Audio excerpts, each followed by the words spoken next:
Right, okay. I didn't get a chance to come back on to anything really. So, we're picking up where we left off. Just gotta finish these two.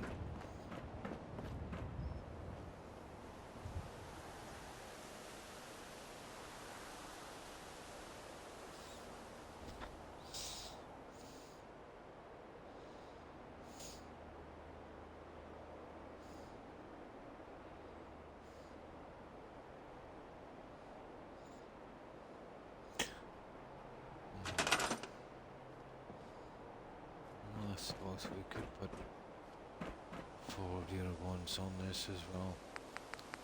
Where are they?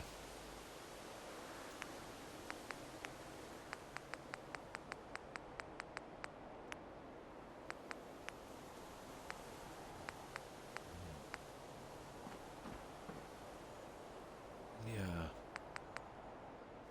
Well, that would work, that would.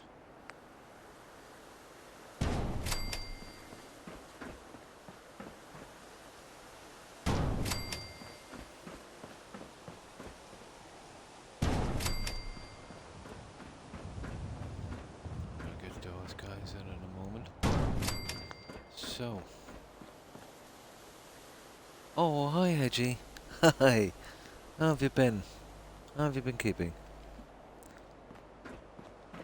We're doing a large build at County Crossing. And it's a large medical facility. We've been kind of going, Skyrim one day, Fallout 4 the next. For the last couple of weeks. It gives us a bit of a break, from constantly doing Fallout. So what have you been up to, Hedgie? Today?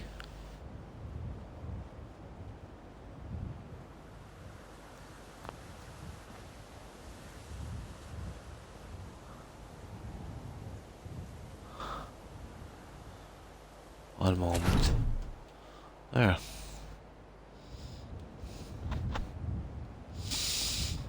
Yeah, this one is actually quite big. We're up about 3 stories on this one.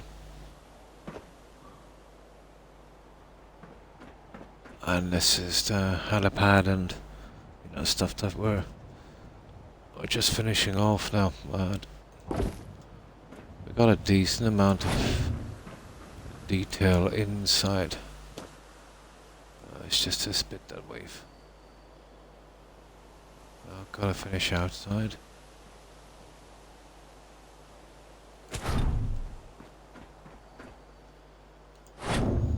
But we'll soon get that one. And that will be 3 out of 4.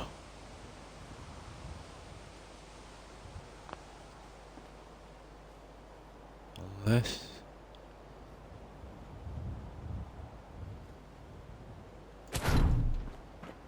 that's not bad. Okay, that's 3. Just one more. Good. That's good to hear. I'm just also building and listing. Nice. So, where are you building at? And I assume you're playing Fallout 4. Or perhaps even, let's say, Minecraft.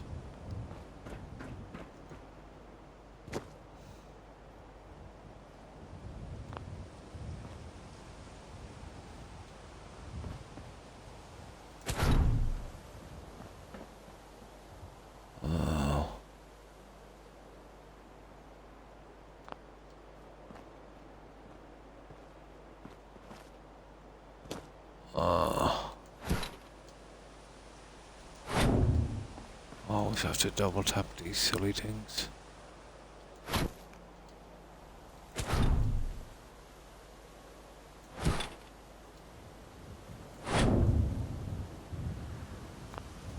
There.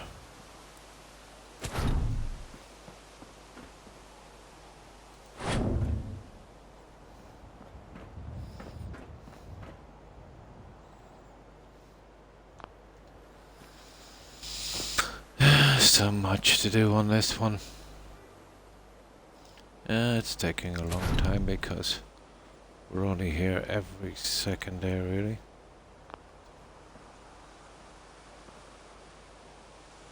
And then, with this amount of detail, it takes time.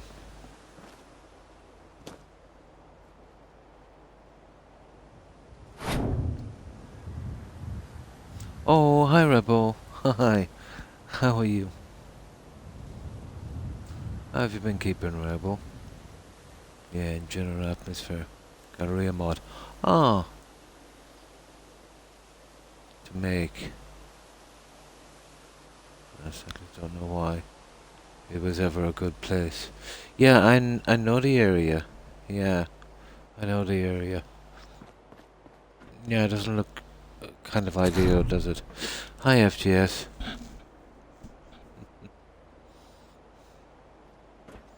Yeah, I never got a chance to do anything extra on this today. So, we're literally starting where we left off a couple of days ago. Now,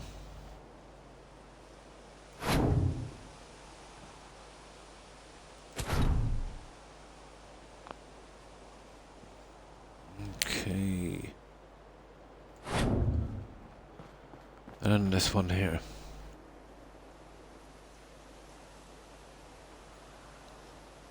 I'm doing a... Oh, that's good here. Just sat down. Ah, with your coffee. Nice. Yeah, I'm gonna finish all of these little things. Stuff that's been pretty much bugging me.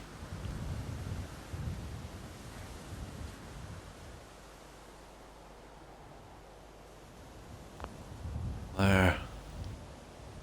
I just need one more in here.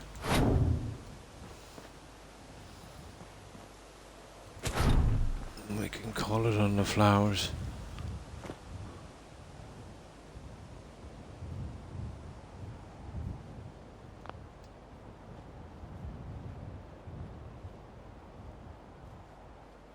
Come on.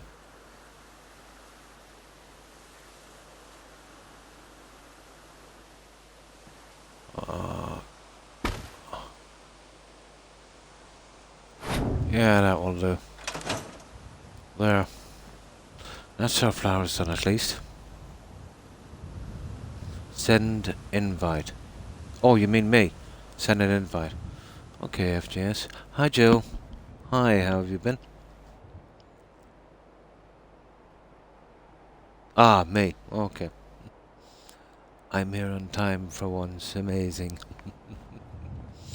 Now, okay, let me send FGS an invite. How do I do this again? Here. Chats.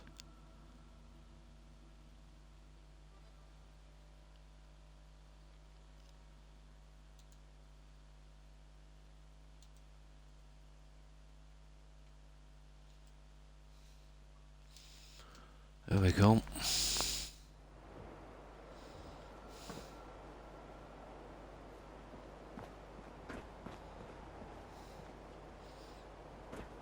Now, I'll get the other one too. Right, just sent that invite. Should be there any second. Oh, hi MJ. How are you? Okay, I'm here. How you doing? Oh, hi FGS.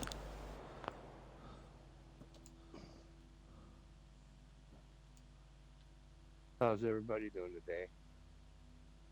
Oh, fine. And you? Nice. Oh, doing great. Ah, great. I can't complain. Just woke up. Well, yeah, I'm not long walking myself. About 40 minutes, I'd say. Now, let's get this little thing in.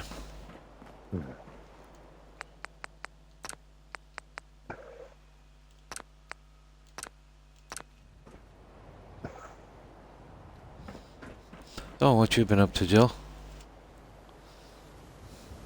Jill's been up to no good. We know this. She's been Probably. busy Yeah, probably. playing mama. Ah, probably there's an aquarium in there somewhere. I'm hungry. I don't want to eat. But I'll get groggy and go back to sleep. Oh, not a whole lot. Oh, I'm pretty much in the same boat. It's a struggle, yeah? Pretty much. But I just had a chocolate chip cookie, so I'm fine. I'm playing grandma, actually. Oh, nice. Oh, I was wrong. I thought she was playing mama. Oh, the one of those fake babies home. Oh, yeah. Yeah, yeah. Oh, geez, you are actually playing mama.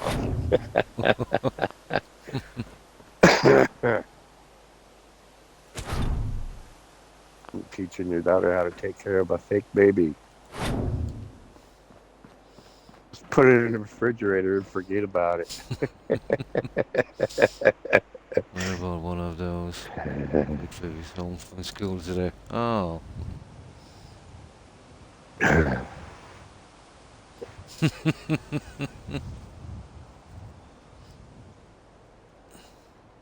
There's still do that thing with they'll give you an egg to take care of or something like that as well. Well, they do it with the plastic babies with Ah, electronics inside. ah. And you bring back the egg scrambled.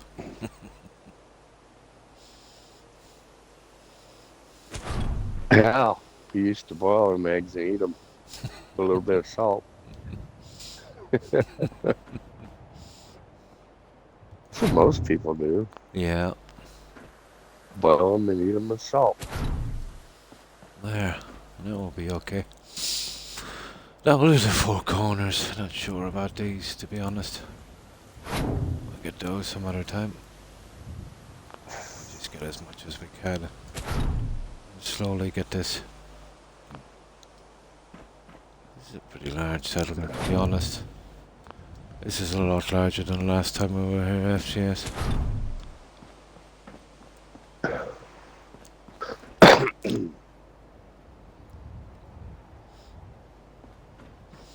Now, I'll get those ones in. Now it's going to take me another half an hour to wake up properly. That's been happening to me a lot lately. Usually I'm pretty witted within the first 5 minutes, but Well, you did tucker yourself out yesterday, yeah, go to a barbecue and drinking a couple beers. You know, it's still going to take you a couple days to recover from that. I don't think so. Lately it's been taking me about an hour to come round before I could even concentrate properly.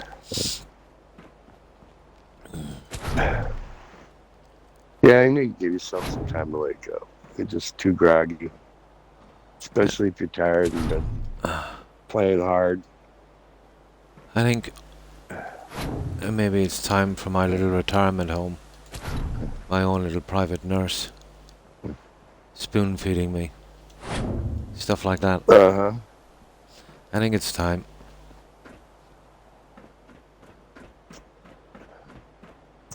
Now, yeah. That's okay. That's the greenery in. Oh, hi, Dr. Murr. Thanks for following. Appreciate it and welcome. Yeah, this is what we're doing here.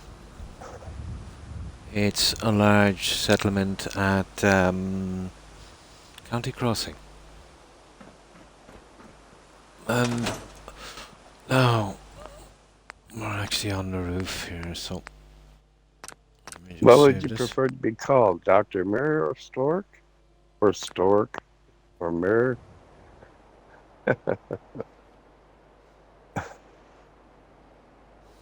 Imagine that. My retirement home is going to be my coffin.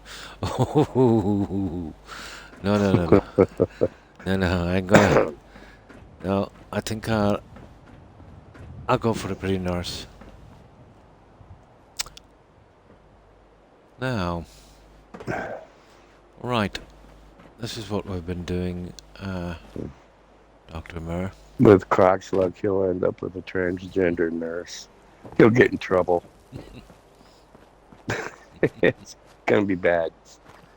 Especially when he starts wearing a banana hammock. As long as the nurse feeds me, I'm not too bad. I'm still better off than, let's say, than my wife. There we go. Still said there's gonna be trouble because you're gonna be wearing that banana hammock. I'll be too old then. I'll be probably wearing a G-string by then.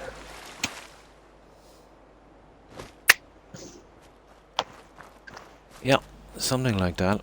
And so that's the outside.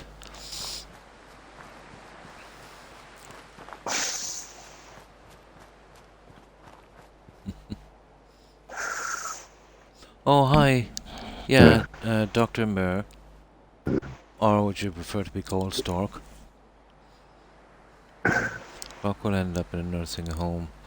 Yeah, probably from Happy Gilmore. The Adam Sandler movie, yeah. All his own dog, yeah.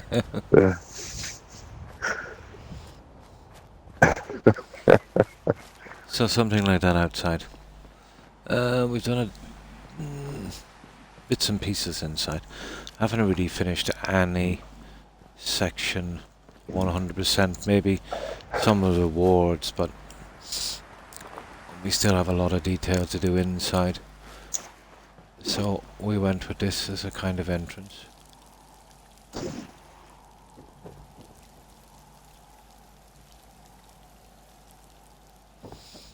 So we'll in turn lead into two gardens, which we still have a bit of furniture to do on this one.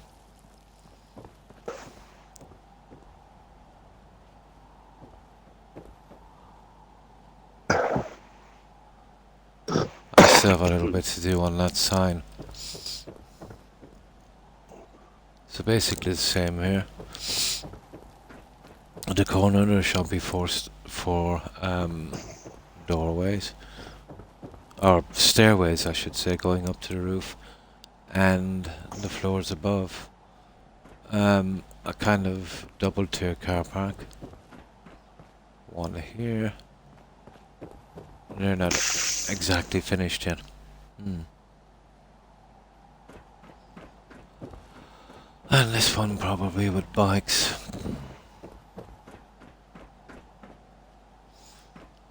And then let's say upstairs. I'd like to get down here finished before I move up FGS. Yeah. So I can say that's one section out of the way. There's still a bit to do here.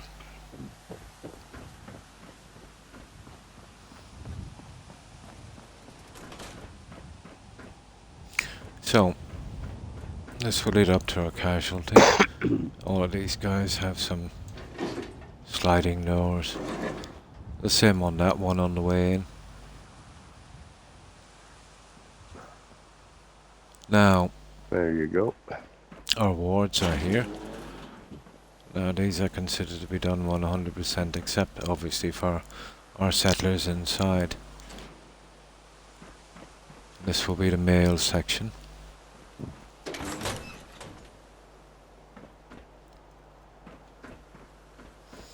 This will be our little night nurse station, I suppose. And pretty much the same on the other side. My unicorn is already like 2.5 feet tall already. Oh my. Yeah, it's getting Here's pretty large. unicorn poop. Unicorn poop? That's the name of his What plant. the hell? Yeah. That's, I think, the name of the strain of the plant. So this will be our female section here. So, very, very similar to the other side. I haven't really decorated these ends yet. And I have a rough idea of what I need.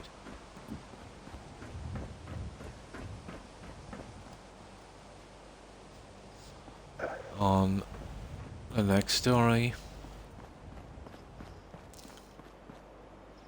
Oh, we go with little fire points here.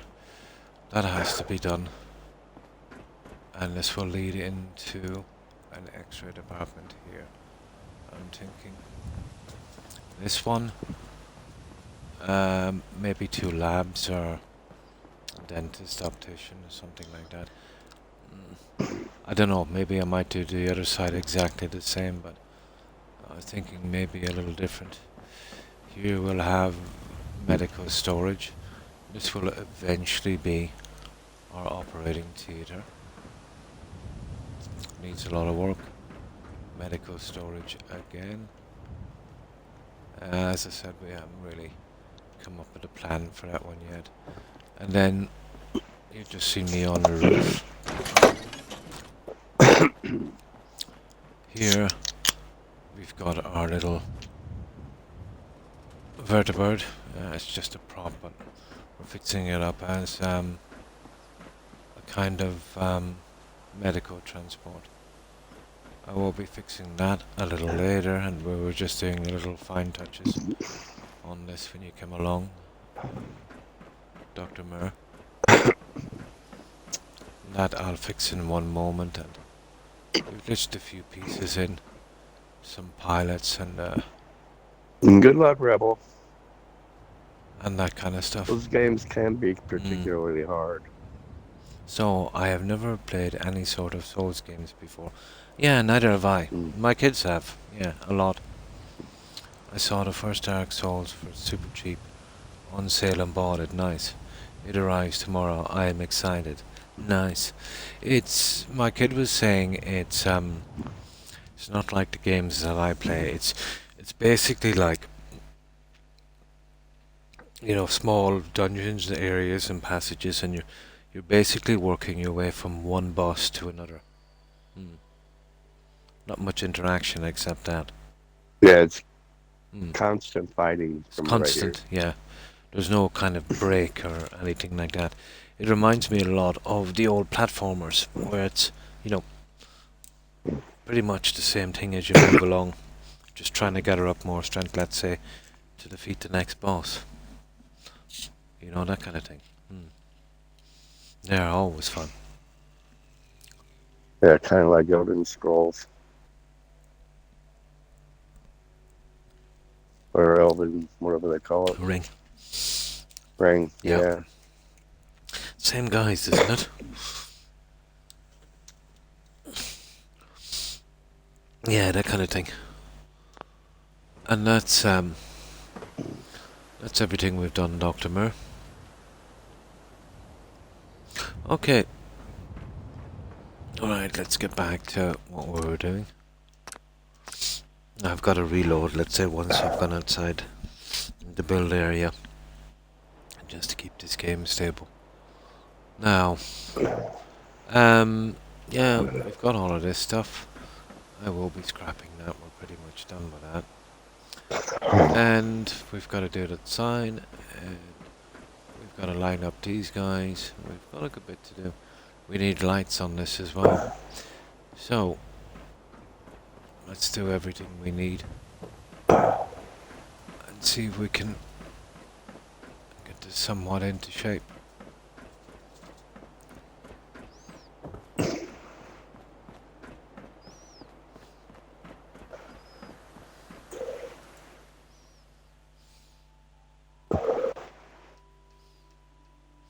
That should Hi, do. Lady Grey.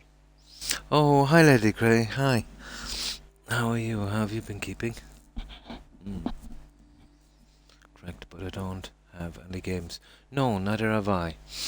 I've always had games, let's say, where you can take a little break. Maybe do a little bit of exploring and that without, the bosses.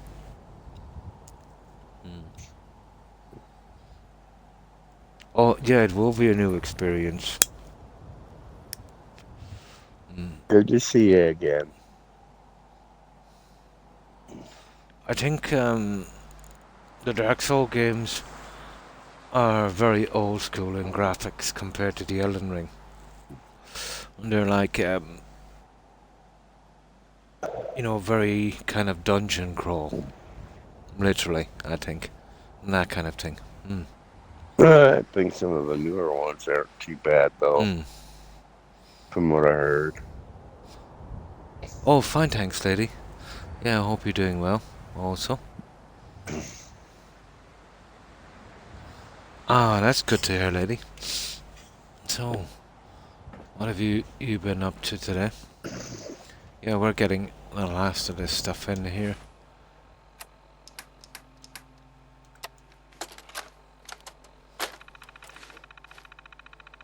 Oh, no problem. My pleasure, lady.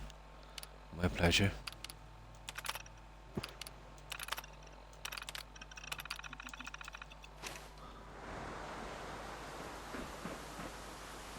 I woke early and I checked to see who was on and was lucky enough to find you streaming. Oh, nice. Now I gotta fix She up was the playing sirens. Overscrolls, wasn't she? Yeah, yeah. Oh, good. You probably could have helped her then. Mm.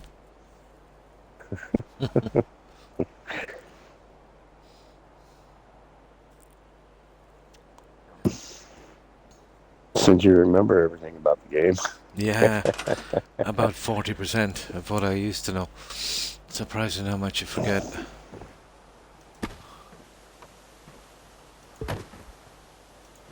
Mostly where everything is. That's what I forget the most.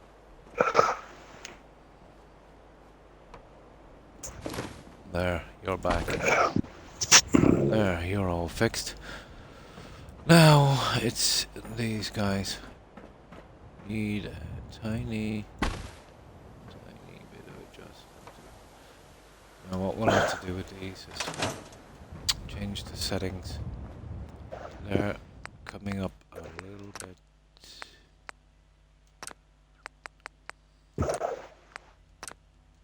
Too much. And it's only 2. I think I've seen some barrels around kind of have this like a refueling thing or something, I suppose. That's how much in Very this stream well versed in Skyrim, yeah. Yeah, she got a little stuck Not in an area. not as well as Croc. I think that's a matter of opinion. I'm good, Joe. Was just in Minecraft. Nice. That's another game I haven't gotten around to. Ah, I see.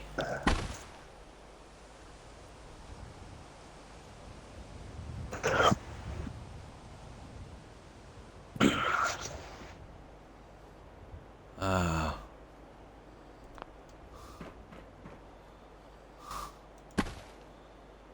These are always a bit dodgy.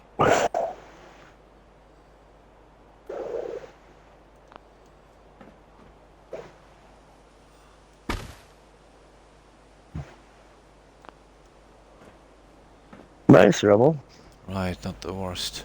Well, that's one, I think. Let's see if that worked.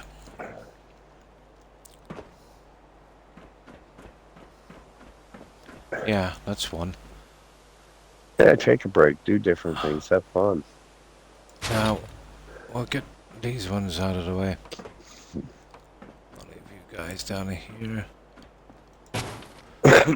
I think everybody does that. See if we can finish this platform. Except for Croc. He likes to grind. I just figured I can take a break from the Souls game. I'm taking a break and work on a different game. Yeah. And exploring, yeah. Well, this Fallout 4 playthrough will probably take me forever. Especially when I'm alternating between 2 games. So, I have Valhalla that I haven't played yet. The only game I haven't played yet. Let's say after Skyrim. Going in on another playthrough will be a bit soon. Maybe Valhalla. That one I don't even have the achievements. So, a little bit of achievement hunting as well, I'd say.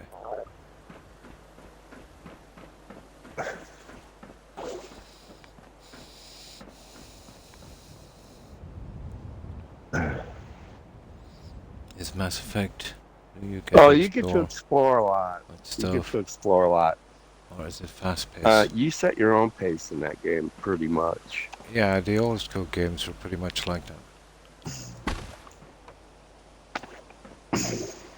Yeah, you have plenty of time to explore and do what you want on Mass Effect, so you'll have fun with it.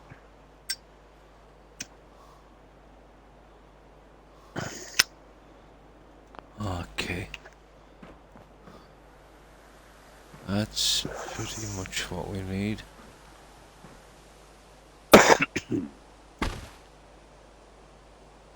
Yeah, especially in the beginning, you're really gonna love that game because you get to explore the Citadel, and you get to There we take go. hours and hours and hours just to explore the whole place. Well, It's really, really cool. the ship looked interesting as well that you have. You get to fix it up and make improvements, isn't it, FGS? On the ship? No? Huh? The ship in Mass Effect. You get to upgrade it, do you? Upgrade it? Hmm. Not in the first one. Ah, It's that's... not necessary. Oh. Uh, That's in the other one, is it? the second one and third one, you upgrade them just Hmm. barely, Barely, yeah. but you're not rebuilding the ship. It's Mm. just, it's different. Hmm. Mass Effect is later similar to Skyrim. Follow the storyline. Yeah, get immersed. Probably spend more time upgrading your weapons and your shields and your armor. There we go. That's the two little bits. Then there'll be these guys. And these are gonna be nasty because we're gonna have to kind of fit these guys in. Yeah, in Mass Effect 2, you get to start upgrading the ship a little bit.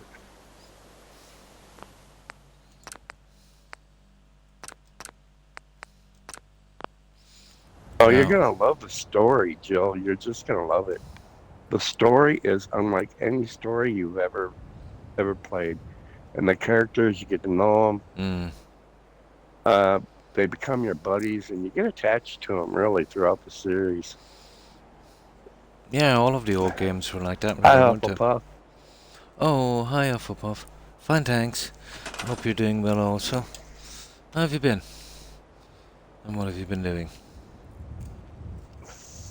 Yeah, all of the old games used to be like that, you get to know the characters and interact with them a lot.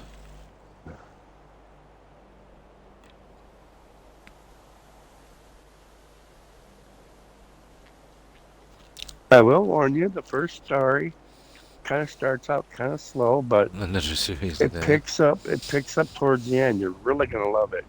The story Walk itself is the really, ship. really good. Yeah, Well written. to buy a few things for the Probably ship. one of the best written storylines ever in a game. Just ate a whole bag of cheese. I was waiting for my pizza to be done. I'm well. Oh, that's good. Been playing Valhalla right now. Yeah, that will probably be my next game in Hufflepuff. I picked it up during the Black Friday sale. Still didn't get around to even loading it up yet.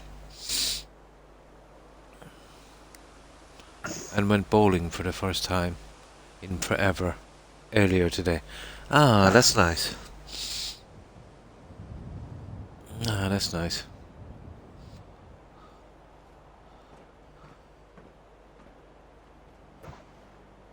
Now, I hate doing these ones like this, but it's not like we have much of a choice.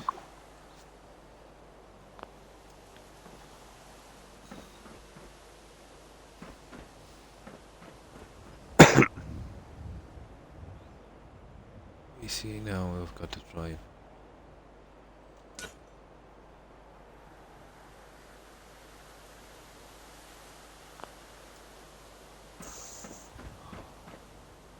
Okay, a fraction more.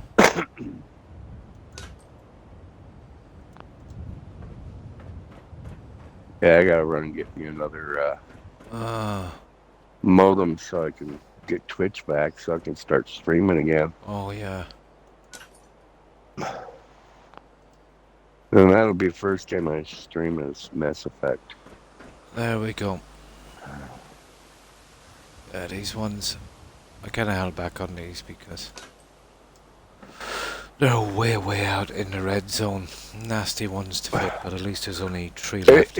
You get emotionally attached to some of these characters, and let's say by the end of the game, you've shed a few tears, but you have tears of joy too. So it gets really emotional.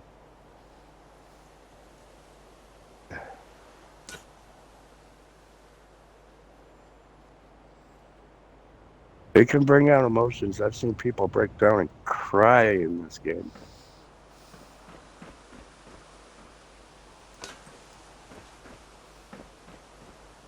Yeah, well, I'm not talking about Mass Effect, but I'm talking about the whole series. Throughout the whole series. That's okay. Now, oh, that's fairly decent. We can drop it down. Ah, you see? That's why they're nasty. It's a long way out in the red zone. Yeah, just take your time with the game and have fun with it. You're gonna love it. I'll stream it, nice. It might be a while before I'm able to do it a lot though. Been so busy. Ah.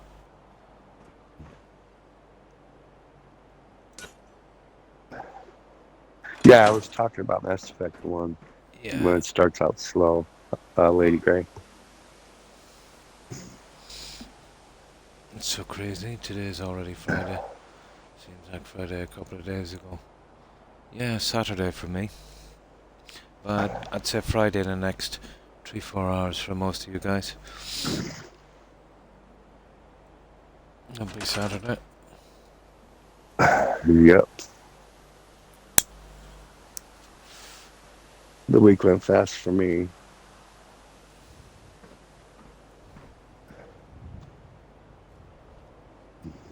Well, if it makes sense, the weeks for me, well,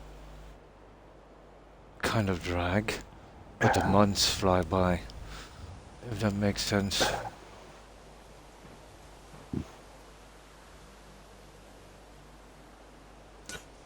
Yeah, Mass Effect is really fun. I love watching people play it just for the expression on their faces and their reactions to the game. It's kind of priceless. Yeah, that's a good one. Okay, 3 more. Oh, we're going to get these. It's going to be anyone's guess.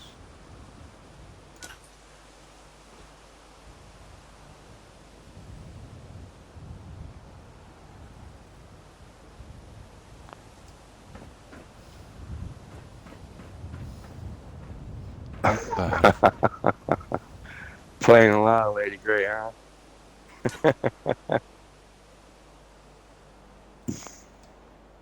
Yeah, we have to do that from a distance because it's way out of range out of here.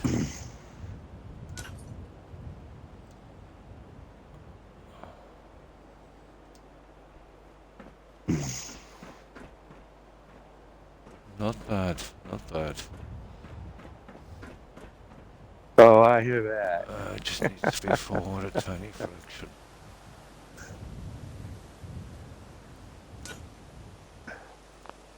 There. That'll do. Okay, just 2 more on that. And that's our helipad done. That's why I held back on these. I was hoping to get some time today to get these little nasty bits out, but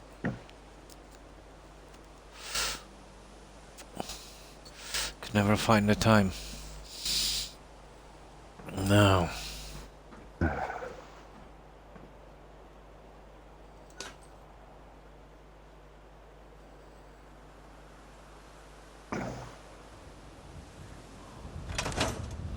See what I mean? That's way out in the red zone. Way out.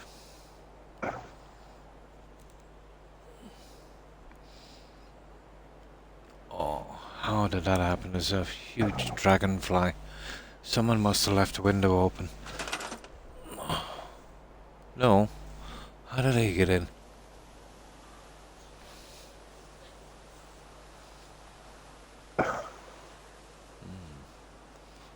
Okay.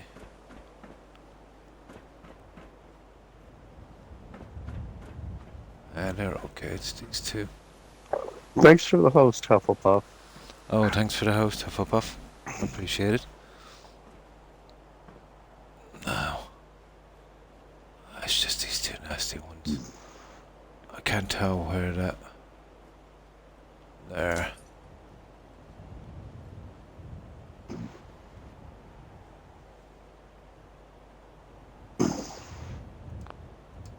There. Let's see, is that right? Oh, it's not far from right. Let's see if we can grab it again.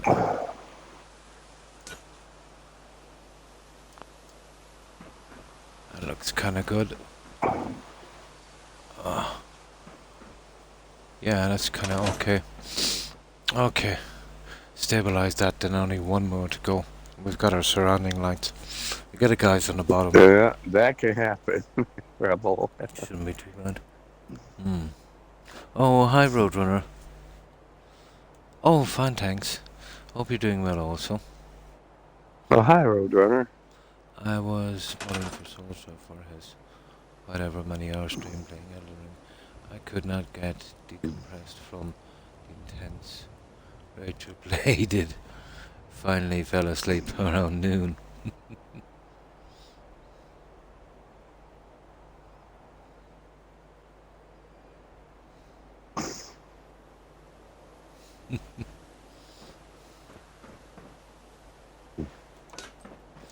Now, just one more. We'll see if we can get this from this end. These are nasty. I've never liked doing these out in a red zone because you have to have it in pretty decently.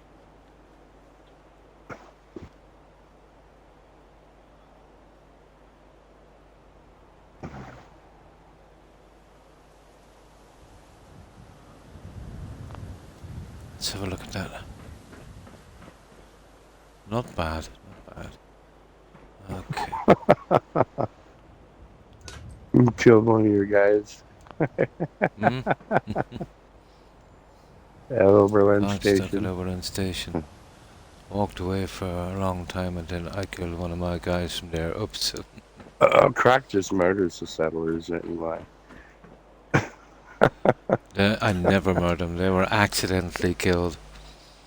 Accidentally on purpose. Friendly fire, that was. Yeah, he gets rid of them so he can build there without being bothered. He's a straight up murderer. That's it, guys.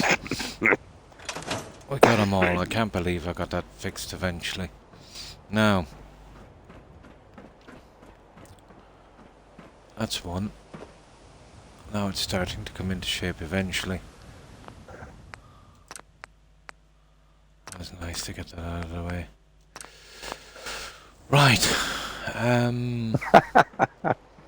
Here. Mm-hmm. This is what I was thinking for here. Sure, that's what they always say. I remember there was 2 settlers in another settlement, and I think it was a kind of murder-suicide. Yeah. One guy shot himself in the back 4 times. Very sad, very sad. Yeah.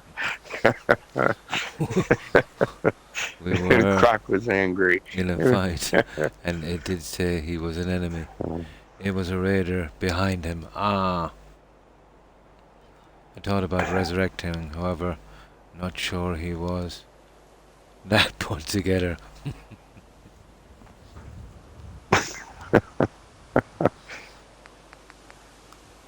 Now this is... Oh, we could go coloured here. I am kind of tempted, to be honest. So, let's say if we go coloured.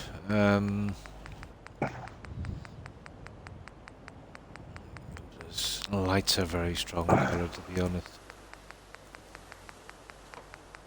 Extremely strong.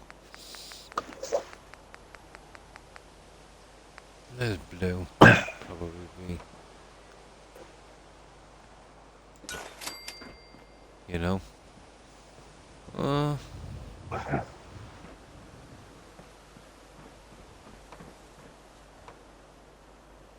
don't know about going blue on this.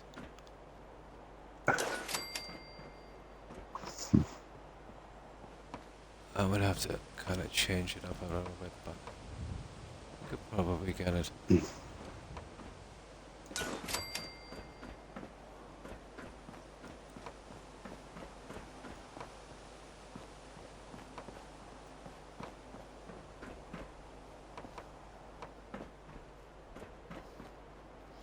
You know, we'd have one on every end and I'd fit them in correctly later, but I'll tell you what we can do. We can wait till night and see. But I think there might be a little bright. Red would be my go-to there, to be honest.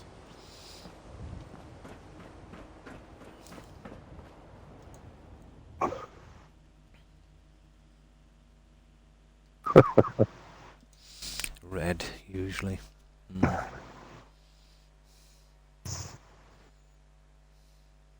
Truck depopulates, then he populates when he's done building. I really don't know what to think, but no other streamer FX also does. No matter how intense the game is, when other gamers play, I don't get sucked in. I can end up feeling absolutely spent and drained when he plays. Yeah, to get that immersed in it. That was a hard thing to do, Croc. I wonder if he practiced that shooting. I'd say he did, yeah. But I did try to dissuade him, but, you know, he was just too depressed. That's the best way I found to stop attacks at Nottingham Beach. Kill the 2 settlers and the kid runs off with a shotgun, and so his dad isn't able to be kidnapped anymore. My playthrough nuclear has been about repopulating, not killing them. When I got 3 attacks from there in a row, yeah, so they had to go. Finally have the transportation set up, making money off everyone who used it. Nice. Over 1,000 defense. They still couldn't defend themselves. The defense doesn't mean anything. They kind of messed that up. I think it's after 200 or 400 defense it doesn't count. Because, yeah, something like that. Now, the problem with that kind of defense is the enemies scale up with you as you scale up. So once you pass about level 40, that 200 or 400 defense is absolutely useless. They didn't really, you know, work that one out, I'm afraid. My defenses were way too powerful for the attackers. I had like something like 2,000 defense at one stage. I totally ringed Sentry with missile turrets. I had Liberty Prime. Didn't make a difference. Liberty Prime lasers scattered throughout the whole thing. They couldn't make it through. Where do I use this when it comes to... Yeah. None of the settlers were ever touched.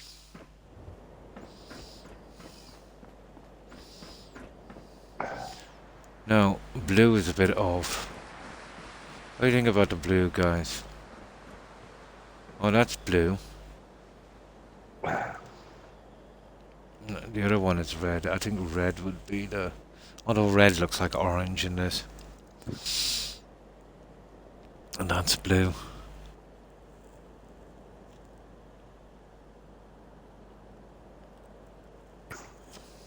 Yeah, my defense turrets were overpowered. Although we could go with yellow as well. So that's blue.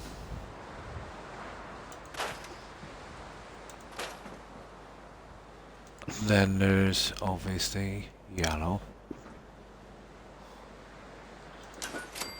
which is not bad. I kind of like yellow. gives a kind of red glow because of the bottom, and yeah, it kind of works. Yellow might be the one we need. And that's yellow. I think the blue would look better. Yeah, it's too intense. There's red. Yeah, red. Yeah. Definitely red.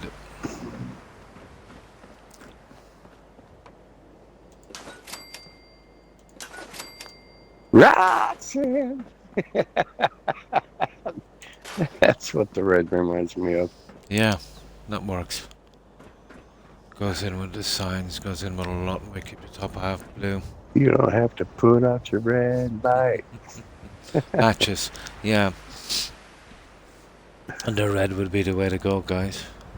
Out of all of the colours, I think. So we just need one. Like kind of here. And I'd have to glitch it in. Over near the edge.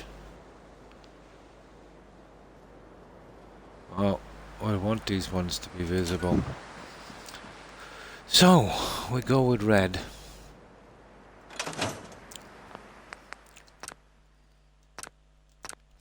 Let's see if we can get these ones in.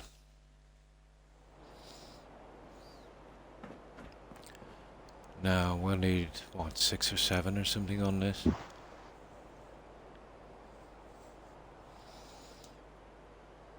And then we'll put little lights, let's say, outside on these other guys. Maybe red on these as well.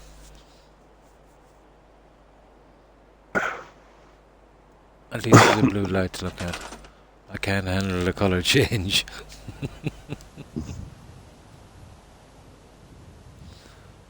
Red is about the least. The blue is very intense. It's okay if we were up high. And that's it's not even 2 stories, let's say, from the ground.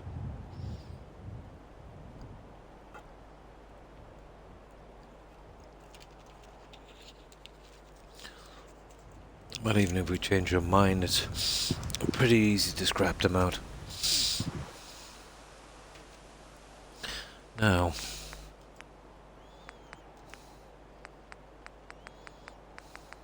they're pretty about much the only ones we could really use here.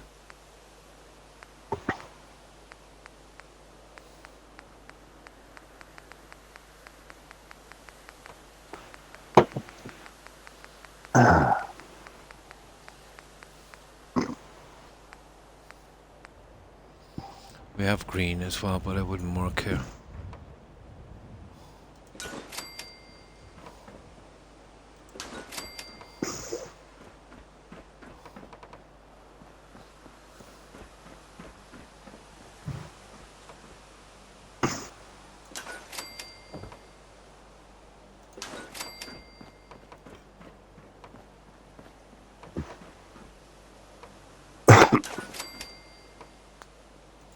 So say it the croc.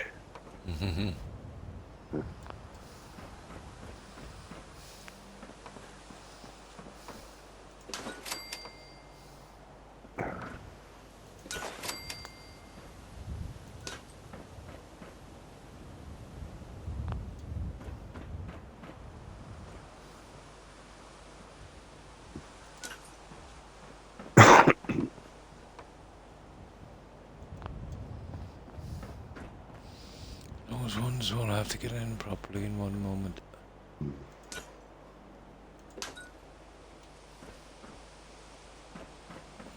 That's for that. Now this is where we've got to change this up a little bit. Okay, hopefully this will work and we'll be able to get them in decently.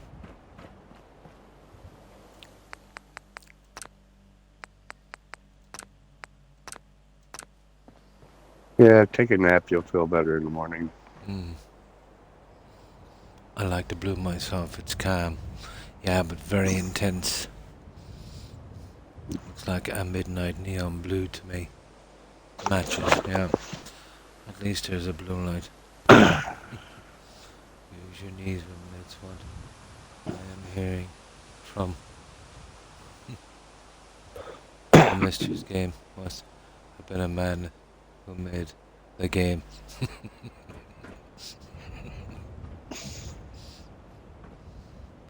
Now,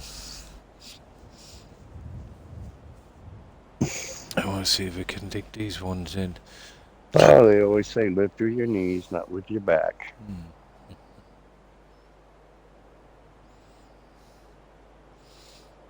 I have klaxons as well, but it totally wouldn't work here.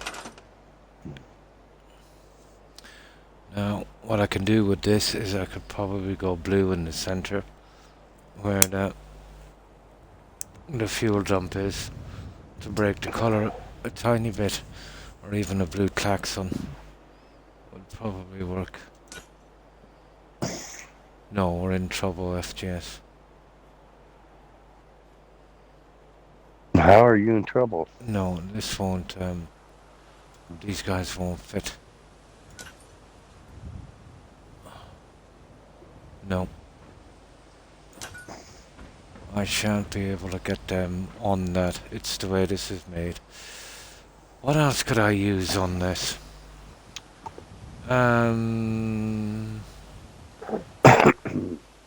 What other lights have I got? Well, yeah, we're not going to be using any of those guys. Like even these guys here. No. Oh, hang on. Silly me. I know what's wrong. I know what's wrong.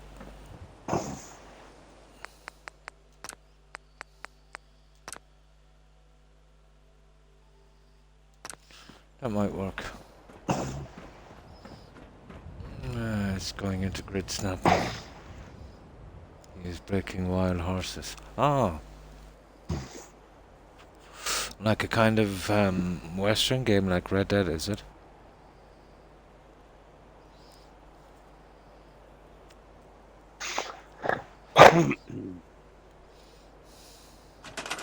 Yeah, Red Dead 1. Yeah, I played that one and passed it. Yeah, here we go.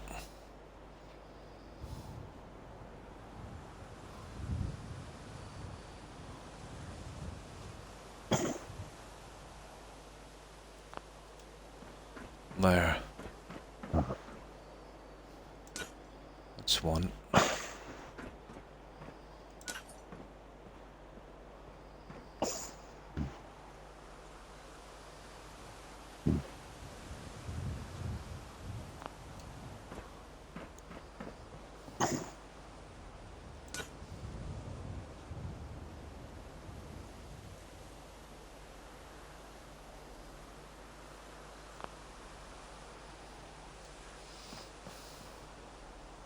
That looks good. Yeah. That's two. Ah, Croc. Croc just walked himself off the edge. Yep, you do that a lot. I shouldn't have been able to with that piece I set up, but I still managed to do it. Lucky I had the back. When I first met him, he was building up high and he wasn't playing with any mods. And he'd walk right off the edge of the wall and just die. Lose a half an hour like a shot. You know, it's funny. It's like the guys Every time you taking... fall, it reminds me of that. Yeah, but what I just did there, somebody was telling me about people taking selfies at the Grand Canyon, walking off the edge. Oh, yeah, I think that was MJ or somebody. Yeah.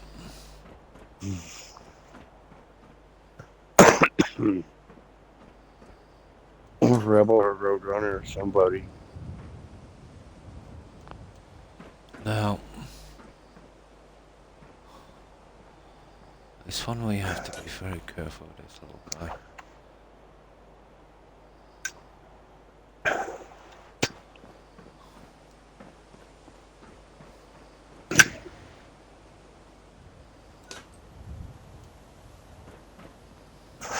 I hate doing these ones.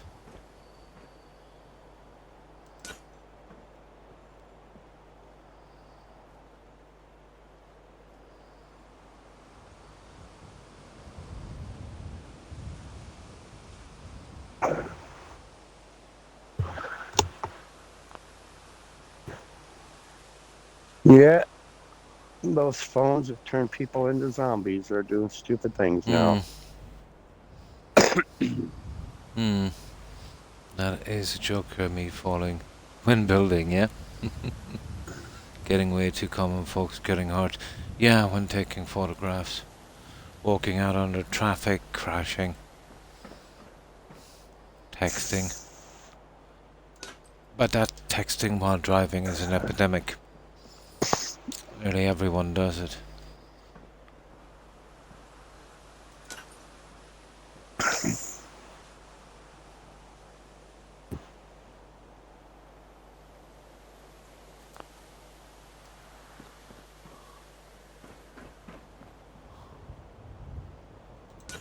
Okay.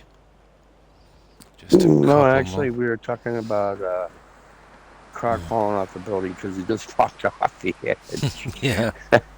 That's reminded me of the old I days just when come in and when heard I my first started name, watching him, and just a tad and he'd about die. a subject of falling off something. It was about the time I fell off a stage. Yep, that was me.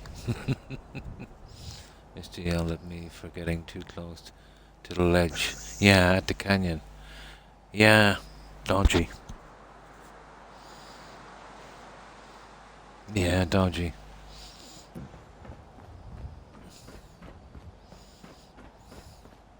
Well, we know somebody who needs bubble wrap, huh?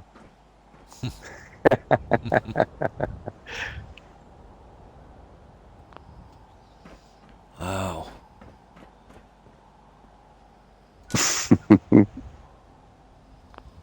There. Just one more, guys, and we'll have our lights. It'll look reasonable.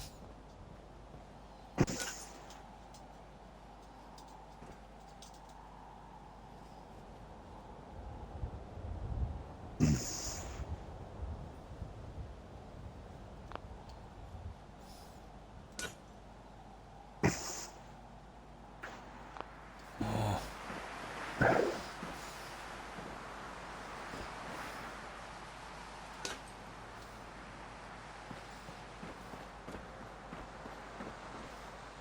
No, that looks reasonable.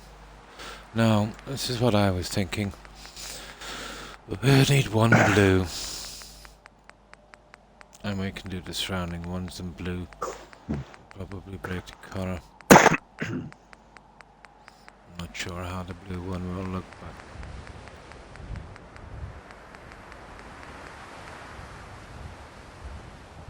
Oh, I can't make them like this. I was going to put a blue one on this. Here. Right about there. And then put in the rest of the stuff I have, but let's move this. There you go. I'm going to have to change the setting again. So, that's our red lighting. Now let's sleep till dark. Let me see if we can get the rest of this done. I got hurt a bit. Oh, I was just so into my song, and the connection between me and the crowd was so intense that I walked towards them and didn't realize I was running out of stage space. Oh my god. Got our list of video games up. Well, not CDs, but oh, cool. My ego was hurt more than my body, though. Yeah, that would have been awkward, to say the least. Yeah. But you've seen it happen before. I mean, Oh yeah. it's not the first time anybody's done that, and it won't be the last.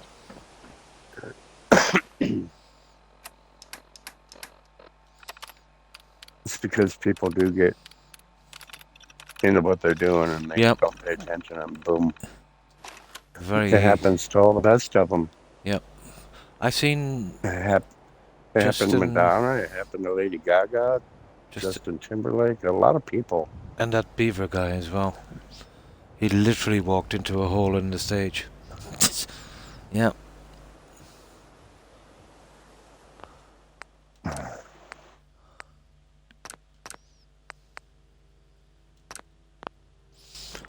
Now.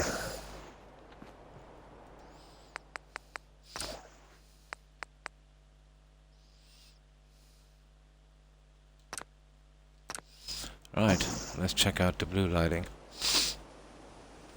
We'll see if it can be broken down a bit, or do we need to tone it down?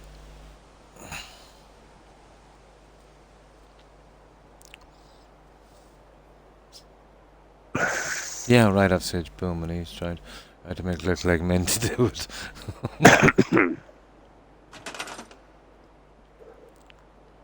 Yeah.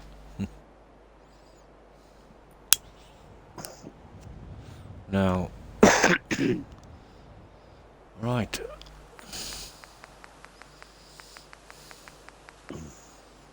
We all knew better.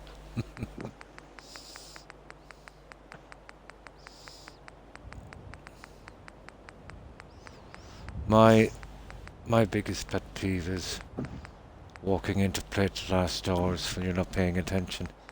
That can be nasty. That can be absolutely nasty if you're walking at speed. I've seen people do that full speed too. Yeah. Oh my. Especially if you're distracted. Mm.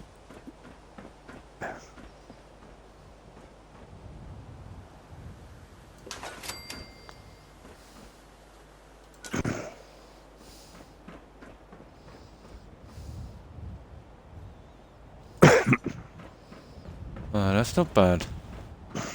I'll get that centered on that, and I'll get all my little stuff in here in a moment. And that might give it a little bit of a break.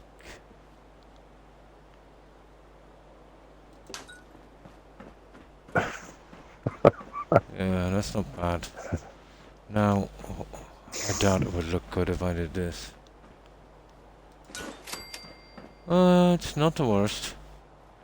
It's not the worst.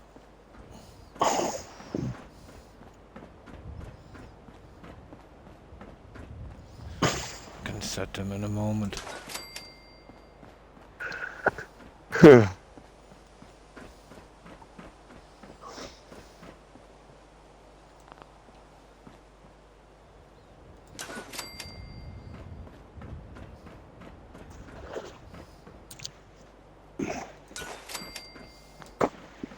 Yeah, that's not bad.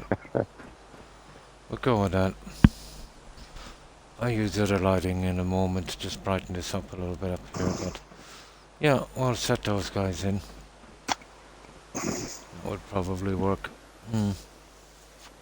We were visiting this dude and he had a huge X on his sliding glass door.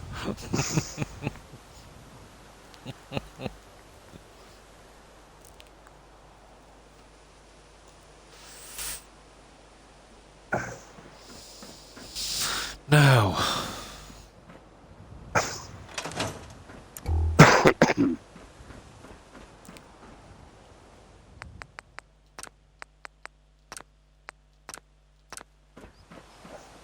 let's get these guys in. My biggest ups is needing to get a closer look at something in a glass case. Oh yeah, my forehead has met with a super close encounters with glass cases many times. That's face planning, huh?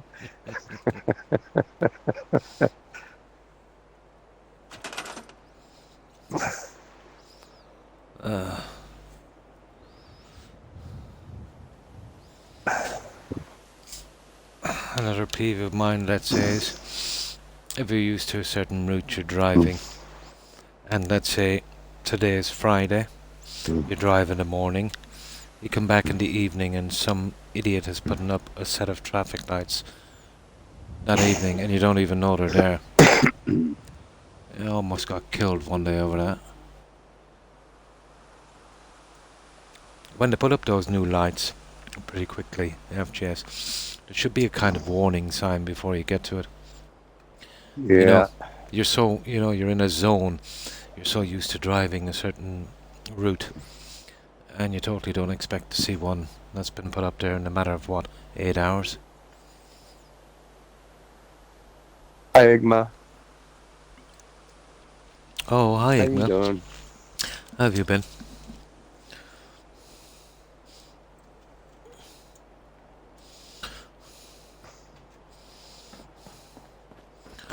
Now,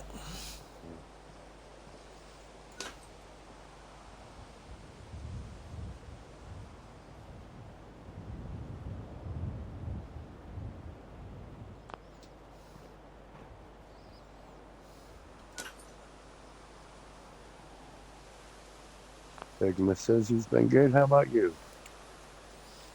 oh, that's good to hear. Oh, fine, thanks, Igma. Yeah, I hope you had a great day. We're just doing the lighting up here. But we can easily take this out later if it doesn't kind of work with what we want.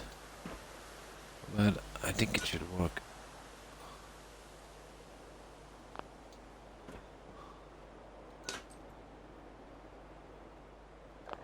Yeah. Okay, that's 2.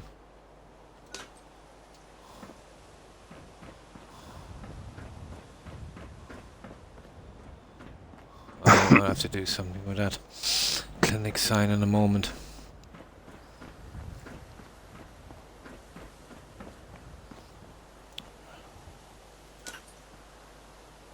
I should dampen down the intense light a little bit.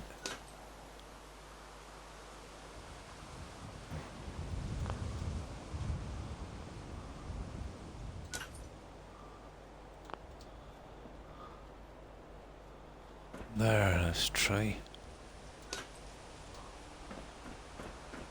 And 4, and then the center one. And that's our lighting so far.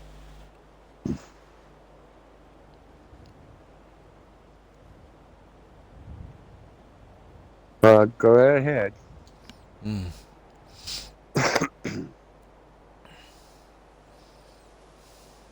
They make great snake enclosures, yeah? Oh my god, Crook, Mister was driving home from work, with sun in his eyes, and some kid, yeah, it happened to me a few times, stopped in the middle of the road. Mister hit his truck. Oh, yeah. Tail-ended him. I've never actually tail-ended anyone, but I remember, let's say, luckily I was going quite slow. Up to traffic lights, some kid was playing soccer, just literally ran out from nowhere. I stopped about 4 inches from, and it took me about an hour to continue driving. I was literally shaking. I almost killed him. Yeah, he just ran out of nowhere. And that was rattling, to be honest.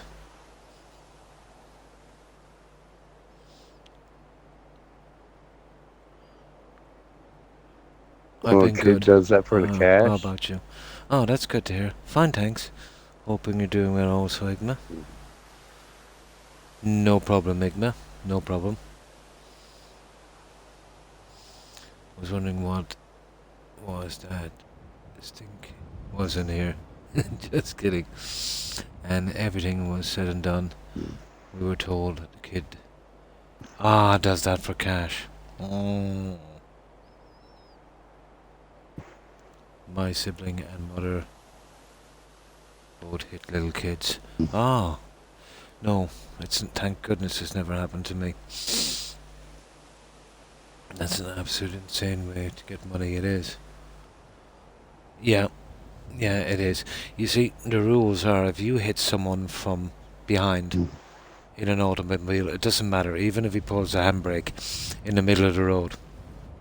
Even if he does it on purpose, it's an open and shut case, because you're supposed to be driving in a way that no matter what someone does in front of you, you've got enough time to brake in time.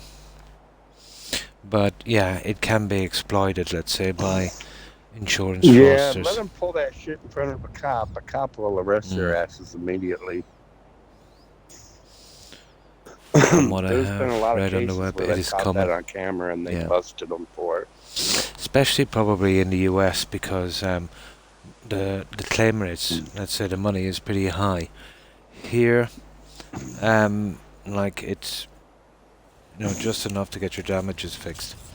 It really wouldn't be worth your while to do it here. There'd be no massive payouts.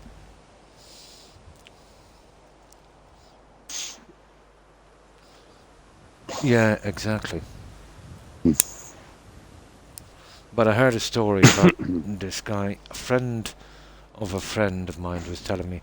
I don't know how true it is, but if it's true, it's nasty.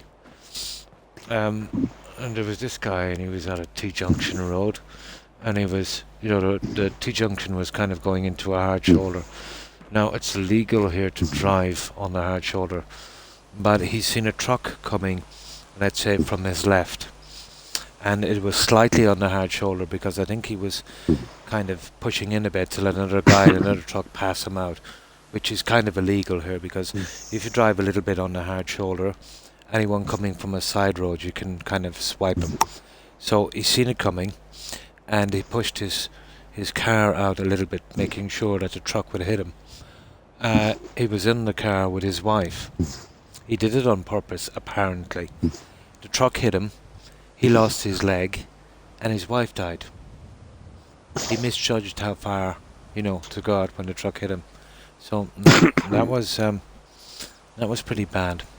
How true it is, I don't know, but he was a real idiot, Lost his wife and lost his leg. He misjudged the speed and obviously pulled out a little bit too far. He probably meant just to get the front of his car out, just to get swiped. But probably, or maybe the guy tried to swerve and lost control and kind of went into the left a bit too much and probably smashed him from the side instead. He was an idiot, if it's true, that is. It's only been like a kind of rumour. It's kind of hearsay.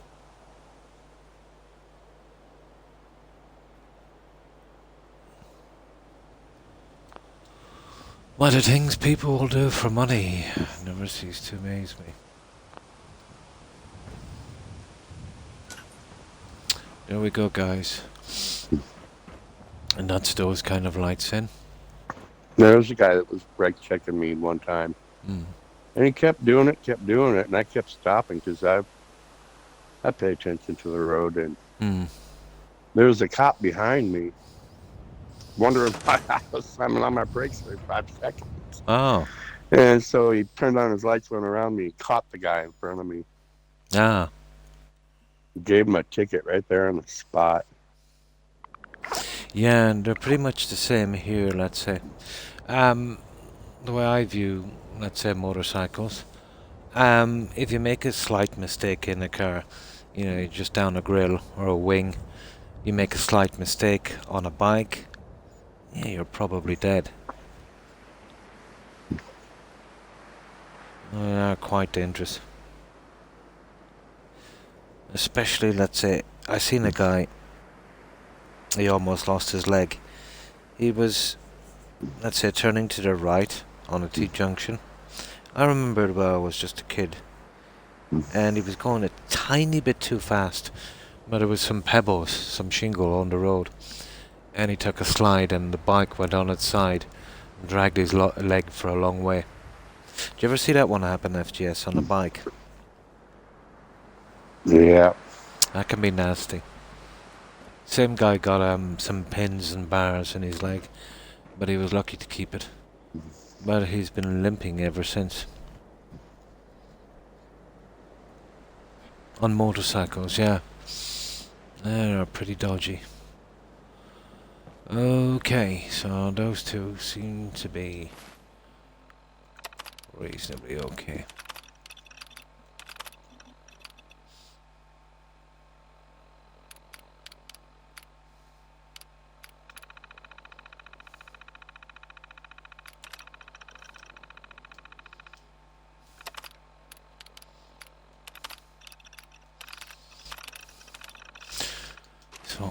That's our lighting in. Yeah, when you ride a bike, you have to pay attention. You have to be Yeah, but even really aware of your surroundings when you do ride.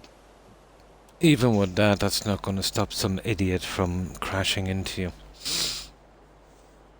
That's only half the battle. That's being careful yourself. Some idiot could Yep. run you over with a truck.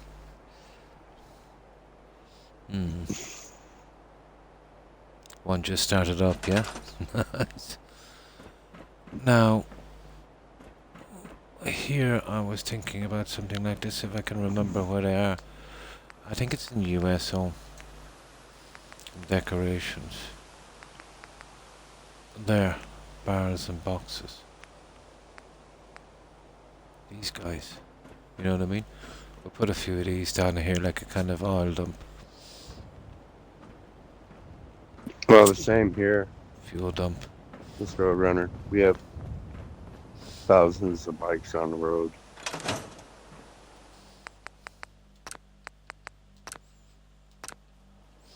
They're everywhere in the summertime.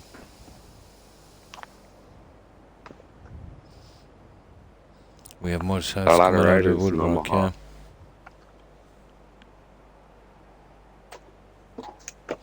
Yeah, there's a lot of riders here in Omaha, though. But even think about riding a bike, FGS. If there's a large rock in the road or even a pothole, dodgy. Very, very easy lose control. Well, when you ride a bike, you know these streets pretty well, so that's not really the problem. The problem is other people. Pretty much here.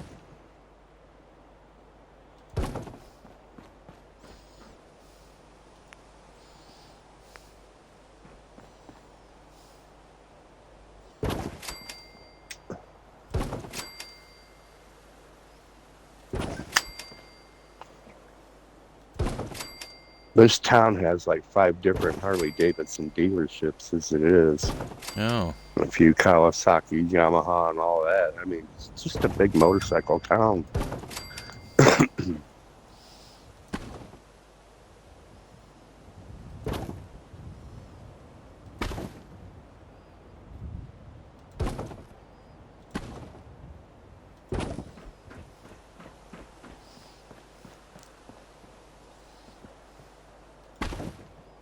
There you go, Roadrunner.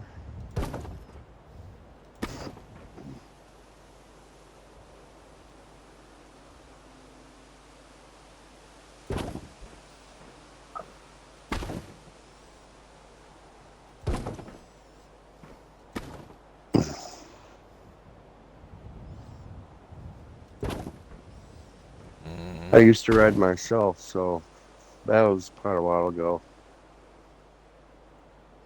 But I know a lot of people that ride too, so.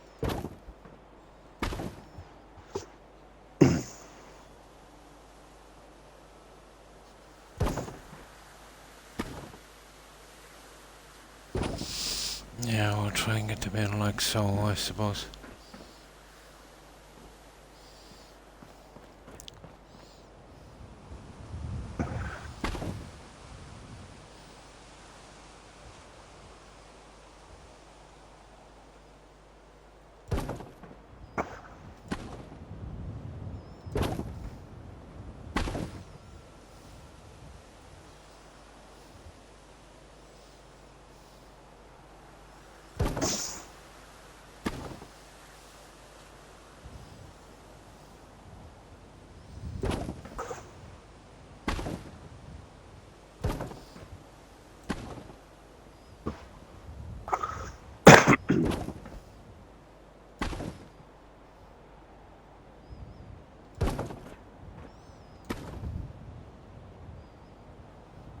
Yeah, just about every guy in my family has ridden a bike at one time or another. Mm. I said every guy in my family has ridden a bike at one time or another. Not common in my family, no.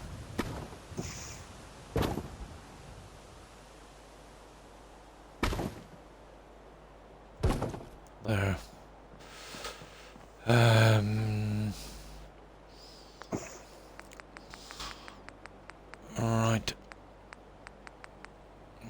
this is what I need here.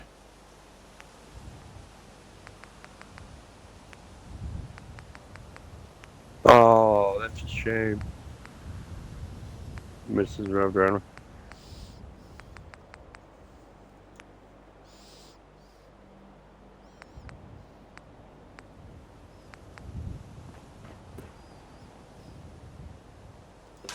Those are getting to be very rare bikes.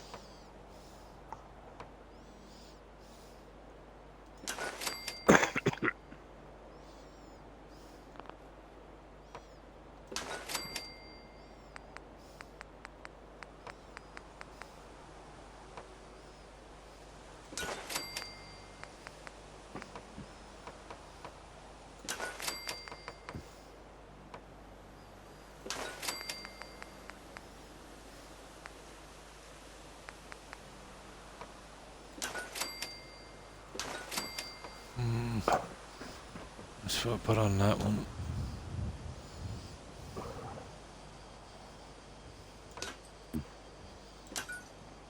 Yeah, get some of this decorating done.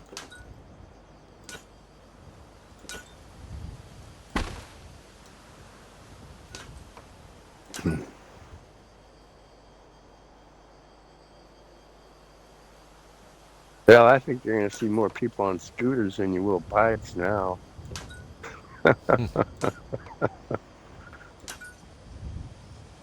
Scooters get real good gas mileage.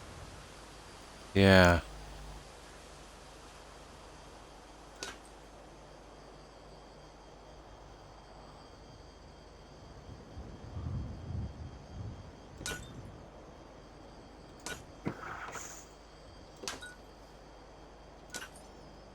Sure, we'll be seeing a bunch of those on the road too.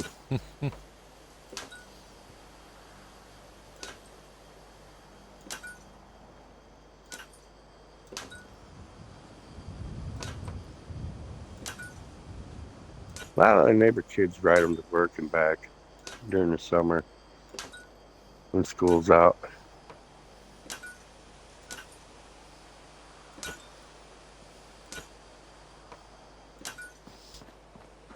There. That will do for a moment at least.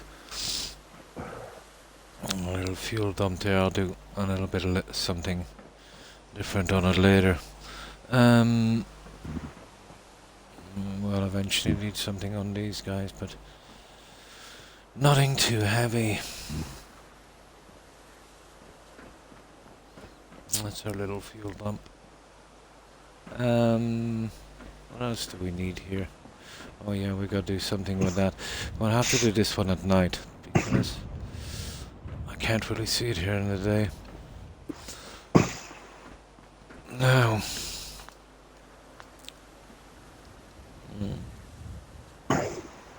What had a phone over in the back? Oh, you had a mouth. If you knew my mother, you would know how funny it was, yeah? The price of gas, you'll see more bikes probably on the road. Yes, it talks about like it was. Oh. Oh, stolen.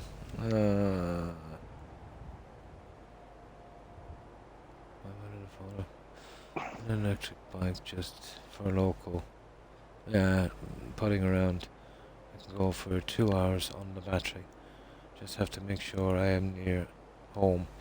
If the battery goes dead. Yeah, totally. We have folks driving around golf carts here in town here. Yeah. I think you're allowed to drive them on the public footpath if you have a disability of sorts, isn't it? At least a recognised one. Well, those are mobile scooters, yeah.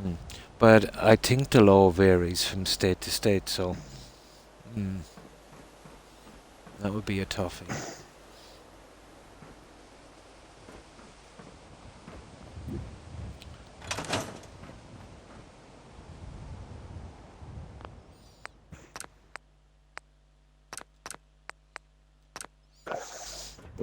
No. Okay, we're getting here with this. This is the one I just wanted to finish with it before we get down, and then we'll see. You know, we can do the other little pieces as we go along, just get the major stuff done.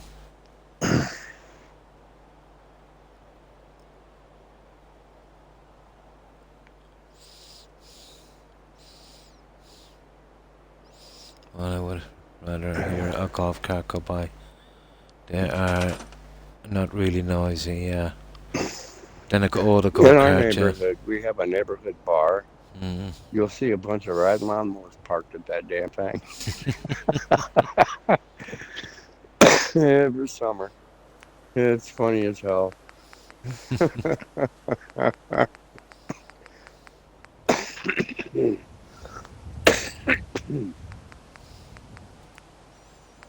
No.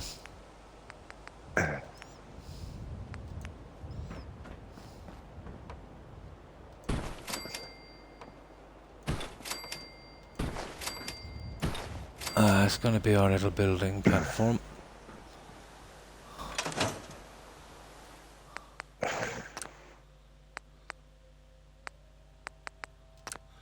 I will have to do this in the dark because I really can't see it in the day.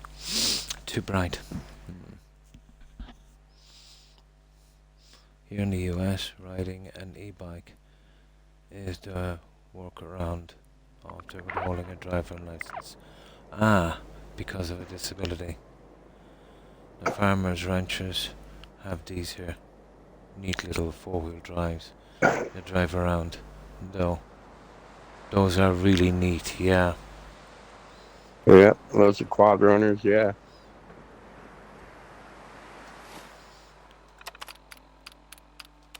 Those are side-by-sides. Those could cost up to like 10 to 16,000 bucks. And then there's a ton of mobility scooter thingies in Britain. Yeah, especially in the stores. There's old ladies will absolutely run you down with those things and drive straight over your carcass. Especially if Yeah, there's we a have a sale bunch on. of quads out at our cabin area. Everybody rides them everywhere out there. Three-wheeler, yeah, quads. Love riding a quad in the desert, yeah. Well, quads can be pretty dangerous as well if you're messing with them. Get a spin or a topple on that. Crush your spine. The ones that we got, they're the really nice ones. They have roll cages and Oh yeah, seatbelts and all that. you definitely want that. They're expensive though. Yeah. I see things now, let's say you can retrofit your bicycle. Gonna make them e-bikes. Hi, Valkyrie. Oh, hi Valkyrie. Oh, fine, thanks. Hope you're doing well. Yeah, the quad runners are pretty stable. Yeah, I've seen some of them here. They're pretty dangerous. Like those cross-country ones. No problem, Jill. No problem. Oh, hi, PM. Hi, how are you? Hi, PM. How you been keeping? Really fun riding a quad. An Imperial Sundowns for me. I've always been pretty scared of riding motorcycles, to be honest, and quads. Let's just say I had some friends that got some pretty nasty damage. Oh, that's good to hear, Valkyrie. Oh, fine, thanks. Yeah, I hope We're you're talking doing well about two also. different quads here. Yeah, totally. I'd say the ones in the US would be designed a little bit differently. Well, we have the sports ones That is without any awesome. roll cage that you just roll around on. Those are the ones that are dangerous. I tell you what I would like. Did you ever see those ones? But we do have the industrial ones that come with those, like snow plows and stuff like that. I love one of those dune buggies. You ride them out in the dune. You know the ones with the roll cages? Yeah, they look good. Yeah. I had a drive. Yeah, there's a bunch of those around here. On a ranch. I've never seen one here actually, but then again we have no dunes, so. He's still working on the hospital. Yeah. Oh, PM. still working on it, PM. We've done a few, here, let me save it here. We've done a few changes.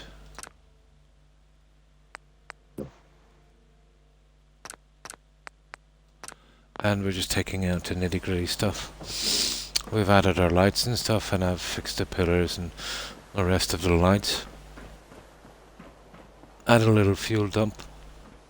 The lighting, I'll be probably doing I used to have fun on a three-wheeler when I was younger. lighting up here eventually.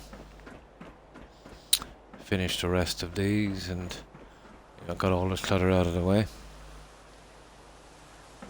On this, we finished off our little flower thingies here.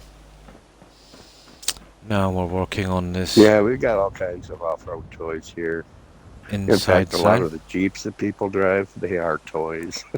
They're just built. And we did fit an entrance, PM.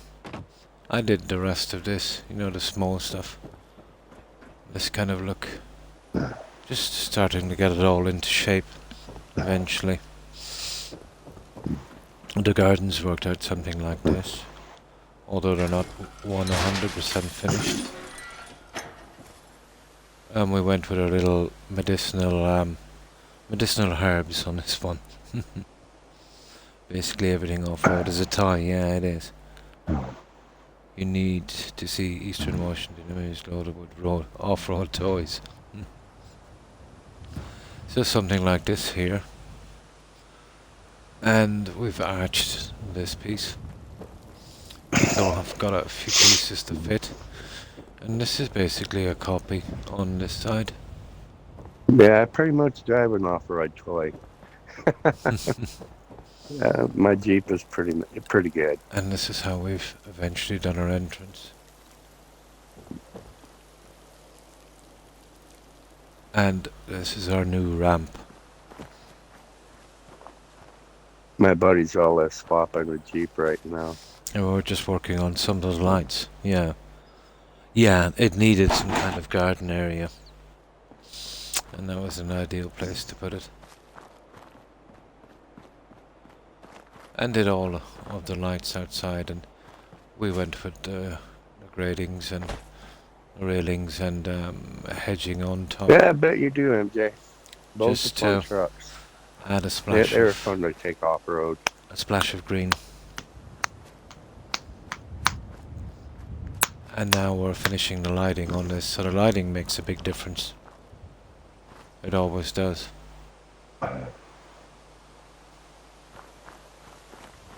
Yeah, mine has the 4.0 and mine 6. At a 91. Oh, nice. Well, a 4.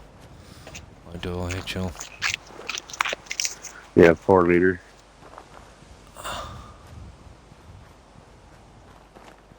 That's what mine is. And that's basically what we've done so far, PM and Valfrey. We're at a stage where we've got to do all the little nasty bits.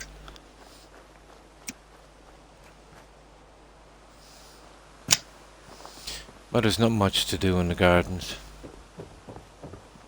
Just find the right pieces of furniture in here. Maybe a little barbecue. Yeah, I pretty much do. Go anywhere I want. Maybe a little barbecue there.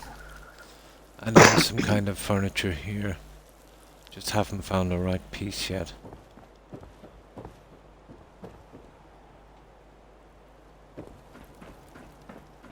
Oh, and this stuff as well. We'll eventually get there. All resorts, lakes and dunes, etc. Almost Saturday. Yeah. I reckon that says sand dunes. Probably the likes of places like Miami, I suppose, would be big into the sand dunes. Maybe California, I suppose. I smoke, my friend. Yeah, that would happen. That's a little truck. Yep, that would absolutely happen. We got to at 90 to move from standing still. Yeah, so that's what we've done so far, guys. And now we're working on this little guy here. Yeah, the Jeeps are quick off the line, off the start. They really are. But they just don't have the long legs to go the whole distance. But that's why my friend's in putting an LS swap in his Jeep. We're doing the little small details here. The ones that have been bugging me for a little while. He got tired of his friends passing him by in pickups. He says he's just going to smoke them off the road now.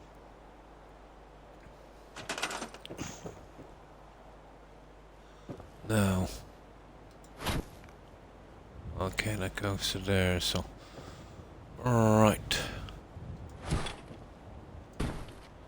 Now we've got to center this guy.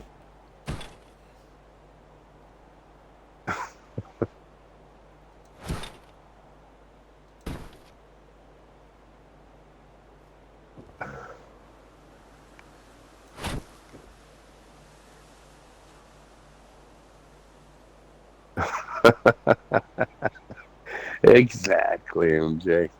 It's the same with the Jeep Cherokee. I snag my head on the door every time I try to get out. There. Now, They weren't built for 6-footers. this is the They're next thing built we for have to short do. people. Now, no white neons on this. Give too much of a glare. Unfortunately. The blue is just as bad. See that? The glare is unbelievable. Maybe we might get away with it. And then there's a red. Yeah, maybe the red.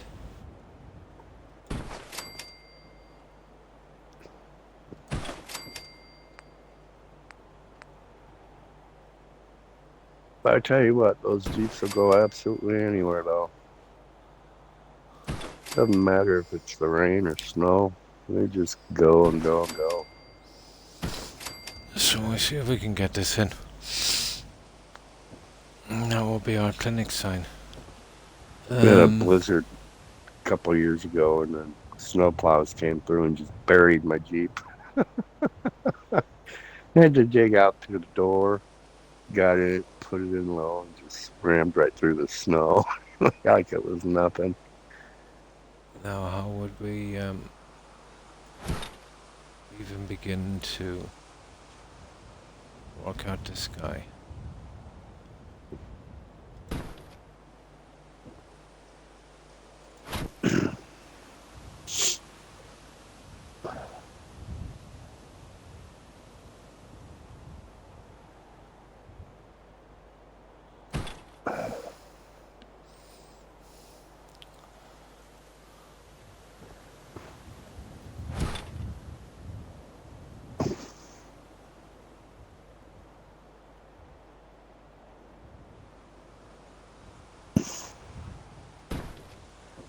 Let's see.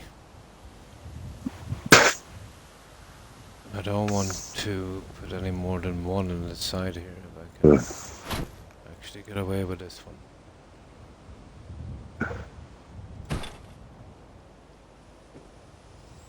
Let's see, could we get away with something like that? Yeah, probably.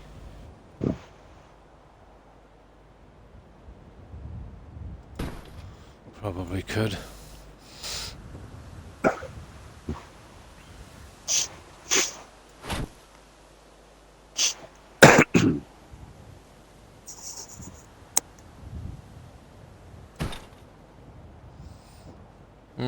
That's not bad. I think that would do. Tumbleweed is huge ones so they can be as tall as my waist. Oh, can't put those in a trash bin. This is on bigger than my SUV. Once they are crushed down, yeah, there's nothing to them. I suppose so.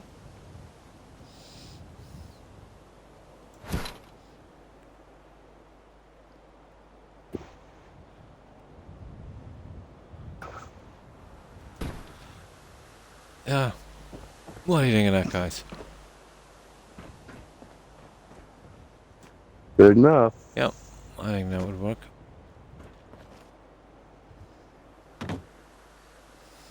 It's about as neat as it's gonna be.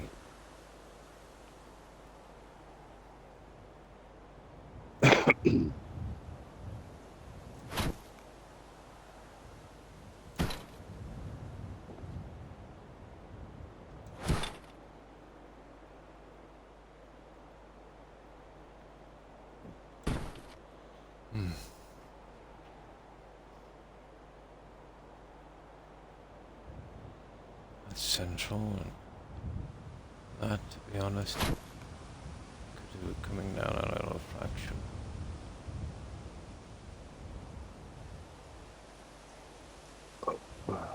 There. That's our clinic sign.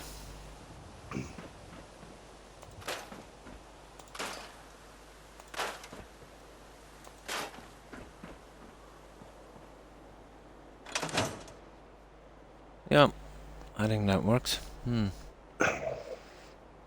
think I'm sure it's the height of the tumbleweeds and Jupiter trees, not so both. Remember those spider cars? I remember going on a date. A super cool looking guy. You drove one. I went to get out of the car. So, pretty cool, like, and I crashed the top of my head on the damn roof of the car and slammed back down the seat. So much for cute impressions.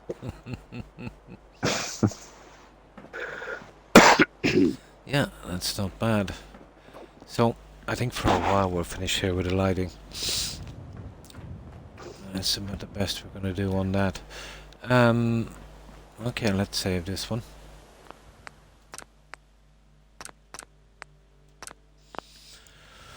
What are we going to do with these guys? And those?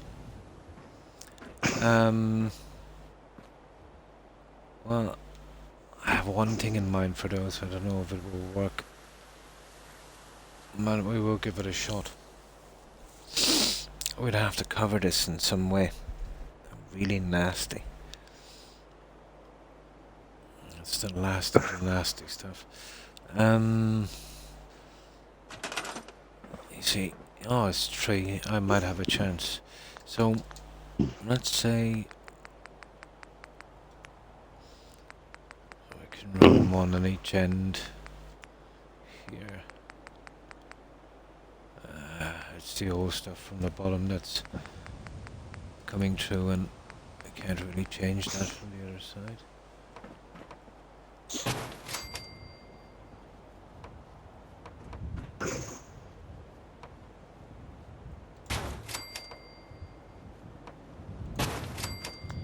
Well, we might be able to do something like this. There, that's not bad. Anything to hide that. MJ says that area is perfect for wheelchair races. That area is perfect for wheelchair races, yeah?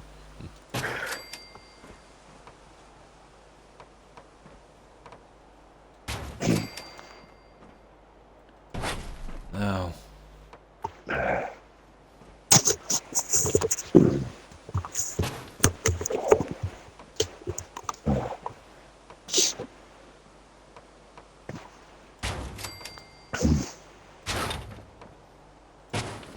Now we're starting to get this somewhat neat. That, I'm really not sure what I'm going to do with that yet, but we'll... And we definitely don't need another one of those.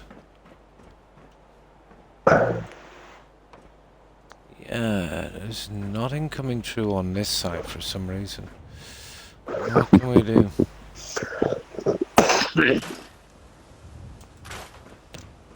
What can we do? Not a lot. I'm gonna have to come across the same way, regardless.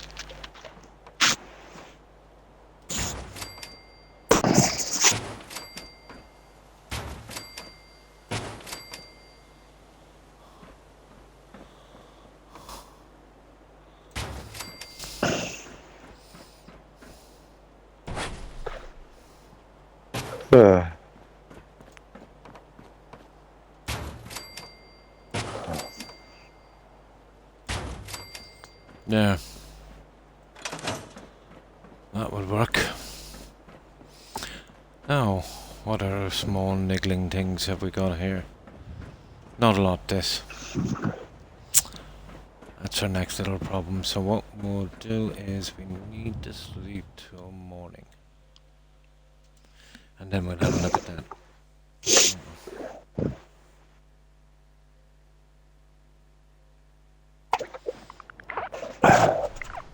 anyone eager because I know how it feels. But damn glad I am not alone at the same time. Now with this dude, he stopped his truck and had to check the fence, Big Cattle Ranch. Anyhow, he did not see the first line of barbed wire. I went right over. Oh, I did all I could do not to laugh at him. He thanked me for not laughing at him, and he grabbed his hat.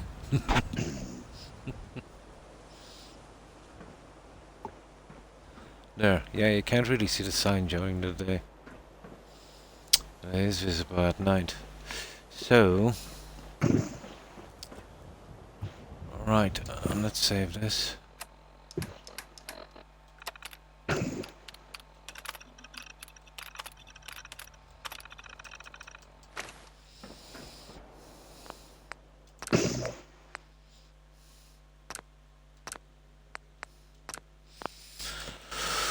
Okay, I don't want to do the silly thing of fencing this, because that's just a load of decoration for no reason.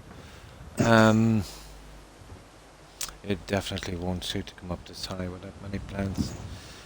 So, I'm looking for some signage for this thing here. I'm not sure what I've got, or even if I should put signage on it really. But we'll see what we have. If not, we'll just probably go with some seating. How we do then? Oh my god, it was funny, yeah.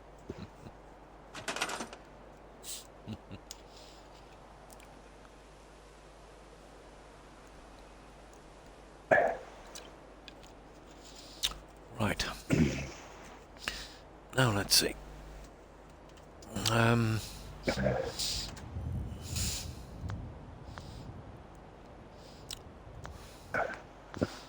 We need to know what I have here that would suit this.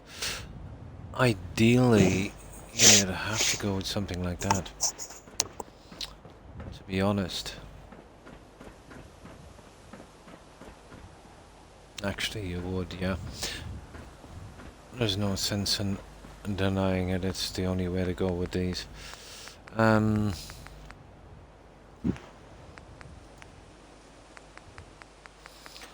as well get it over with.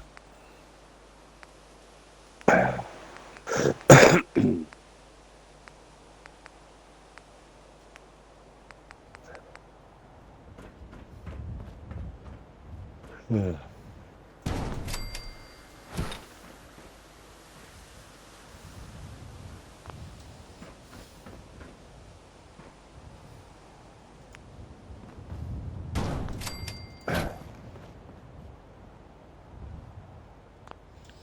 Yeah, there's no other way.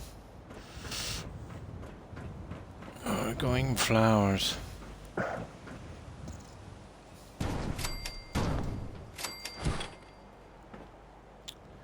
least we'll get done with this section once and for all. Oh my goodness.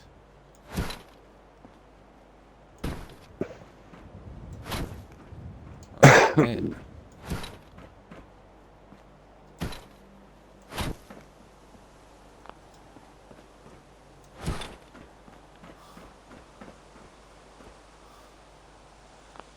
Yeah, that's how we'll do it.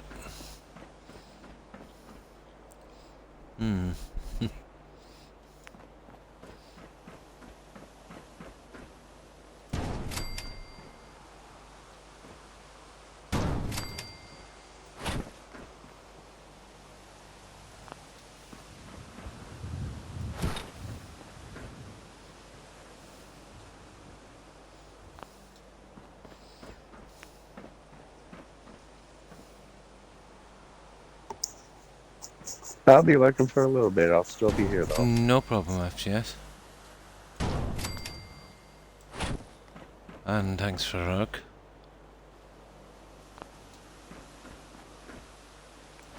And then this one. And what I want to do here as well, we can match them. I can size down these signs just a tiny bit. Just a fraction. And have something similar down here.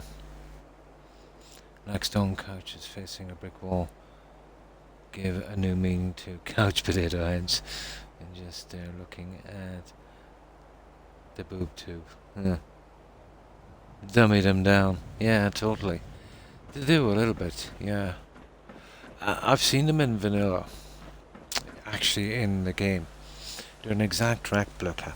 You see, let's say for instance, you know where I built that Bates Motel? There was actually 2 there. Originally, exactly the same as those. I think they had some weeds in them. Boob tube, my father used to say. That all the time.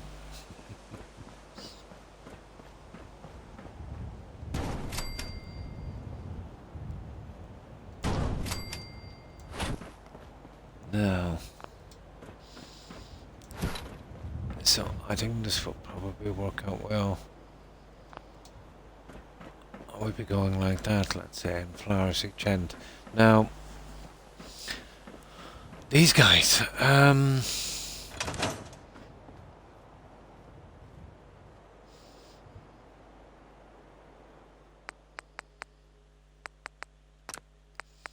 there's -1, 2, 3, no, 2, 3. 3 is not bad.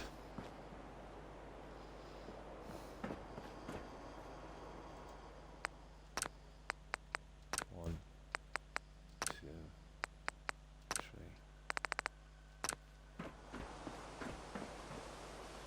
We're always a little big anyway.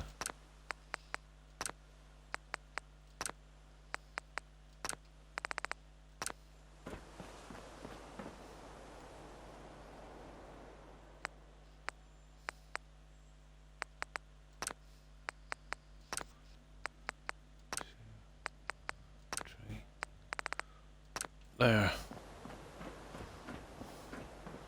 Now that's much more proportional than the size they were.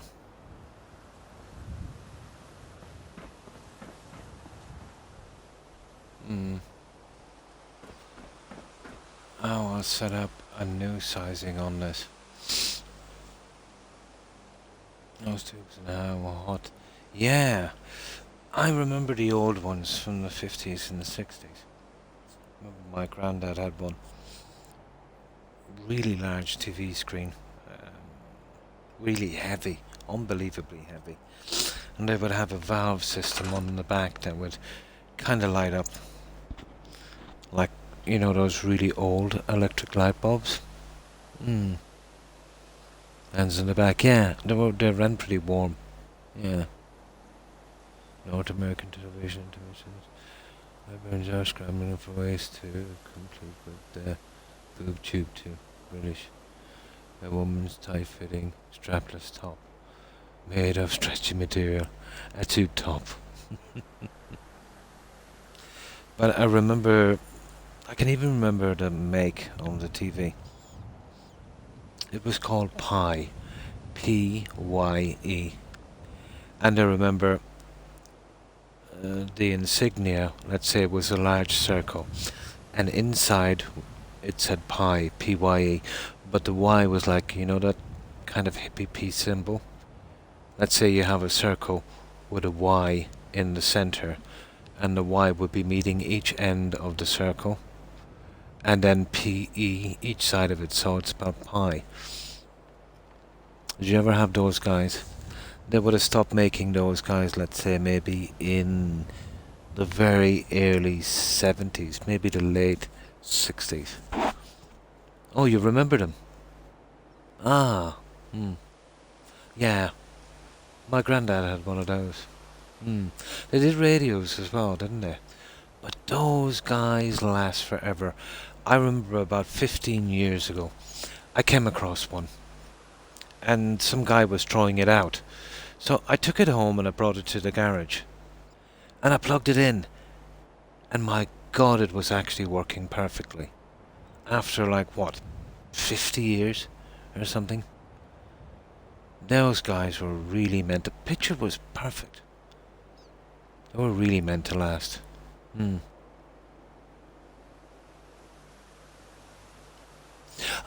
I think it does. Yeah, I think it does. You use it in mathematics as well.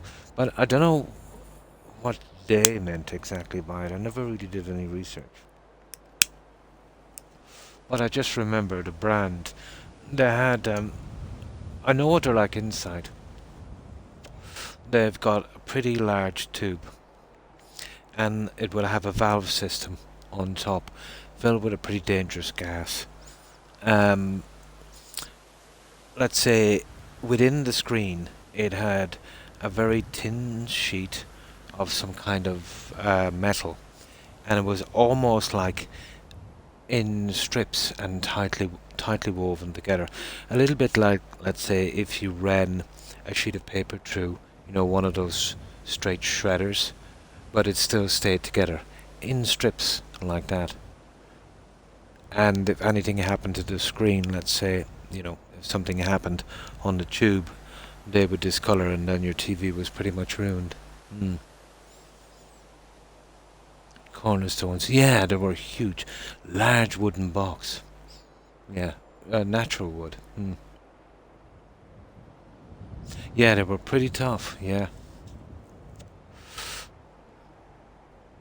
they were pretty tough. Now, what were we doing? Oh yeah, this. So 1, 2, 3, 4, 5.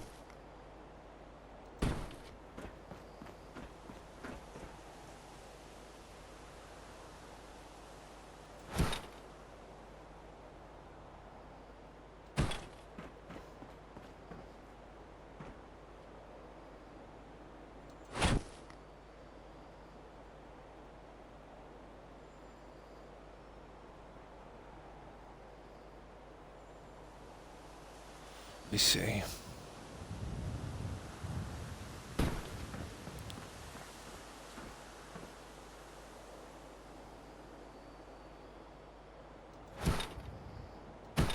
There.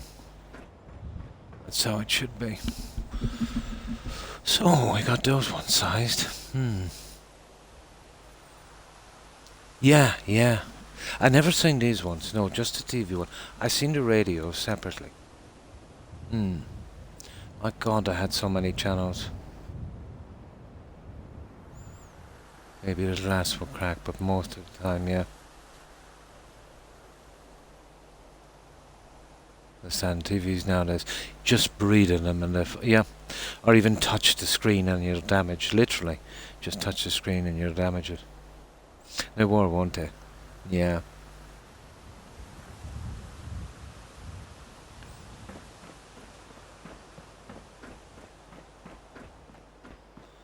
Now, we'll put the other guys in a little later, but I'll actually have a look at these.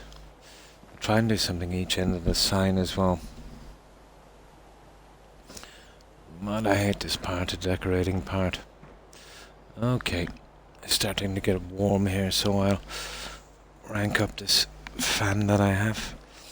The humidity here is pretty bad.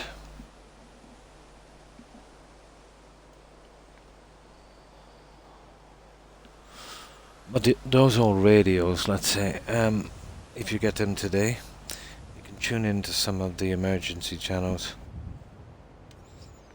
on those ones. I absolutely hate LCD TVs.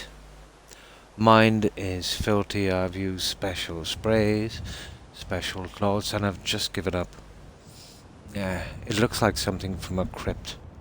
Yeah, it's there's a lot of dust on it. I do, lightly touch it, but I don't like them. They should come up with a system, let's say, like a protective screen, a Rebel. Something you could clip over your TV, and that would actually protect that screen, so it would only need a light dusting. And these LCD TVs now, all you got to do, let's say, if you've got to use the buttons on the side, if your hands are a tiny bit greasy, and it smudges the plastic, and no matter how you clean it, it still looks smudgy. There needs to be some kind of, high quality, even plastic, let's say, that you kind of snap on as like a kind of protector, and then let's say every few months or every year you could take it off and give the screen, you know, a little bit of, yeah. They probably, I've never seen them. And there's no fittings on the TV itself, let's say, to take it. But if, let's say, when they sold these TVs, you had the option to buy that, that would be cool. Because I think everyone hates, you know, cleaning their LCD screen, and they're like a dust magnet, especially with the static electricity. You know, they'll literally hoover it in. There is probably something like that. Although finding it would be another thing, yeah. Look like they can get up there in price. Oh! Yeah, I've never come across them here. But it should only be like a high quality plastic. So, yeah, it would be like them to start shanking people. Then there was that phase we had with plasma. They were pretty unstable, didn't last very long. Too hard to maintain, too costly. The LCD is a pretty old technology. I remember that in the 70s. The Casio watches and all of that. Alright, let's get these guys in.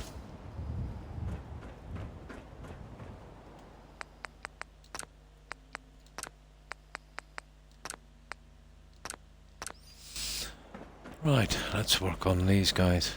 The sooner we get to Syria done, the better, I'd say.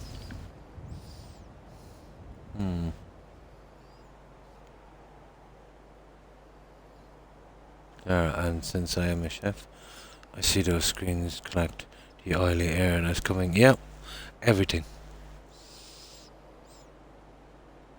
And when people hang them, they always... I don't know why anyone would hang an LCD over a fireplace. You know, it has problems regulating its heat. Why would you put it over a fireplace? Seems to be everyone's favourite spot. Or they'll put them too close to the roof, not letting enough air get to it. You would nearly need a fan behind those guys. They do generate a decent amount of heat. My parents bought me a Snow White watch. Anyhow, sister conned me out of it. Sounds like my brother's sibling. Yep. Been there.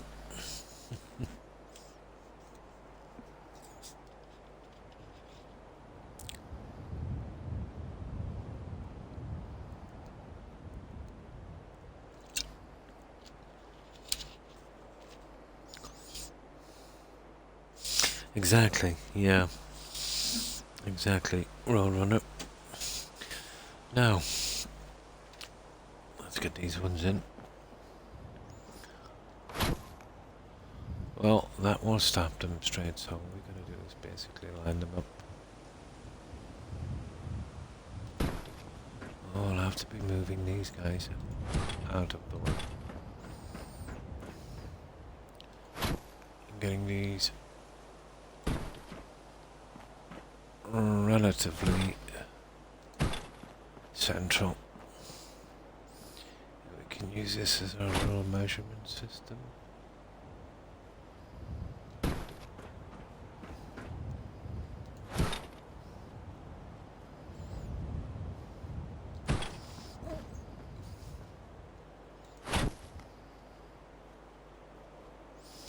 Over the likes of this, we'll be pretty much guessing, won't we?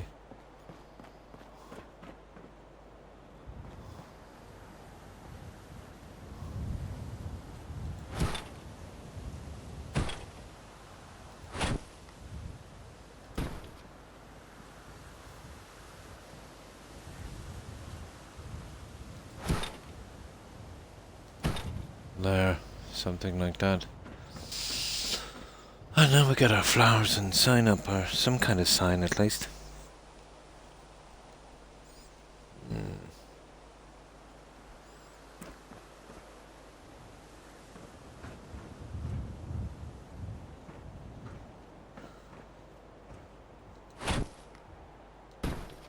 There. That's one. These are going to be a bit of a drag, to be honest.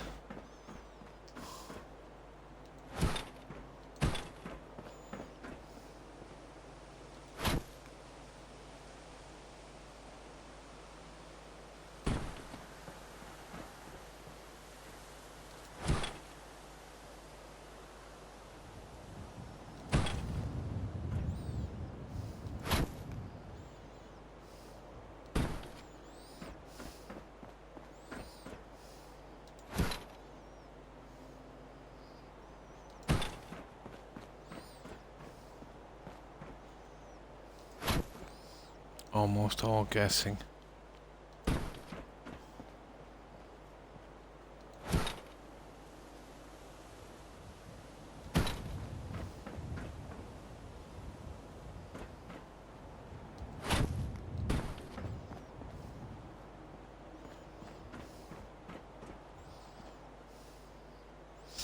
Yeah, I wonder if we can get this in, let's say, with one row of flowers. You know, instead of the two we had to do on these. That would be better, I think. I also chewed a lot of lead-based paint. Ooh, off my crib. And windowsills in my bedroom when I got tall enough to do so. So there was that too. Ooh. I've read some articles on that. Let's say, yeah. I was hoping we would get my dry humor. Yeah, the US during the 50s, 60s, and I think 70s used a ton of lead-based paint, and there's still a ton of it still around. I remember one of the paint companies making a stupid statement about it, how safe it was. But it was one guy, let's say, the dangers of lead. I think it was during the 70s or 80s.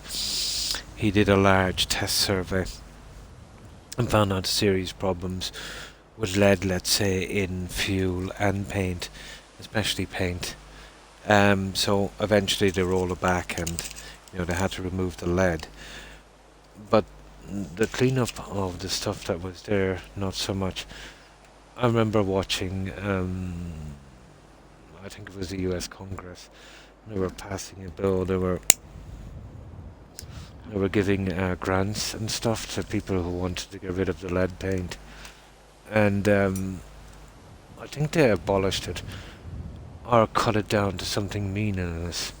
I think it got so bad that even Sesame Street did a piece on it. That's what drew it to my attention. I'm going back a long time ago. Yeah. I couldn't believe it, to be quite honest, when the bill for more funding to get rid of that paint was turned down. And it wasn't a ton of money in the big scheme of things. And then I've seen these guys who turned it down, preaching about protecting our kids. Kind of turned my stomach. The lead products, yeah, in waves.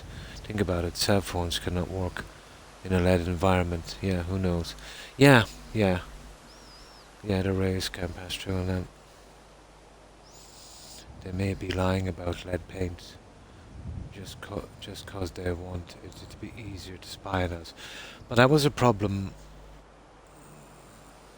let's say, reading a lot of history. The Romans actually even acknowledged the problem with lead. The Romans did, in the later stages, a lot of lead piping. Yeah, even they kind of copped on a little bit to lead. They would use lead, let's say, for their fountains and that. They tended to use stone, let's say, on, let's say, water they would use. Even the Romans, kind of understood it wasn't, 100% using lead. I never understood how they had a battery on their heads. That'd be good for us, yeah. Don't believe the government nor the puppets when they say something is... No, not necessarily, no.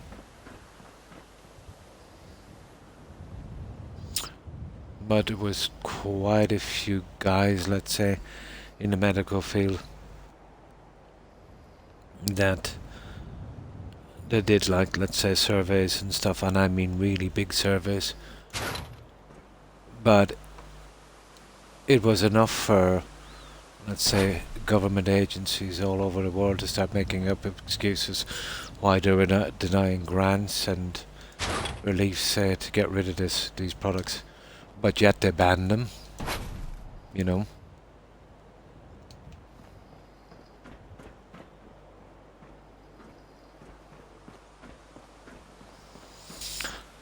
Let me see. Stone would be safe, you know, water and that. Plastic, it's what we tend to use now, but plastic is everywhere on this stage, you know. Literally everywhere. We still need a better system than plastic. But it's cheap and it's long lasting. And the damage is not really that apparent.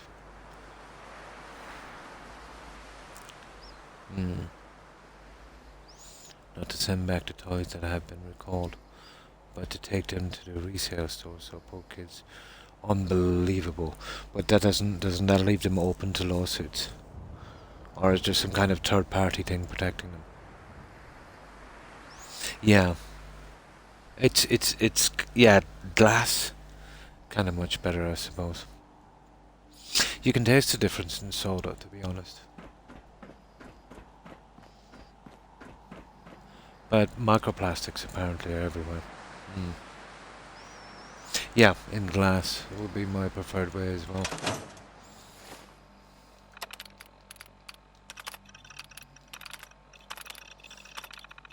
And I remember a time, guys, when there was no plastic bottles. Everything was glass. And I remember if you bought a bottle of soda, there would be like a deposit on the bottle. Now I'm going back. And you would return them, let's say, when you bought another one. And you would get that knocked off the price of the next one. Then it would send them away. I know. It took a lot of... Well, if you think about it, energy-wise, it takes a lot of energy, you know, to create glass. So, you know, even if you were to melt down the glass bottles again and reuse them, I think it takes something like 15% or something, or 20% of the energy to making a new one.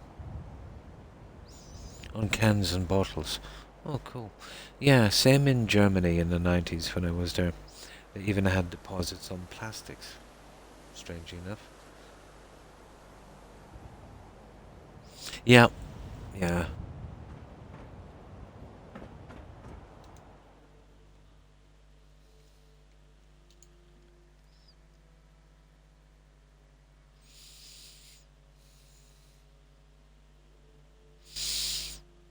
But I wouldn't mind living off-grid. Some kind of log cabin somewhere. Although I wouldn't be able to do it anymore, build one. Not now. Maybe 20 years ago. But I suppose I could do it slowly. I just never got the opportunity. Somewhere close to a stream. And that would be cool.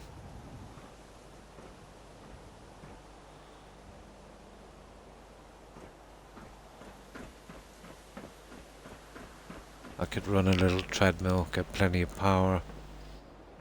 Yeah. Even if I only spent a few months a year there, it would be a break. Yeah. It doesn't really bother me, being a guy. It doesn't really bother me. You can always grab a spade and, you know, do it old school.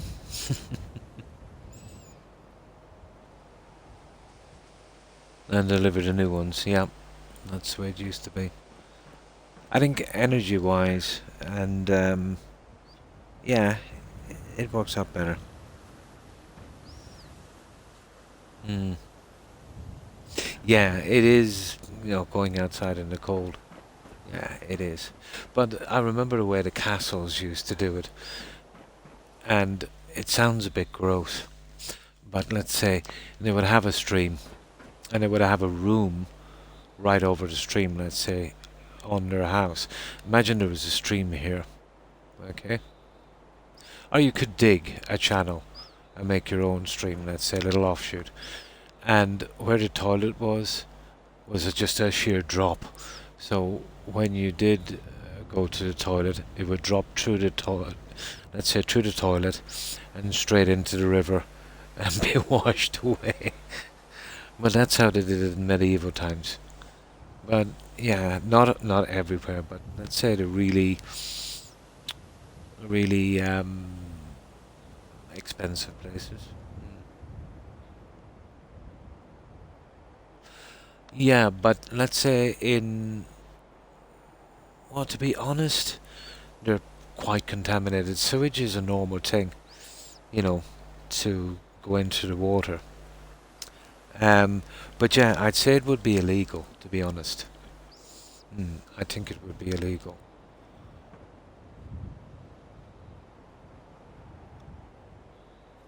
You could, you could dig a large pit, but that could also seep into the groundwater. Unfortunately, I think dumping it in the river would probably be the safest way.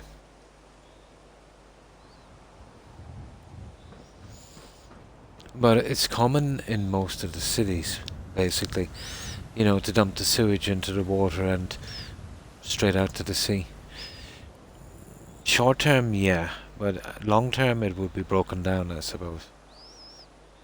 Hmm. Yeah, it all depends on where it gets dumped, Roadrunner. If it was dumped in a large pit, let's say, that would be close to the water table, it can eventually seep in. There's been problems here, let's say, with, let's say, cow manure. They would hold it up in silos, let's say, for fertilizing. And there is a kind of liquid after about a year, well, a few months, I think, that would come off that silage. It's almost black in color and it's massively toxic. There has been some problems with that, let's say, seeping, you know. Oh, pretty much, yeah. Yeah, I've been known to contaminate the water where, yeah, they grow, yeah. It is a problem.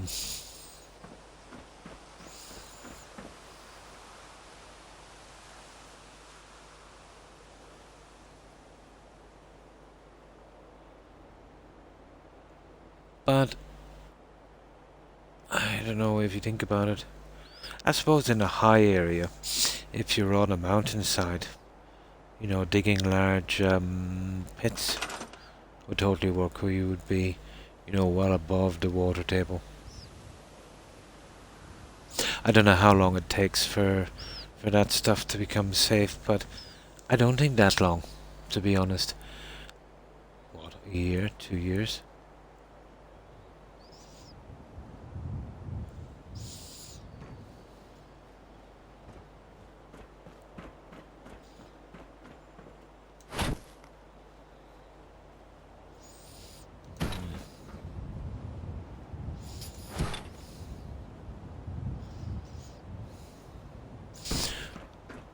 Well, what would have me really interested, let's say, in a log cabin, if it was really off-grid, would be trying to work out some kind of off-grid power supply.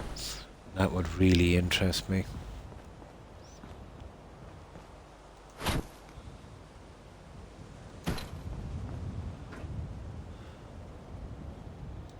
I used to dabble with windmills and solar power and all of that stuff when I was a kid. And that always interested me. Hmm. Yeah, exactly.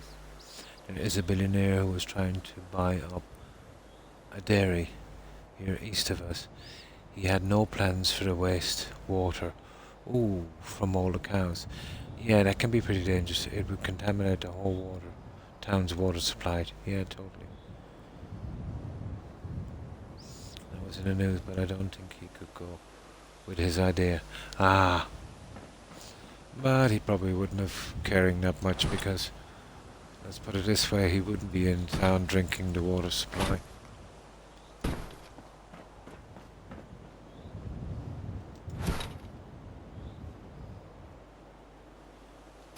But what are your guys' filter systems like, let's say, for town water supplies?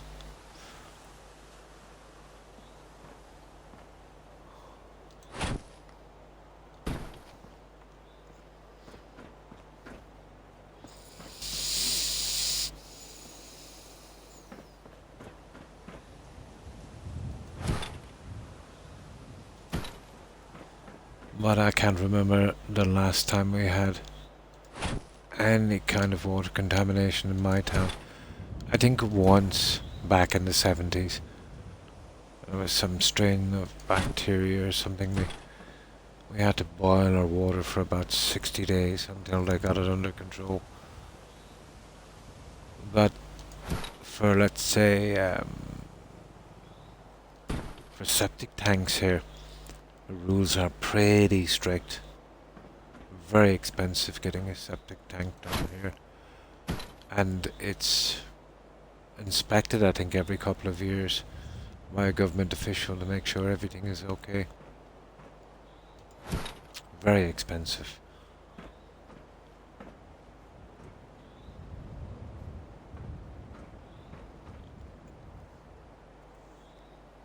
City water, one thing, yeah, about living in a town, yeah. In Lebanon, Oregon, we always had water contamination issues. Oh, have you got many factories there? I know I spelled the town's name wrong. No problem.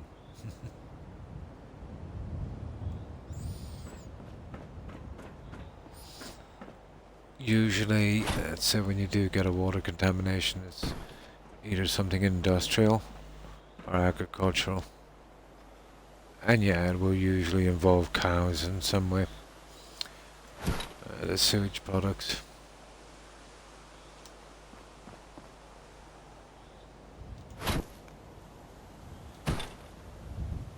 But I remember back in the 80s, very early 80s, there was a local meat processing plant that would, literally do the slaughtering there and the packaging and stuff. And as a kid, I would always, I know this sounds gross, they had a kind of tip at the back where they would throw the old bones and stuff until they were moved during the summer. But it was a great place to gather chandlers. Chandlers would be flyworms, the fly larvae. Absolutely great for fishing. So I used to gather a lot there. But I remember, let's say, on clean-up in the factory, when they would hose down all the floors, the wastewater would be dumped straight from a pipe into the local river. And you could see tiny little bits of meat and stuff would be coming out. And it used to feed at pikes. Yeah, chandlers, yeah, we call them. Yeah, fly maggots. Really good for fishing. But it was huge pikes in that river. I remember a friend of mine caught a 7 or 8 pound pike. Pretty hard to land. Pretty aggressive fish. I've seen a pike so big. Like, we've got water rats here. And they're about maybe 2 to 3 times bigger than a normal rat. And unlike the normal rat, let's say, if you see a normal rat, he will run. And these guys, to a certain point, will run as well. But if you corner these guys and they feel like they can't escape, these guys will actually attack. They'll jump towards your face. And they're huge. They're absolutely huge and pretty frightening things. And they're probably as big as a small cat. And I seen one swimming across the river trying to get to the other side. Yeah, about as big as a kitten. And then I seen this thing like Jaws coming up behind it and whack! It was a huge pike. Literally swallowed it whole. I've never seen anything like that. Used to have one as a pet. Yeah. Those ones would be pretty tame. The guys we have here are really, really, really nasty. But you don't see them, strangely enough, in towns. The towns are pretty well, free of rodents.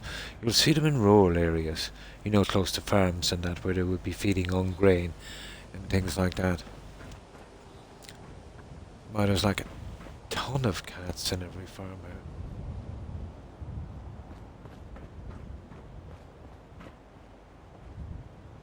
But I remember a friend of mine, well, a friend of a friend, he would have been much older. He was working on a farm. He had a bag of hay somewhere, so he stupidly put his hand into it, but he didn't realize that a rat had crawled in and had some young rats inside the bag, and it latched onto his finger, and it literally wouldn't let go. So what he had to do was he came out and it was literally attached to his finger and kind of locked on like a pit bull. So he had to get a cigarette lighter and literally burn that rat for about 5 minutes before it would let go. But yeah, we rushed him into casualty. He got a series of pretty nasty injections. Those guys are vicious. But if that happened to me, I would totally freak out. Imagine having a rat locked onto one of your appendages. Ooh, I would freak out. But he was quite calm.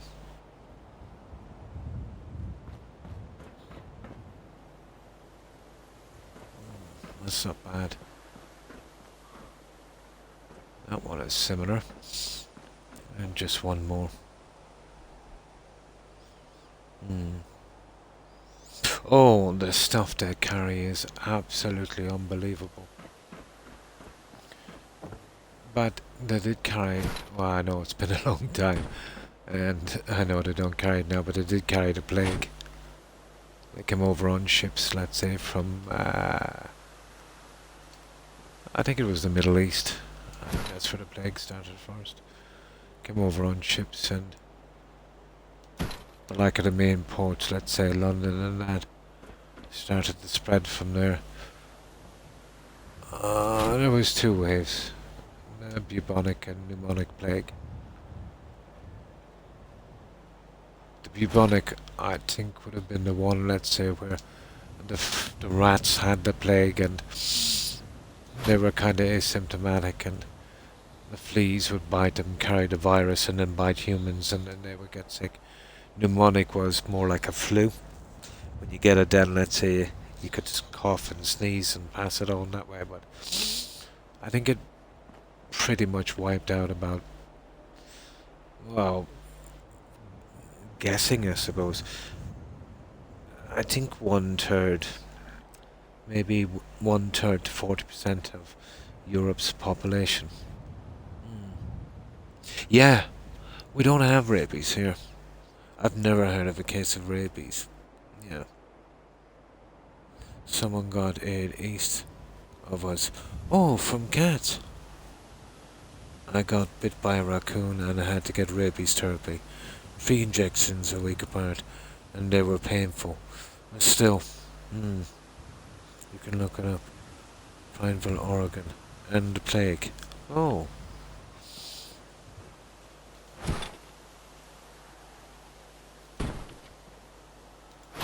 I have never heard of a case of rabies here. I'm not sure about Britain.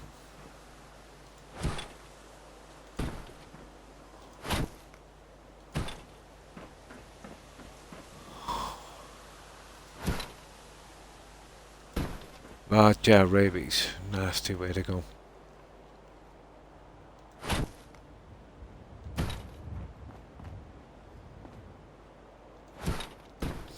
There we go. But I remember, I think it was during the 90s. There was a scare. It started off in Britain and eventually spread here. And I literally know. Well, I'm familiar with it. I've seen him. He's definitely not a friend of mine. The idiot for let's say responsible for introducing that virus into this country. It was called mad cow disease. I think they had some name for it, but it was known as that. Oh, hi, Enlistic. I might respond a lot slower today. No problem. Tab out. Oh, cool. Since it's my brother's... I'm at my brother's birthday. Oh, cool. It's in 2 days' time and mine is in Tray. Oh, nice. And a happy birthday to your brother and also to you. In advance, Enlistic. I hope you and your sibling enjoy your days. Oh, that's cool. Yeah, did you get it in the US as well? It started off in Britain, but obviously then, like, let's say because of the trade, it went straight to the north. But we had it pretty much under control here. It was absolutely, yep, that's exactly how it happened. Like, how they thought they'd get away with that Roadrunner is absolutely beyond me. They knew they wouldn't get away with it. Greed is so stupid. You know, to feed bone meal from cows back to herbivores, cows again. No species can feed on its own species. You know, we knew that going all the way back to the caves. You know, in the very beginning, they found evidence that humans did practice cannibalism, you know. And then, let's say, the archaeologists doing a lot of digging noticed that this practice stopped pretty abruptly, just literally stopped. They realized how dangerous it was, you know what I mean? Even though they were probably starving, they would still not eat their own. We knew that going back to before we could even speak, you know? Human cannibal tribes, yeah. Yeah, even they knew. The last recorded case, Roadrunner, of, let's say, getting sick from cannibalism was a pretty remote tribe, I think, in Papua New Guinea. I think I pronounced it right. It was, I think, during the late 60s or early 70s. They were pretty sick, and they had a name for the sickness in their own language. I think it was called Kuru. In their language, it meant the shakes. So yeah, it was literally mad cow disease. You don't eat your own species; it just doesn't work. Right now, my brother is curious in my Skyrim gameplay. Nice. So we're downloading it on Xbox and we're going to take turns. Oh, nice. Last time we played, it was the original Skyrim. But he dropped it for World of Warcraft. Another pretty good game. I mean, yeah. Oh, that's cool, Enlistic. Yep, I mean, like the airplane that had those guys. Yeah, well, they kind of had no choice. Although I think I would probably rather die. But yeah, that would be short-term cannibalism, you know. They would probably get away with that physically, but emotionally, I think they're pretty much ruined. Yeah. Yeah, not all the time. Yeah. Oh, my son is a huge World of Warcraft fan. Nice. Yeah, yeah. I think I would probably die. Like, even if I was forced to eat my dogs, I'd still probably die. You know. I don't. Well, it's hard to know. I don't think I will be able to do it. You know. I don't think I could. But yeah, um, that broke out in Britain. We had it pretty much under control. I think there was a strain of it in the 60s as well, and that was kept under control.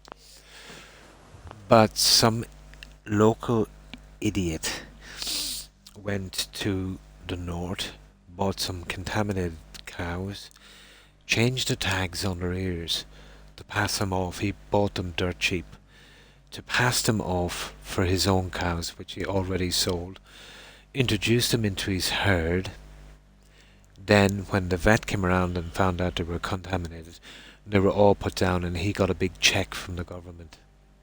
He literally did it as fraud. He introduced the virus into the country as fraud. How stupid is that? And this guy is local. My son's guild is... Oh, nice. 1,000 people strong.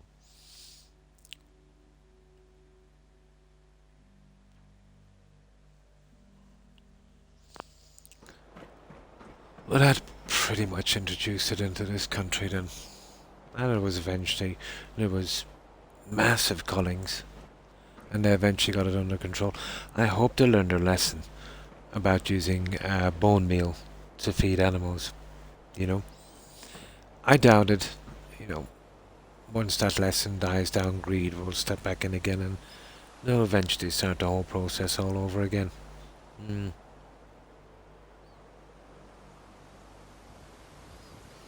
there was the Donner Party. Yes, that got stuck in a snowstorm, that's right. They made movies about all of those, yeah. The one you're talking about, the guys on the plane, the name of that movie was called Alive. Yeah, I remember watching that. Pretty disturbing.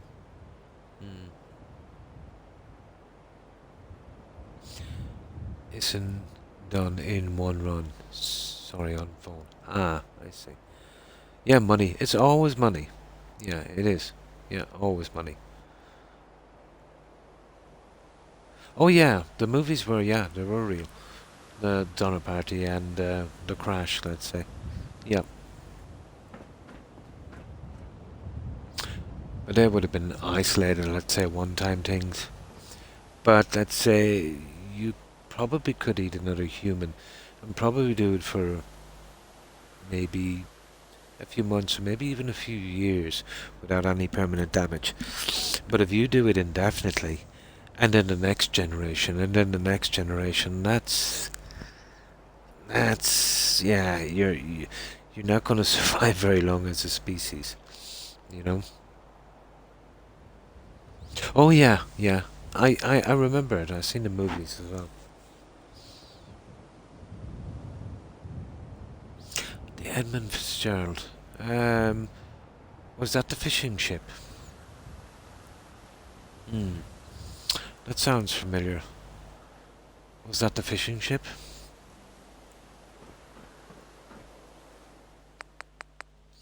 They did another one, let's say, with The Perfect Storm.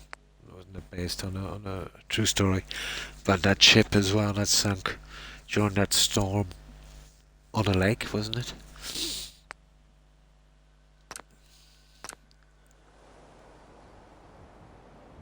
Ah, I see. Excuse me. We got a big raid, it's called. I'm serious, they're called. Ah.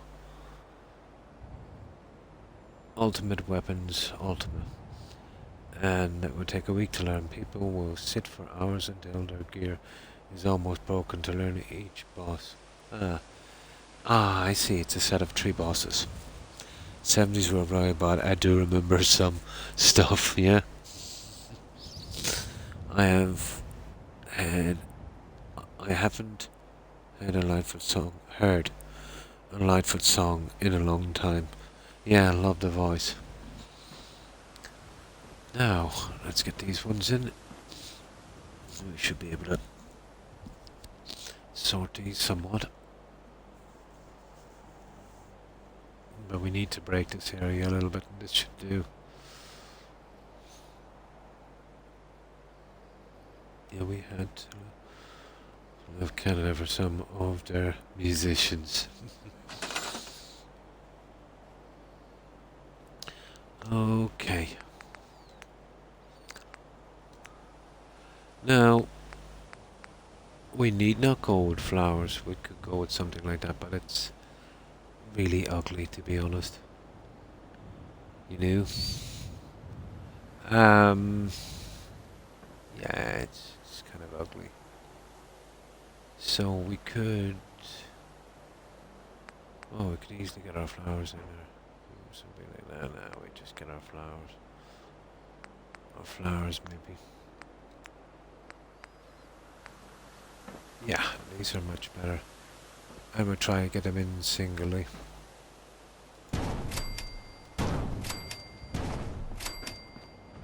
Try and do single lines on these.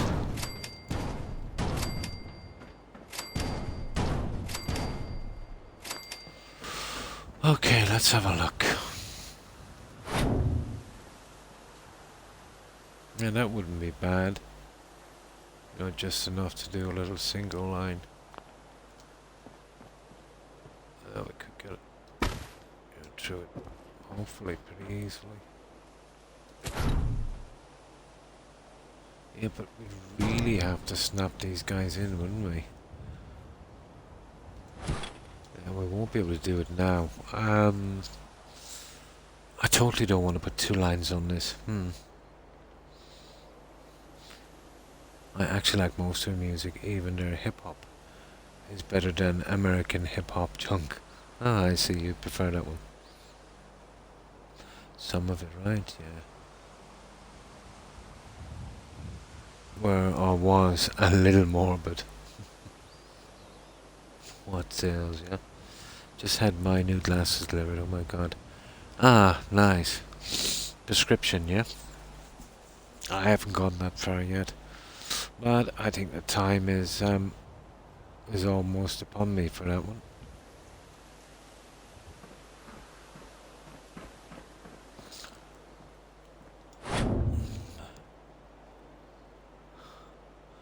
Yeah, those I want to get to about here, so... Okay.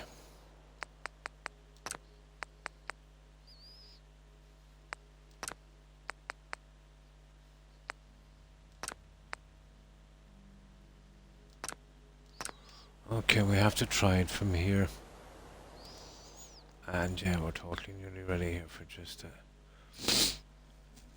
get another save in and get these flowers in. They're always going to be grindy. This decoration takes forever. The frames are similar and they are clear, so they aren't obtrusive, like my bigger and black frames.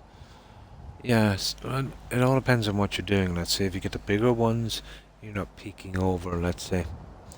And then the smaller ones, let's say, are not too bad if you're watching TV or something. Yeah, depending on what you're doing.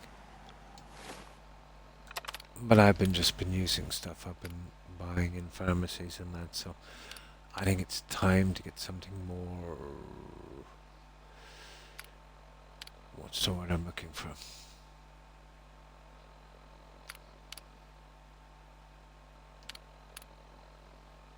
More set to, let's say, me. Something like prescription, yeah. Yeah, probably Roadrunner. But, yeah, I don't really want to admit defeat yet. You know, that kind of way? I think I'm still in denial.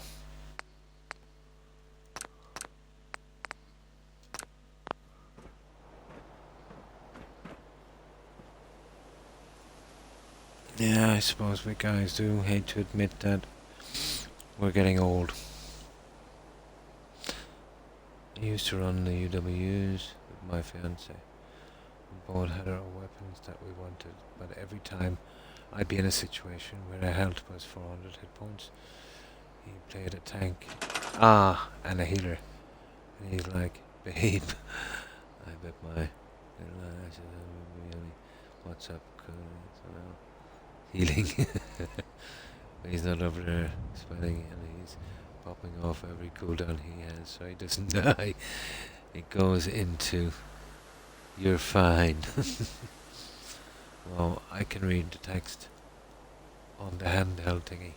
Oh, nice. I never wore glasses before my accident. Oh my god, I hear you. I don't want to wear them even though I'm supposed to. Yeah, yeah. And I'll pop my instant healing button, only for him to take more damage later from the tank buster, and he's yelling for my help. One time I said, "You're not dead, are you?" We were about 20 hit points left. Yeah, exactly.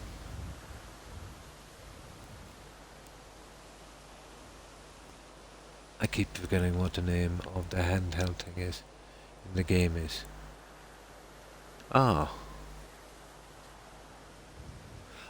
I think Andestic said it was her fiance. Yeah, I used to run UWUs with my fiance. Yeah, fiance.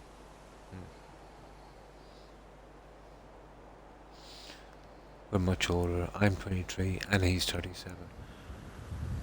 We're going to be 24 and 38. So the big boy.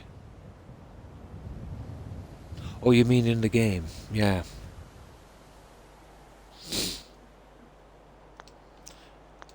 My eyesight is not that bad, to be honest. You know, it's still I can still drive, still passing the eyesight tests, but I'm having problems with smaller text on my board, especially the colouring. Yeah. Oh, hi, Mikey. Hi. How are you? How have you been? How have you been keeping? My sons are pretty close in age, perhaps. Yeah, that is why we all had to have, yeah, their own. Hi, Mikey. I have never been able to read the screen and give the controller. Yeah, I can pretty much still do it. Yeah. But my eyes do get tired from time to time.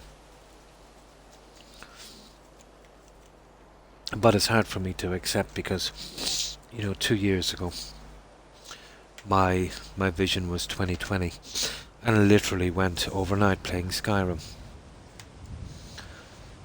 I had well above average eyesight. And that just went overnight. I always thought that it would be a slow progression, but no, it's pretty quickly. Oh, thanks for the gift sub, Mikey. That's really kind of you. Appreciate it.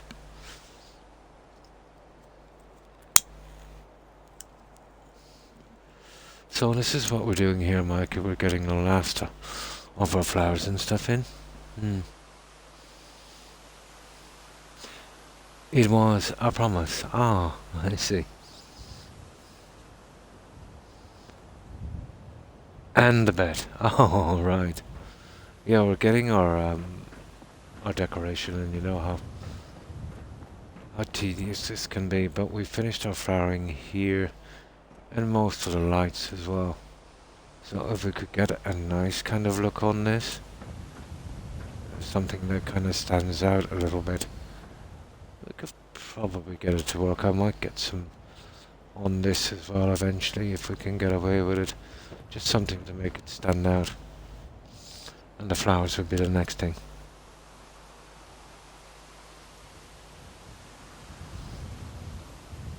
I have a lot of nieces and nephews. I get the no sharing thing. Oh, they grow out of it when they're older. Imagine how my brother felt about sharing a birthday with his baby sister when I was turning 15. When he was turning 15 and I was turning 1. Yeah, not good, 15 and 1. So what have you been up to, Mikey?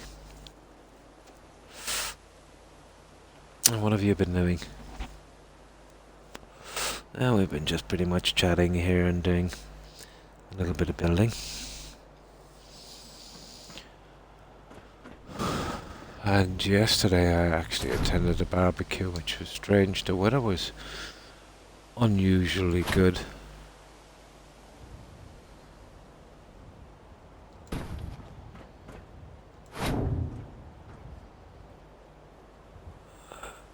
so not too bad on this. Now, what I'm fearful here is exactly what happened there. You see, we can't now attach onto this. And this is absolutely brutal. This is why I absolutely hate changing the settings on this. You've got to be more than careful doing this. It's tedious. We need to be able to reset the plants once they go in, so... And yeah, this won't work because I'll tell you why. We'll just hike those in a little bit.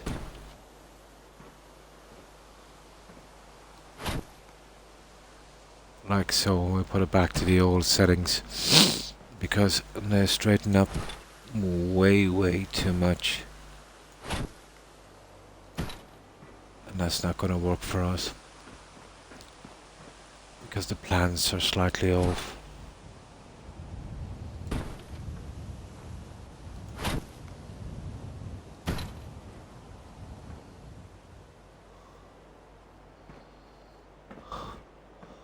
Now, this is where we'll have to make up for this. There. And make sure all of these guys are in line. I knew this was going to happen anyway. Pretty much. And get the three of them lined up like this. They're not bad. Considering, although they need,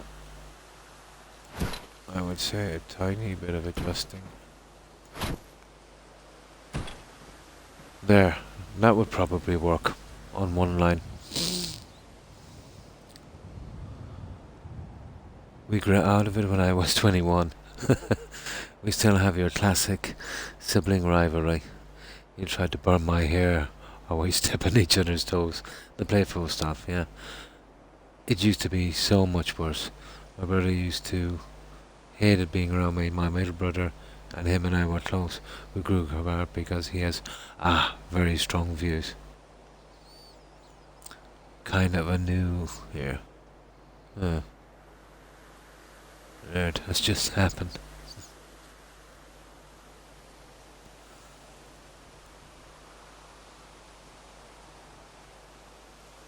Oh, thanks for the gift sub again, Mikey. Sorry, I missed that. I was just building. That's really nice of you, Mikey.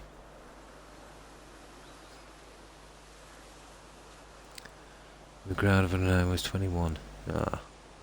Yeah. I was the youngest. And it's not easy being the youngest. And trust me, being the youngest does not necessarily make you the pet. That I can tell you. Skyrim is about 50% done. Next day I flipped a coin. And he goes first. Nice. Croc, are you using the roses? Yeah. Yeah, I want to match it in a little bit, MJ, on this. My youngest hates it. I still guess it, I'm not the youngest. Yeah, I'm the youngest. Now, I'm the biggest. Nice. Yeah, I'm the youngest of 7. 7? Well, 6 now.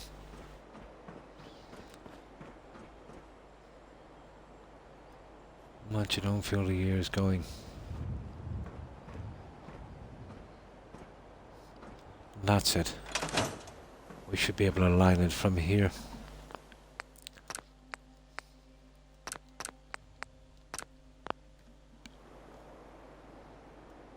Hmm. 7. Yeah, it's considered to be normal, let's say, for 50s and 60s. Now, Roadrunner, it's like 2, 3. Yeah. But back in those days, yeah, that would be about normal. The absolute child abuse. Oh. From our mother and stepfather drove me and my 4 brothers to be kinder towards each other. Oh, so sorry to hear that, Rebel. And they're always to protect each other. Yeah. We never had very many times that. Yeah, we had spats. Yeah. Yeah, totally. That really grieves me, to be honest, when parents are like that to their kids. You know, it reminds me of a saying I heard. I think it was a relative of mine. There was a big case in our town. Oh, must have been about 3 decades ago. So, I think I was discussing it with somebody we were talking about. It was someone we knew offhand, and it didn't seem to be that way from the outside. And he looked over at me and he said, what was it? Even a rat takes care of its young. I think he was trying to portray that, like, how could a human being not have feeling, and especially, towards its own young.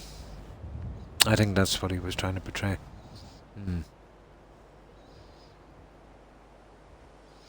Mother of the oldest of 6. Oh.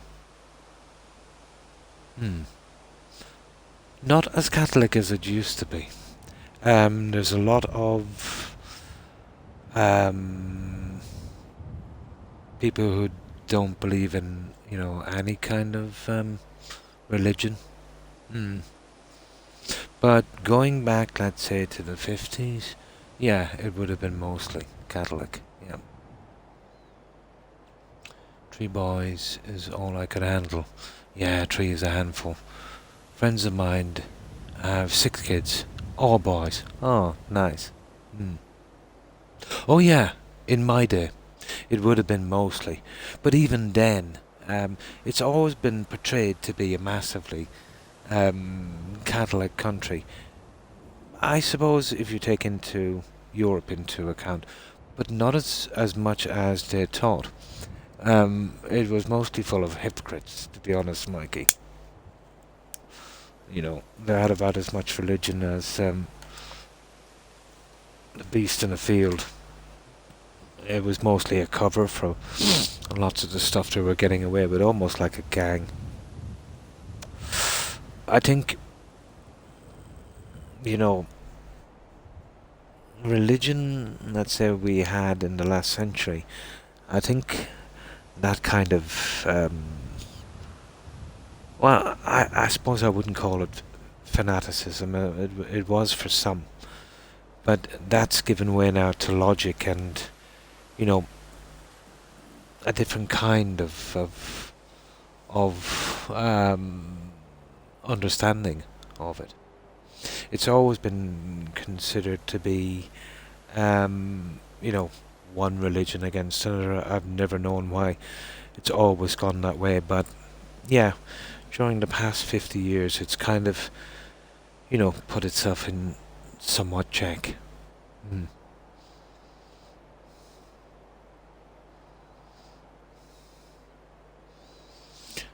My mister is from the 50s, and there's only him and his sister. Ah, why do you think Tin Lizzy happened? Tin Lizzy, the musician from Dublin?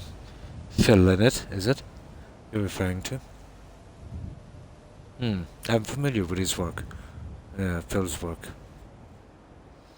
Yeah, I would watch animals, love their young and make sure they were fed, clean and warm, and think to myself, if my parents could take care of me, even just the basics like that, animals could, I would be happy with that, yeah. Totally, yeah, he was a great musician. Yeah, unbelievable. It's sad when he passed away. Sometimes us parents say that one of our kids can not do something such as make money.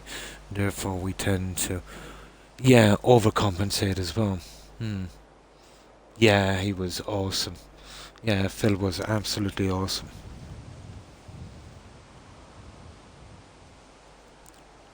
Tragic. how he passed away. But that seems to be the thing with musicians, especially from the 70s.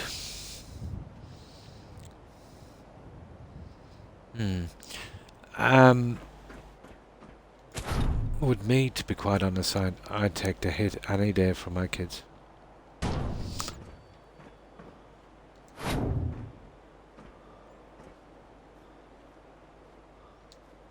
Okay. We need to stop the snap.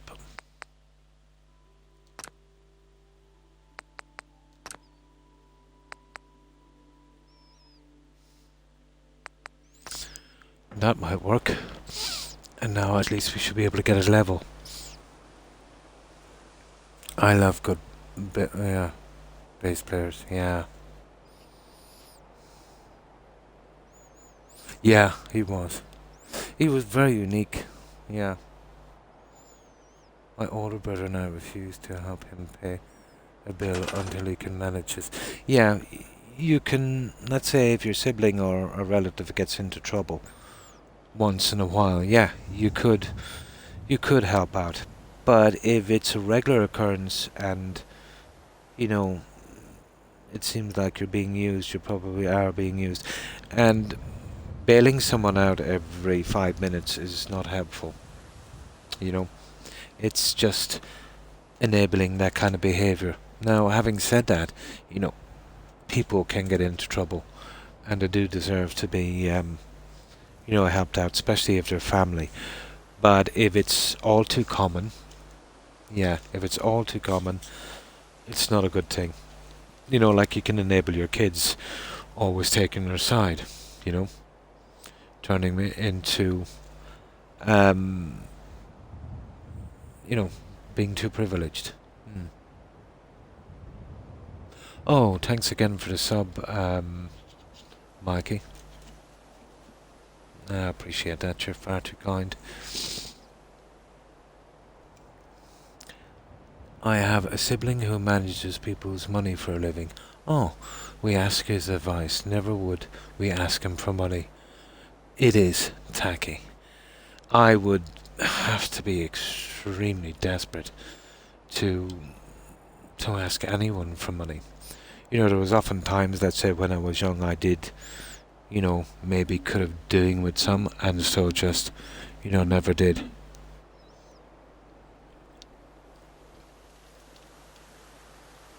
Oh, thanks, Mikey. Yeah, you know, times I could have really, you know, had a few hard times. And just, it was better I got through it, because going through that, I made sure I didn't make the same mistakes again. If I had an easy out, I probably would have done the same stupid things over again. But it was a combination of being maybe a little bit silly, but, you know, circumstance intervened as well, so it probably could have happened to anyone. It is his wife or his kids are asking for food or something. Oh yeah, that's a different story.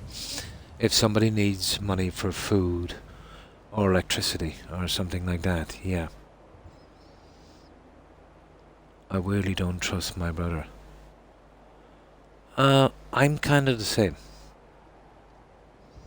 But his wife and his kids don't ask for anything other than a ride or two. Which I'll give, yeah. I probably earn the least out of my family. Yeah, and I still don't ask for money. Yeah. Well, my family, let's say, are...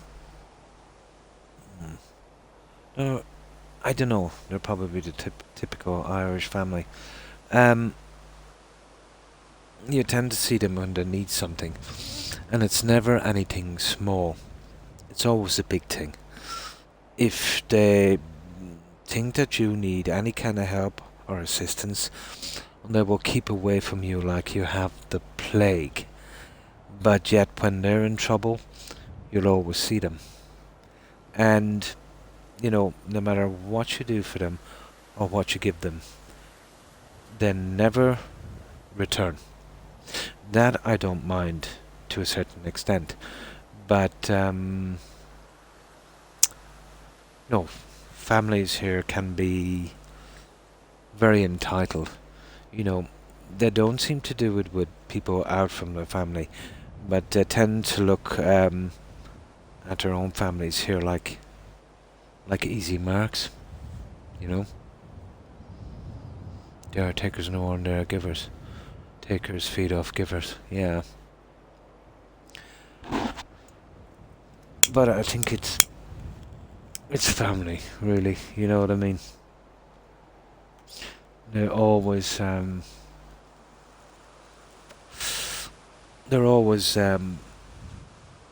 to pull a con, I suppose.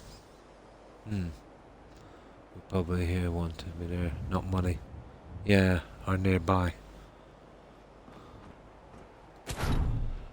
Yeah, family can be strange.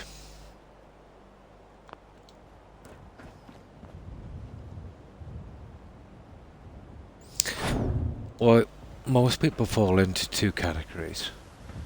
The ones that think that family are important and they're trying to help the best you can. And then the other category where, let's say, family are there as a crutch. Whenever you squander or, let's say, mismanage whatever you have to keep bailing you out, you know? And their needs are greater than yours. Although you're the one, let's say, that's, doing the work and stuff. But I think it's always been like that, guys, hasn't it?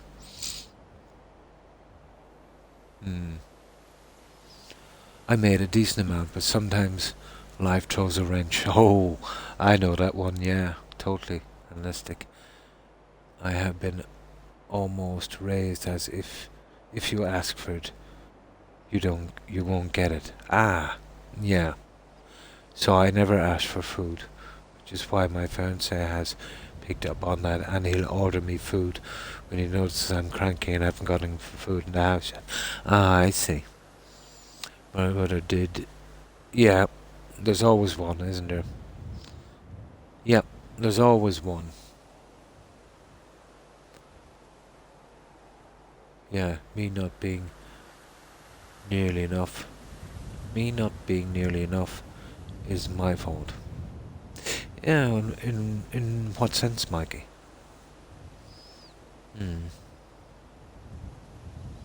But yeah, we have one in our family as well. I think that's common. Yeah, he does sound like a nice guy.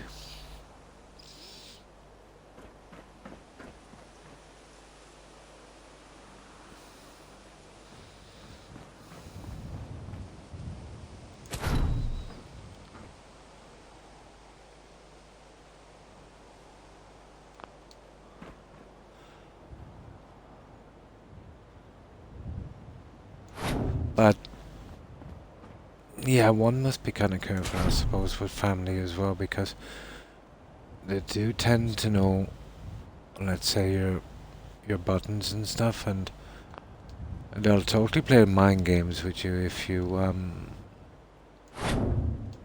let them to get to what they want.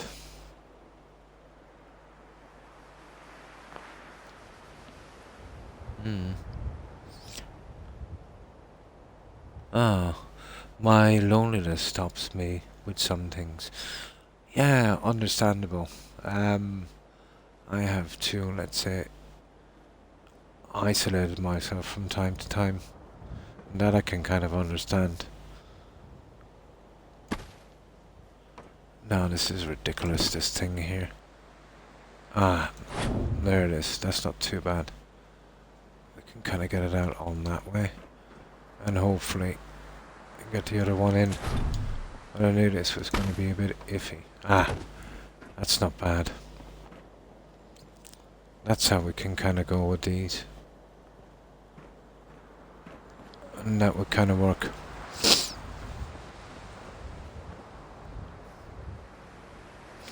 I have never had anyone to depend on for anything. Yeah. So I learned to go without stuff. Yeah, pretty much if I can't get it myself, I'll do it out until I can. Before I would dare lean on anyone else for whatever it is, even if it's food. I'm too independent for that. Yeah. All my family knows my online name. Thus they better be here if I am talking about them. I see. He's also slowly helping me with my newest obsession. Jealousy. Oh, we were able to open me up. Oh, when I'm upset that he's not there or I feel like he's ignoring me, talking with other people, which is not true. It's just my ex. Up, and I believe. I see. I see. Yeah. Yeah. Start World War Three. Yeah, sometimes let's say it is hard to recover from being hurt. But I think in the big scheme of things you've got to open up again because after coming out of a relationship, after being really messed about and hurt, um, to still kind of harbour that in another relationship kind of jeopardizes that as well. But it's easy to say such things.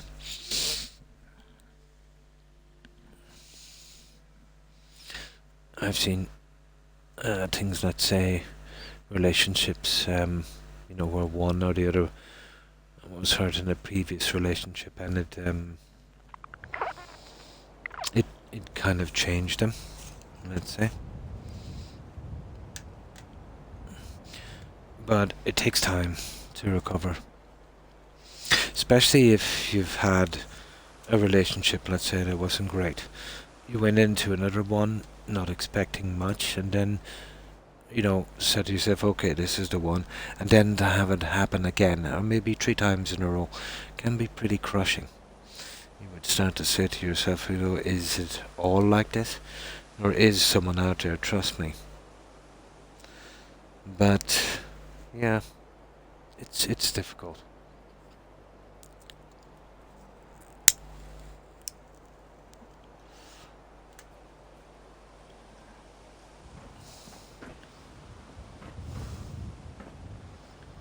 Relationships are hard.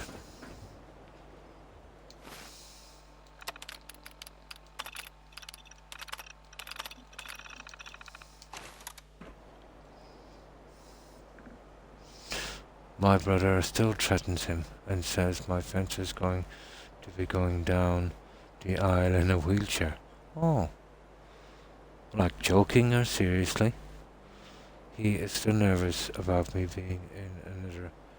Oh, I see. He's been protective.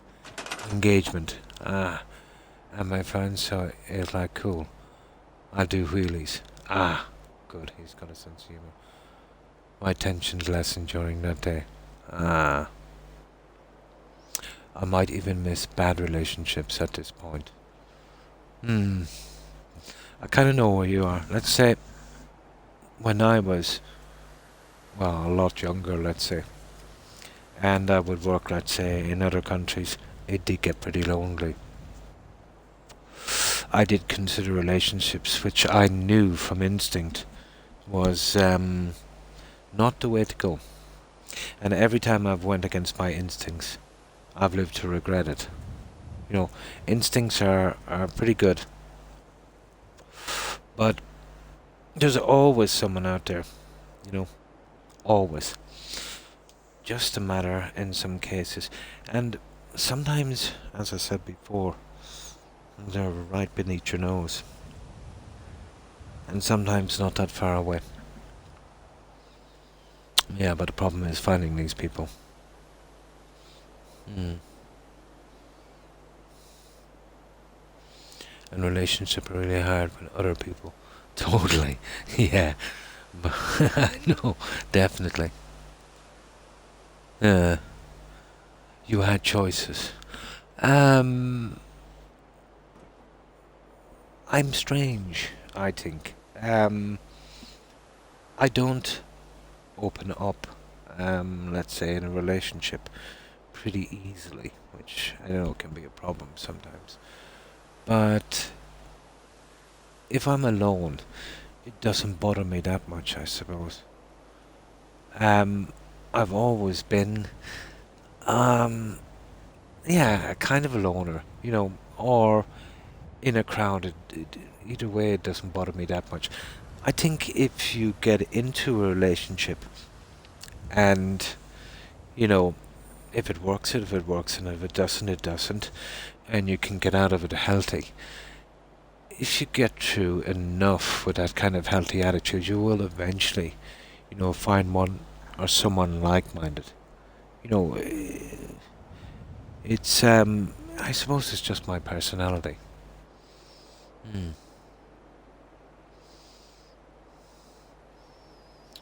I get where you are. Been through that, yeah. Just keep it, totally, yeah. Better off in the long run. Yeah, totally. Everyone either hates me or wants to use me for one thing or another. And that's pretty much, yeah, common MJ. I'm pretty sure I'm going to die alone. Oh well, I'll always be surrounded by weed plants, at least. Ah, that's nice. Some instincts. Yeah, they do. They do. But only when you get deep into a relationship. You know, your friends are always a good, well, the right friends are always a good radar, let's say. But yeah, once you get in deep, you get clouded. Hmm. I was 100% in love with him, and it was that sloppy love at first sight crap. But that was the truth. And when he crushed me, I felt it 10 times, yeah. Parents who did a lot of work. Yeah, yeah. I'm a loner. I'm pretty much a loner as well, strangely. Just being alone for too long make me kind of hate myself. Yeah, it can get that way. I've kind of been there, and the way I see it, I would rather be alone than be in a bad relationship. A bad relationship is much worse than being alone. I wouldn't mind, let's say, if I was in the position to date again, but I'd be pretty careful. You know, another person would have to earn my respect the hard way. I would obviously show them the same respect, that they would show me, you know, that kind of way. Hmm. My Mr. and son who lives here, two peas in a pod. Not fair. Just one of me. They're gagging up on you, Roadrunner. My anxiety won't let me meet anyone new now unless they go way out of their way. Show me they actually give. Not gonna be though. You never know. So I don't even bother anymore. It is. I've been alone. Well, in my opinion, anyway, Mikey. I've been alone and I've been in bad relationships. Um, and yeah, the constant dread of a bad relationship is never ending. At least being alone, you get some kind of peace, you know, and maybe even an opportunity to meet someone who's half sensible. Hmm. I wouldn't say that, MJ. No, I wouldn't say that. A life is never a waste, you know, if you think about it. Like, even if you live and die and, you never have a family or even a relationship, it's all about, you know, the people that you affect. I've always thought. Because in the end, you know, no matter how much family or how many good relationships you're in, you pretty much basically die alone. And that's something that, no matter how popular or unpopular we are, that we must face. Hmm. Hmm. There's not healthy to put someone under pressure. Going out of it with care. Your owner does not equal respect and equal footing. I'm also the loner type. I love my personal, yeah, so do I. So I can get drowned in it. But also want kids. Nice. So I try doesn't mean I don't fall. Don't make mistakes. I don't find the right person. Love is a tough... It is. Yeah, it is. 16 years. I doubt Mr. and I are going anywhere at this point.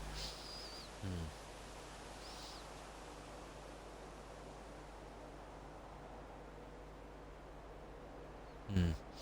Buried in the skin, you were born in Croc. Something like that. Hmm. You know, after you're gone, you know, when the people who know you are gone, you know, it's as if you never existed. I know it's depressing thinking about it, and I don't really think about it. You know, I just live on the day. That's all any of us can do, you know. Mr. and the son have one thing they have to remember. I am Boss Queen. God, don't mess with me. I just hold myself to the same, I expect. Ah.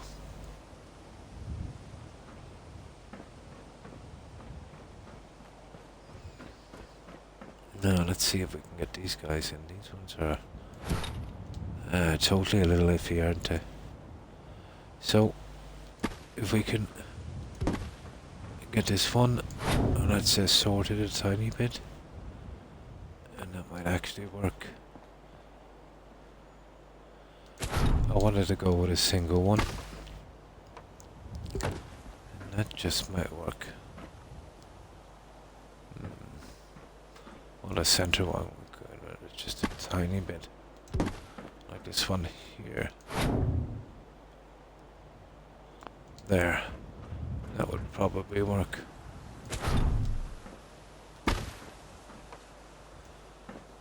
Come on. Yeah, that's not bad. Yeah, that would probably work. I think that would work. Hmm.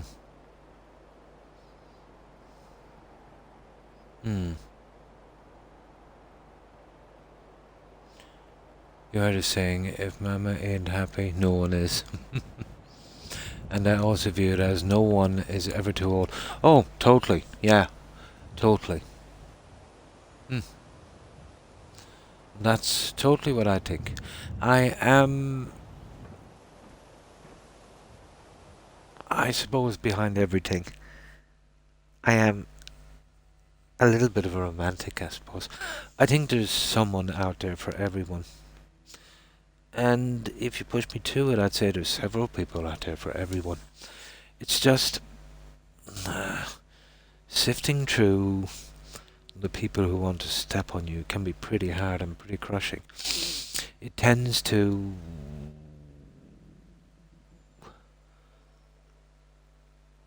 make you not want to look anymore. And that, let's say, or not want to invest. And the problem with that is, if you're lucky enough to bump into that person who might be the right one, you probably, you know, give out wrong signals and miss your opportunity. It's a harsh game. It is. You know, kind of damned if you do, damned if you don't kind of situation.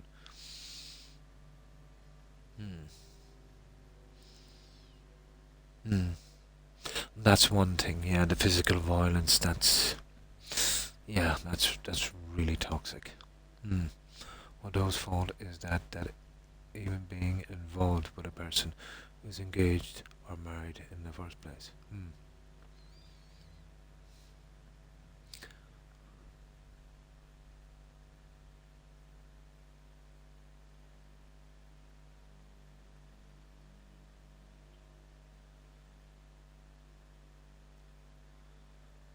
Ephesus title, as usual today. Yeah, I keep changing it every day, so yeah. How have you been, Envy? How have you been keeping? I don't. Man who's involved with a woman, at the very least. Hmm. Oh, you mean somebody already in a relationship, Rebel? Ah, yeah, yeah. Around here, should if someone's married in a relationship, not in a private place, you don't go inside their home. You stand 5 foot apart from them. Nutters. Ah. Oh, hi. Hi, Tigger. Hi, how have you been? How have you been keeping? Hi, Envy. I'm a romantic. Yeah. I want that from me. I shouldn't be seen as an A if I don't go to other people's weddings because they found their love. Yeah, I suppose that's one way of looking at it. Hmm. I'm going to point the blame at, um, sometimes people leave them for you. And someone who's been in abusive relationships before, it's easy to get done over a few times. Such a small town, someone will say, yeah, well, small time towns can be like that. We were talking about relationships and, the pitfalls, envy. Yeah, we're all to blame for bad choices we make. Yeah, you cannot get away with that. Even had someone tell me she was pregnant once that she told me she had a miscarriage when I asked for a test. That's a common one, yeah. But she was lying, just said it because she knew about a miscarriage that really kept me. Yeah, and that was vicious. Yeah. Yeah, that was vicious. Hmm. Hi, Envy. Hi, how have you been? I'm okay, just getting ready to watch something. Oh, that's cool, Tigger. We got chatting about a little of everything. Yeah, could be anything on this channel. I get why you're. Yeah, yeah, yeah. I do as well, Rebel. I'm too poor to talk about relationships. Aren't we all, Envy? Yeah, the whole deal. I mean to keep relationship. Ah.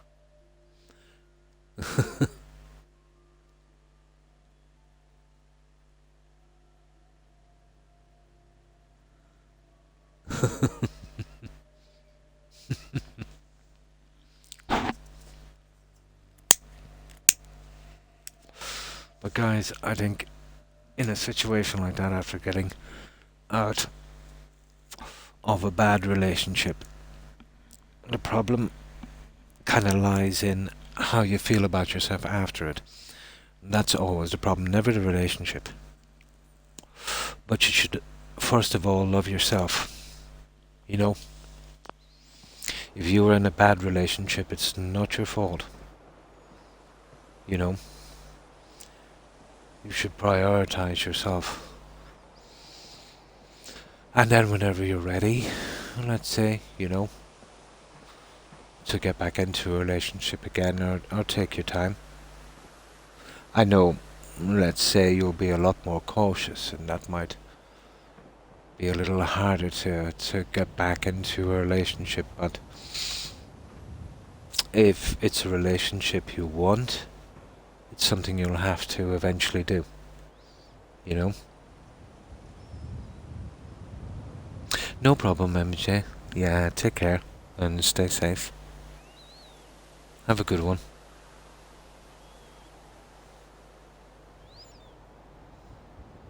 No problem. Yeah, have a great rest and stay safe.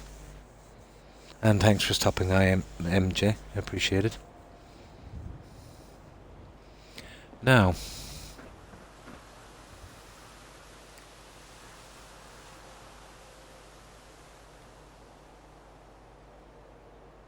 oh, I don't think we were judging you, MJ. Um, we were just talking about relationships in general.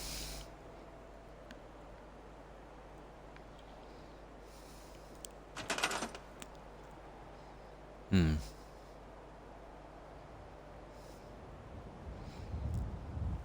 I've just been around a long time, but it's, yeah, like my opinion is just an opinion, guys. I'm not directing it in anyone in any way. It's just a kind of broad view of what I believe based on the experience that I've had. And in the end, I suppose that's all we all have, our experience. But I would never direct my opinions towards any particular person. I'd always have a broad view on everything.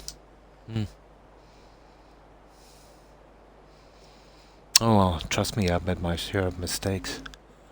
But it's those things that we learn from.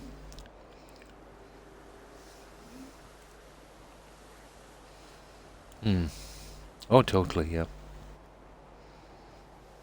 Yeah, yeah.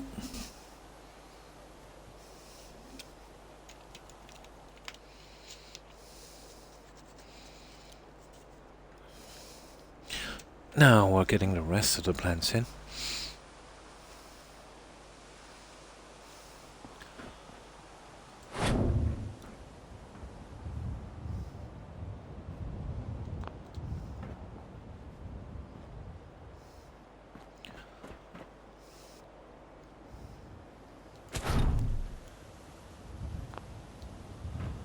But I have tried before to run from the inevitability of a situation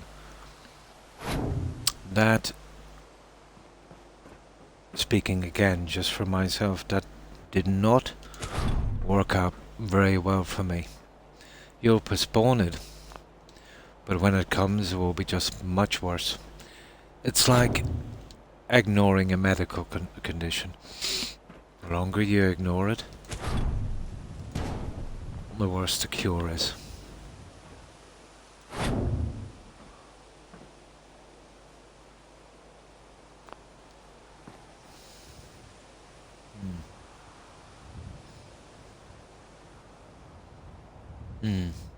I guess I just have old school that runs through my veins. If I find someone is, then it's their fault for being like that. It says much more about them than it is about you. But it's my fault if I keep allowing it to happen. It's about owning my part in those.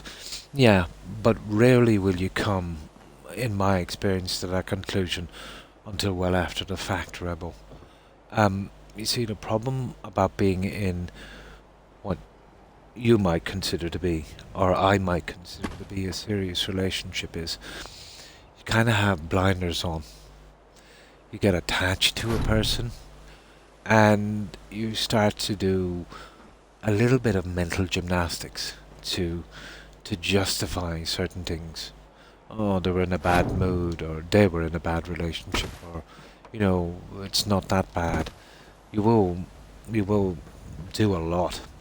Your friends will see it in a different way because they've got no attachments to it, and most of the time they're kind of pretty spot on. But you only really truly see a situation when you're totally out of it, for quite some time. And not being in that relationship, you can look back at it and you can see the red flags then. Let's say hindsight is 2020. And you'll probably say to yourself, like, how did I not see this when everyone else could? And that's kind of a common thing as well. We had to wait in the car, but I would have loved to be a fly on the wall. At a time, yeah. At a time. Oh, temporary. Oh. Exists. Oh.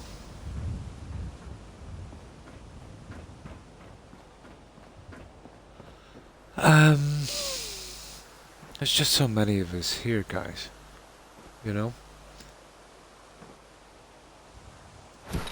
Like, even at my age, I can, in my local town, I could pick up 50 dates if I wanted to. But that's not necessarily saying, they're the right people. Before it was a lot more simple. People were, let's say, less likely to get into relationships unless they wanted I know this is old school again. Long-term relationships, or they were genuinely attracted to a person. Now relationships are disposable. It's like how can I put it?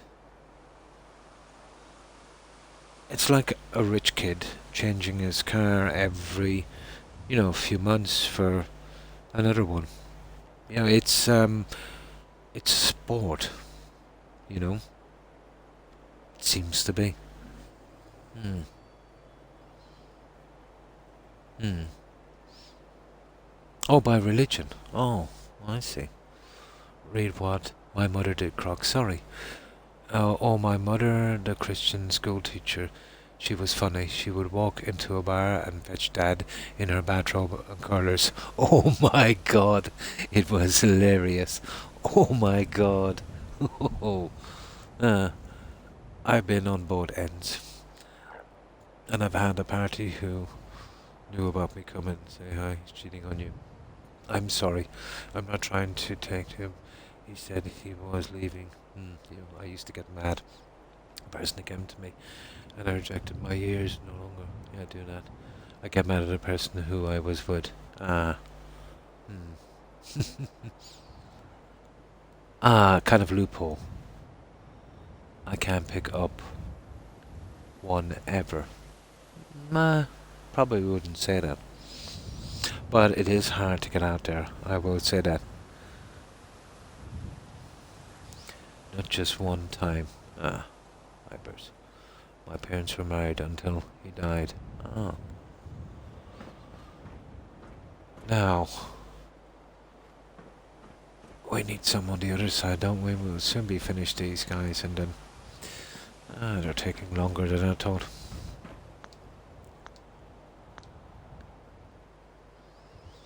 The fights were epic. Well, that's some real old school stuff.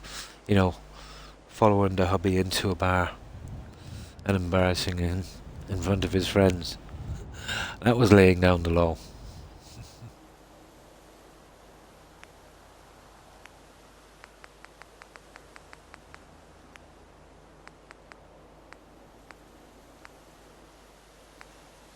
But I think it's a phase we're going through. Eventually, in a generation or two, this will have passed, and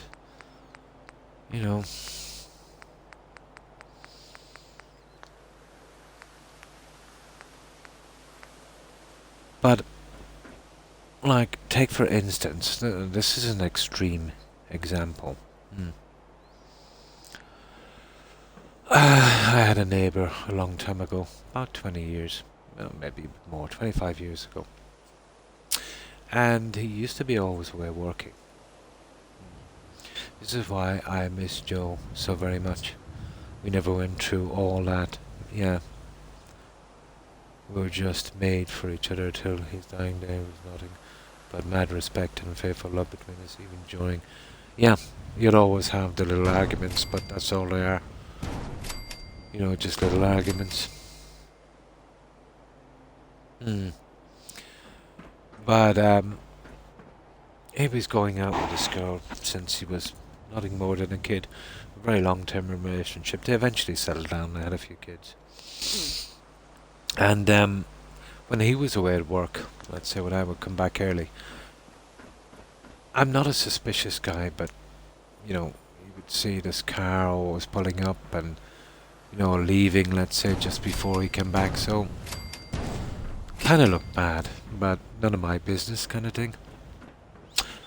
But apparently, his family kind of copped on to what was going on. But they tried to tell him and he wouldn't listen. No. All of his family were jealous and all of that stuff. But anyway, one of his brothers was out on a pub crawl and he seen his brother's wife sitting in the lap of this stranger in a local bar.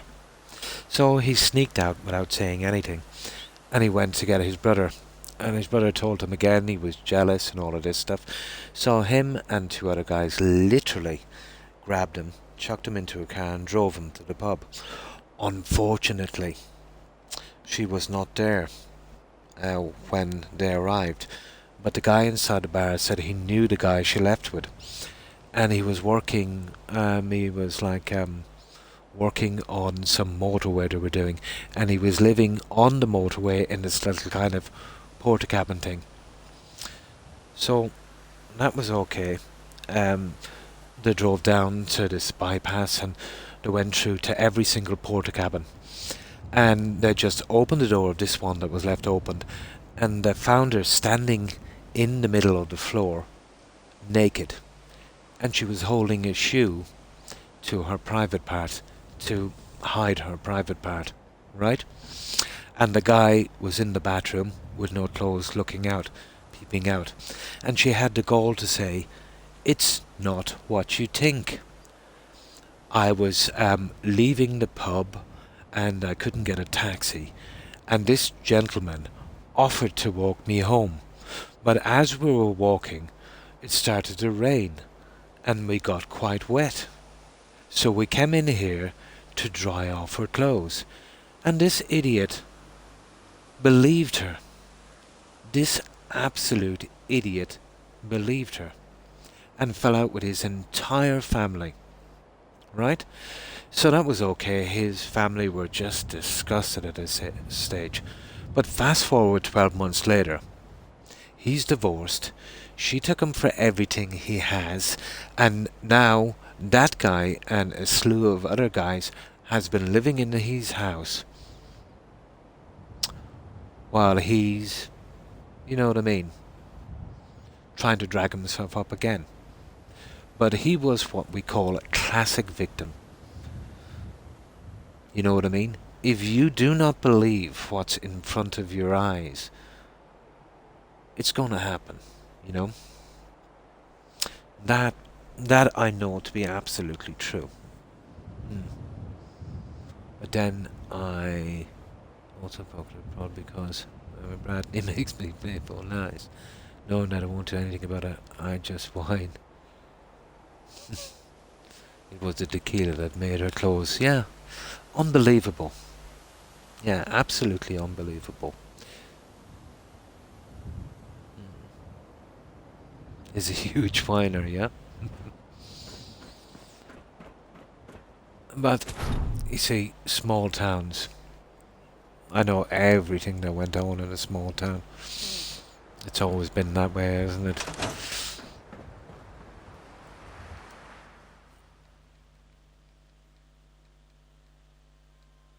But you can't understand the type of esteem and respect this guy had for this woman.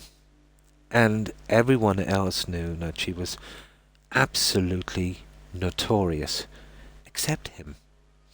He subscribed to everyone else in the world is wrong, and I'm right. Everyone in town is wrong. They're all lying. They're all jealous of me. You know what I mean? But this lady was a 5. Not even a solid 5. She was no stunner. She was a 5. You know? So, I don't know where he got that kind of logic. Everyone knows everything, yes. Unfortunately, I've seen the after effects of it here. You know?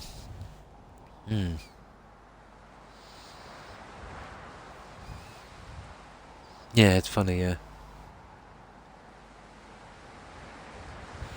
I doubt it. I doubt it very much. But then there was another neighbour, and this was the scandal of the town.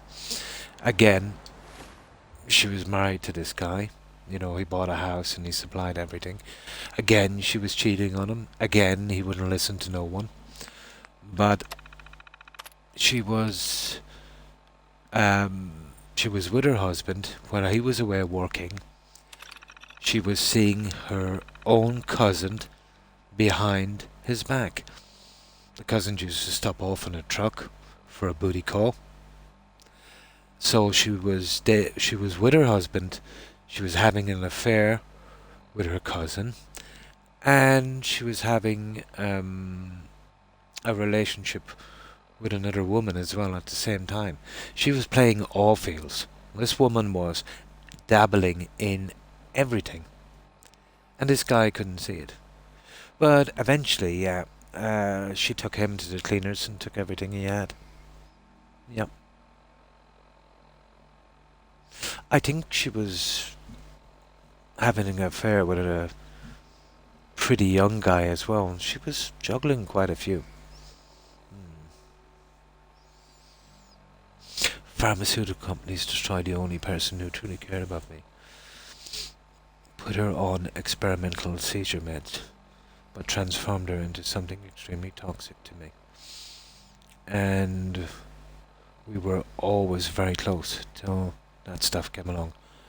As much as I tried to talk to her about it, no matter what I tried to do, because losing her would destroy the rest of my life, just made things worse. Till eventually cheated on me. Oh. And that right there, I can never forgive. Long story, but guess that's... Oh, I wouldn't say that's your fault, MJ. I totally wouldn't say that's your fault. The way it is with let's say everyone in general, it's hard to bounce back from something like that. It's never literally happened to me, so I couldn't even pass comment on something like that.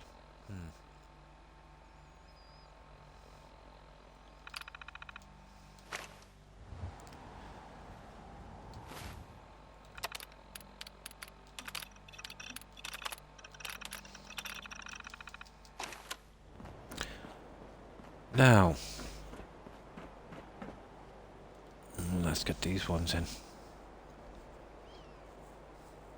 I had Babe on the phone and I asked him, out of 10, what am I? And asked, do fractions count?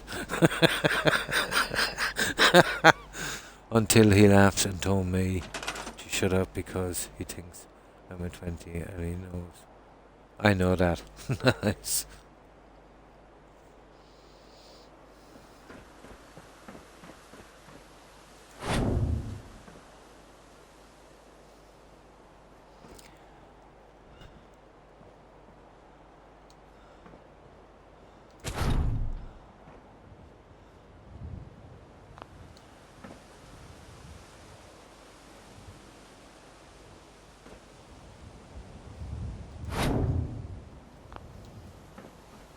Now, this one here.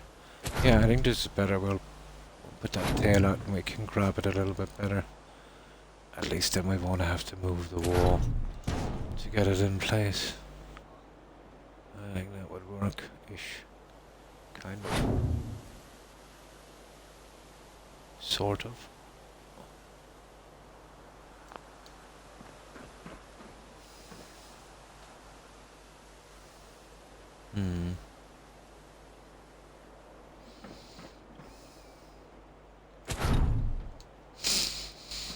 But we all take relationships differently, and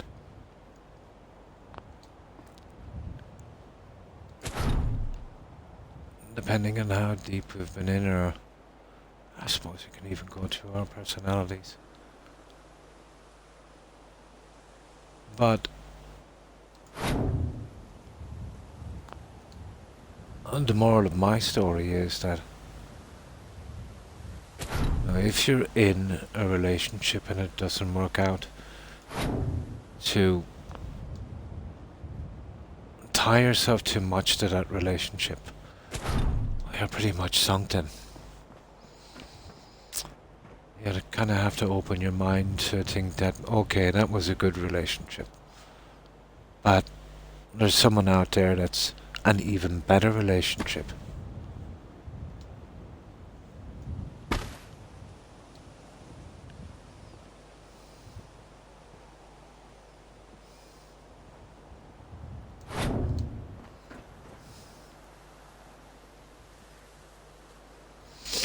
Yeah, okay, that's that one.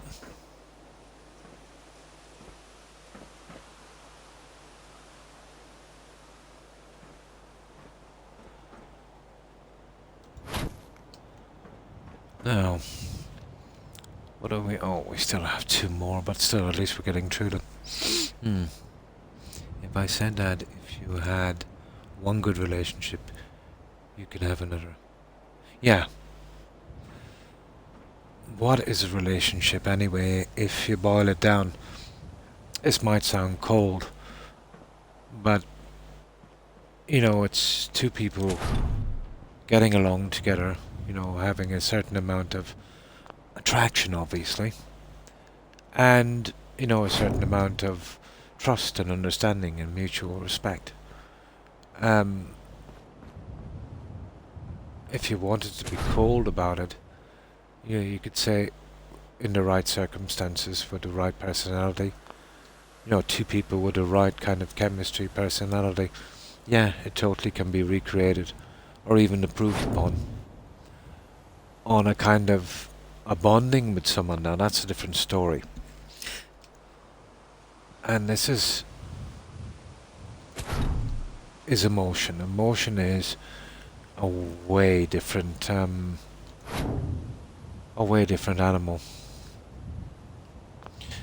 It's much harder to control or even explain.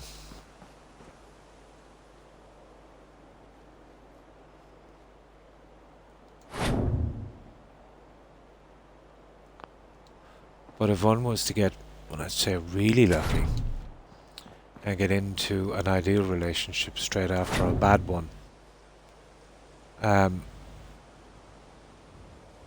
that, I suppose, would become apparent much quicker. But then if there's other factors in that relationship that can make it very hard, you know, family or some other connection, makes it very, very hard to come back from that. Not for me. I've had two lives I was willing to give me. I just stay indoors, I guess. You have learned what you like and what you won't put up with, I suppose. Unless we are all fortune tellers.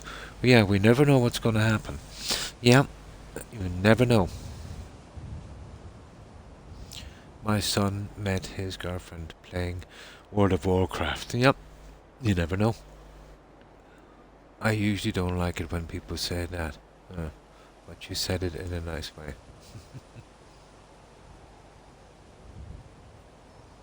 I try to be nice.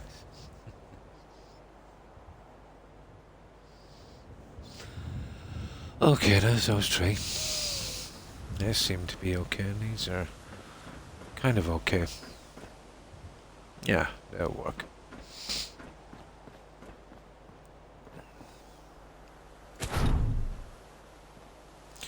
Yeah, but I'm only saying, let's say, my opinion. Obviously, that would not work for everyone. We all have different personalities. It's just basically my 2 cents.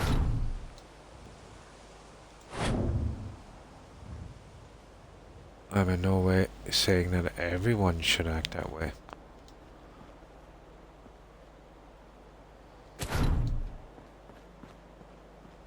I just speak for myself.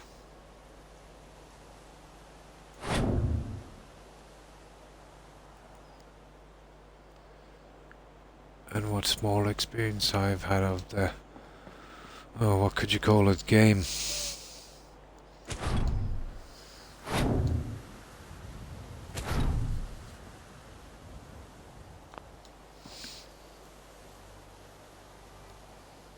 I would have had one good relationship, but she got murdered by police chiefs 2 years ago, and that was sad. And that's her last year alive. She was moving here. Well, the last I heard of her, so after a month, I went to her Facebook. No bad news. She cried to me for hours about the things he did to her. Oh. Abusive relationships are the worst, especially when it goes to that kind of stuff. I'm rather happy about all the women girls playing video games. Yeah, there seems to be a bit more over the past decade. There seems to be more, yeah. It does. I had a boyfriend get killed on his motorcycle. Yeah, it is hard when you lose someone like that. Mm. In Alaska, yeah.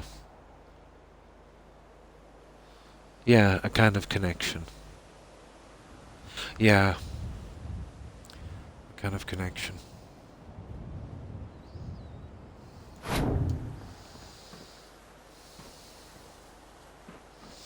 There we go, guys. We have our flowers.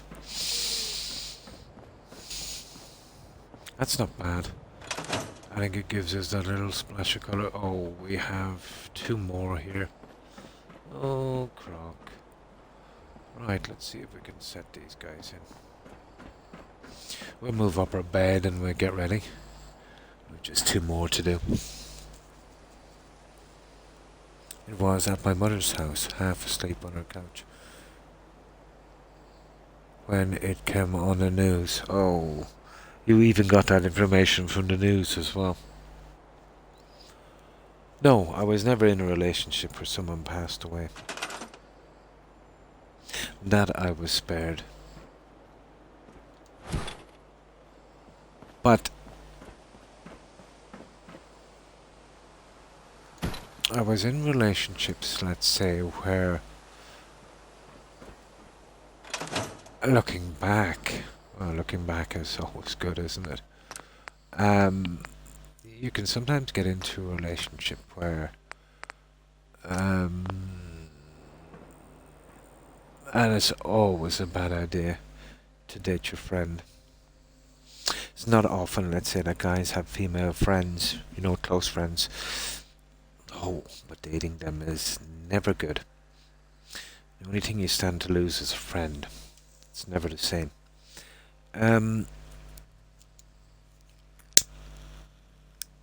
This particular person seemed to be okay. Kind of reserved, but pretty methodical. Let's say she had to move away or something, some job opportunity. I had job opportunity elsewhere, so we would agree to meet up on the weekends. I was working and I would sometimes, take flights back or whatever. But it didn't stop her from getting very friendly with some other guy. And I suspected as much. I'm very good on body language.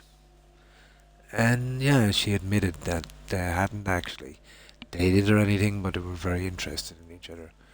And I got the whole, it's not you, it's me thing.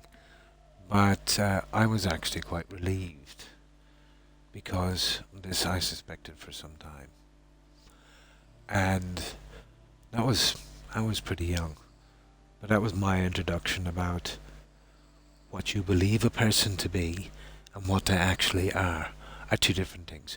You'll always have an ideal opinion of the person that you're in a relationship. The more you get attached, the more you put them on a pedestal. But it's not always that way. I know a fellow photographer, a man of course. I told Mr. we are going to go photo butterflies for some day. Mr. Freet.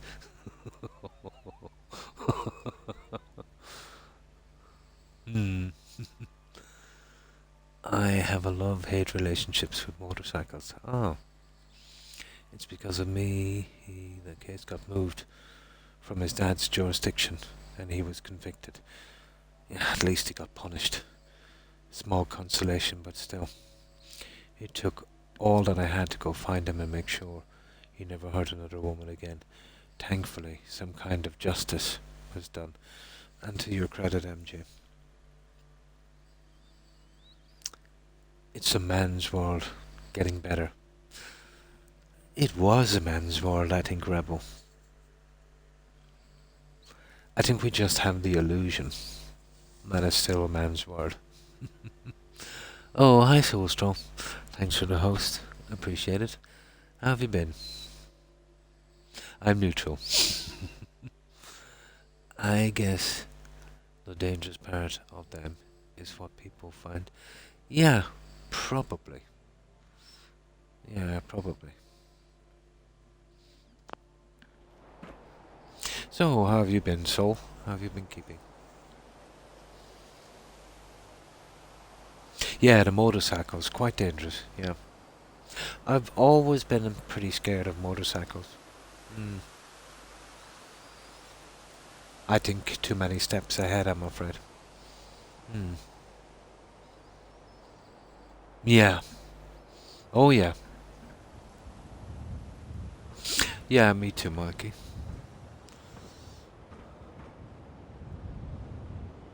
But I really don't know, guys, what the dating scene is like now. You know, people might have changed. Things that are accepted and not might have changed. So,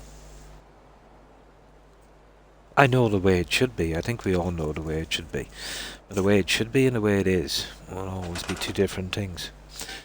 But from what I hear from stories and little bits I pick up here and there from social media, I know social media is not the place to be.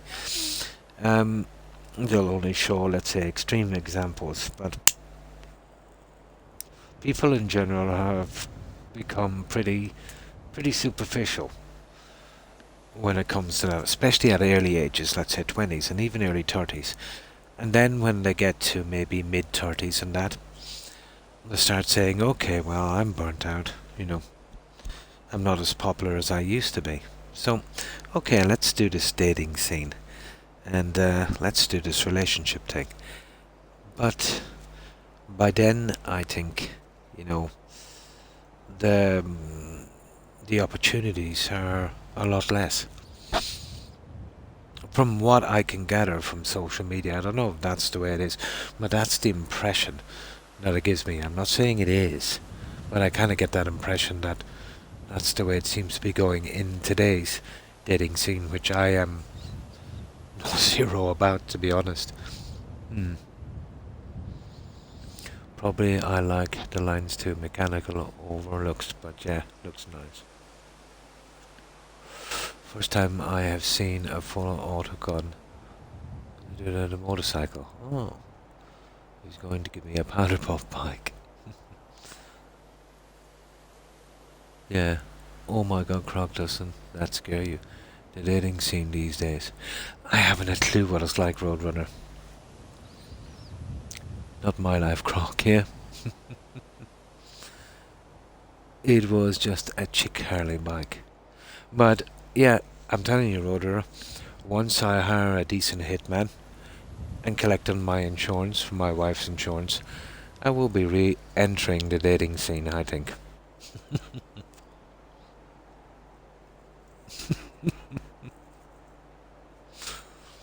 You just gotta make sure those premiums are paid up.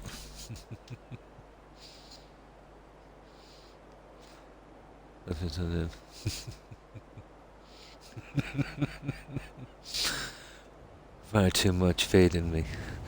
My older brother and sis were the pretty ones. That's a thing that's overstated. Or let's say that's not overstated. The word I'm looking for is... what's the word I'm looking for?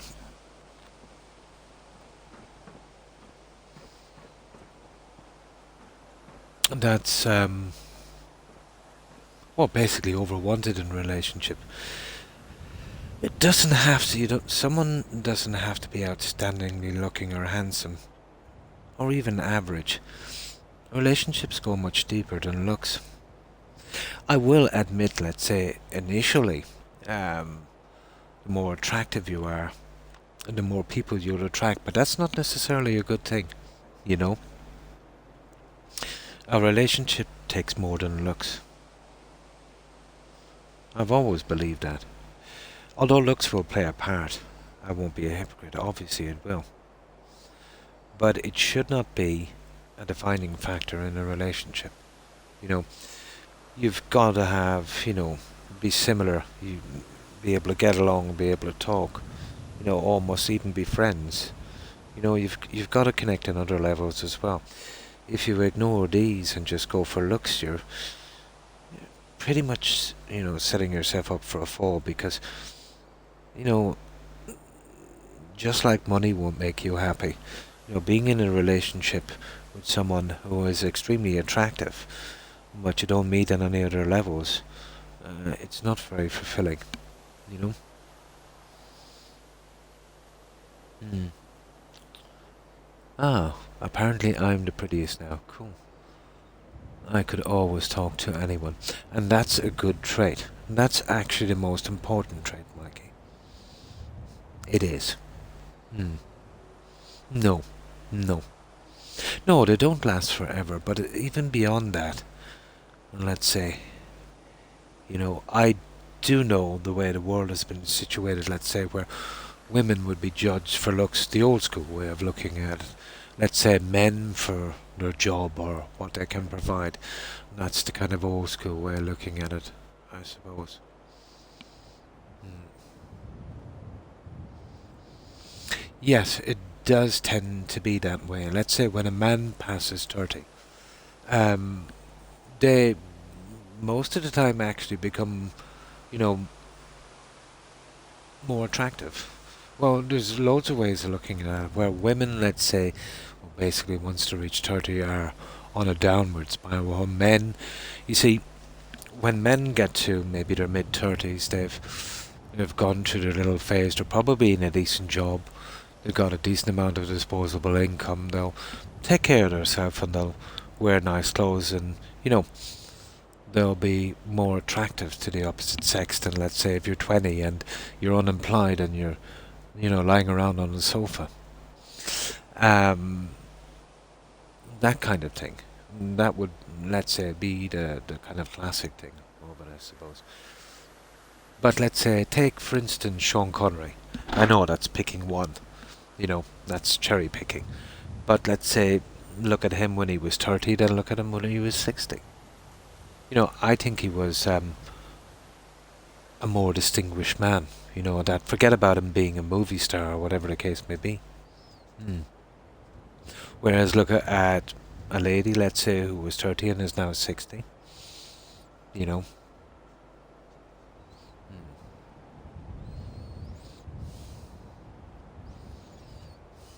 Mm. 35, yeah, pretty good age. Okay, let's get these guys in.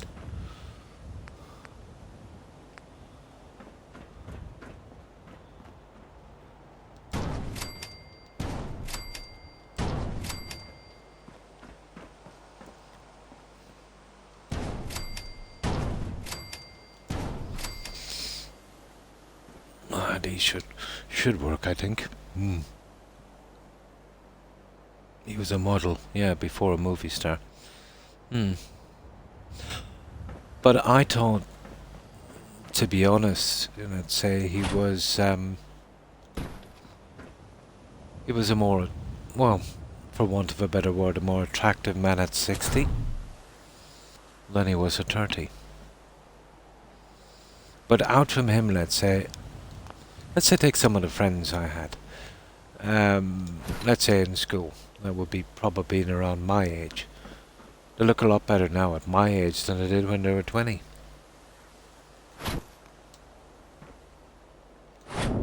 But yeah, Sean would have been a kind of extreme example, I suppose. Maybe not that fitting for what I was trying to say.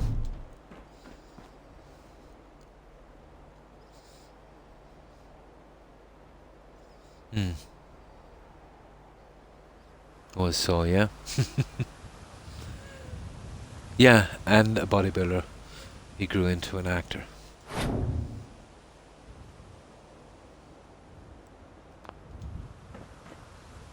But let's say if he was not famous. Yeah, let's say try to look at it from that sense, or if he wasn't a bodybuilder, or a model.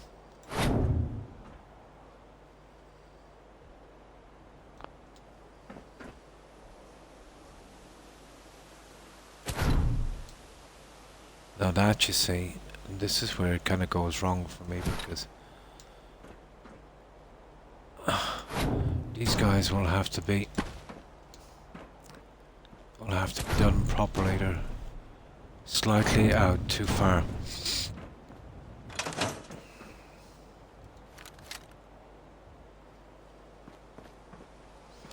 Oh my goodness. That happens sometimes with the beds. You're out of range of the workbench. Nasty. Yeah. I much preferred him, let's say, the way he looked at 60 than he did at 30. I know I can't really judge being another guy. I don't know how a female would look at him. But I think, he looked way more distinguished, at 60. I was approached, oh nice, to be a model one time. Oh, that's cool.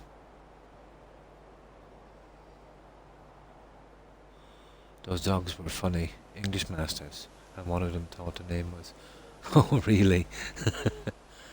It matters what a person looks like. It does, on camera. He looks so cool now. Nice. Yeah, it's all about the camera shots.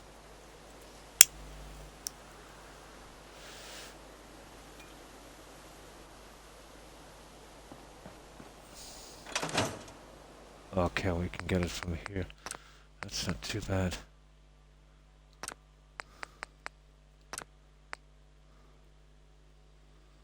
Oh, I wonder, can we put it in that way? Maybe. We'll keep that one on and see if that will, keep it pushed in. I think we might be able to do it that way. And get them in. Might have to change it again for the flowers, but we just need a tad on this. Look, and I will walk up to someone and tell them the camera would love you. Oh. Some people go beet red too. Well, my battery is going. You're losing power from your battery. Yeah, Twitch does. Yeah, I suck a lot of energy from my battery. I used to use one as a message board. And I found that, it would go flat pretty quickly. I would literally have to have it on the charger to actually keep up with Twitch. Now let me grab some soda and we'll move these ones in.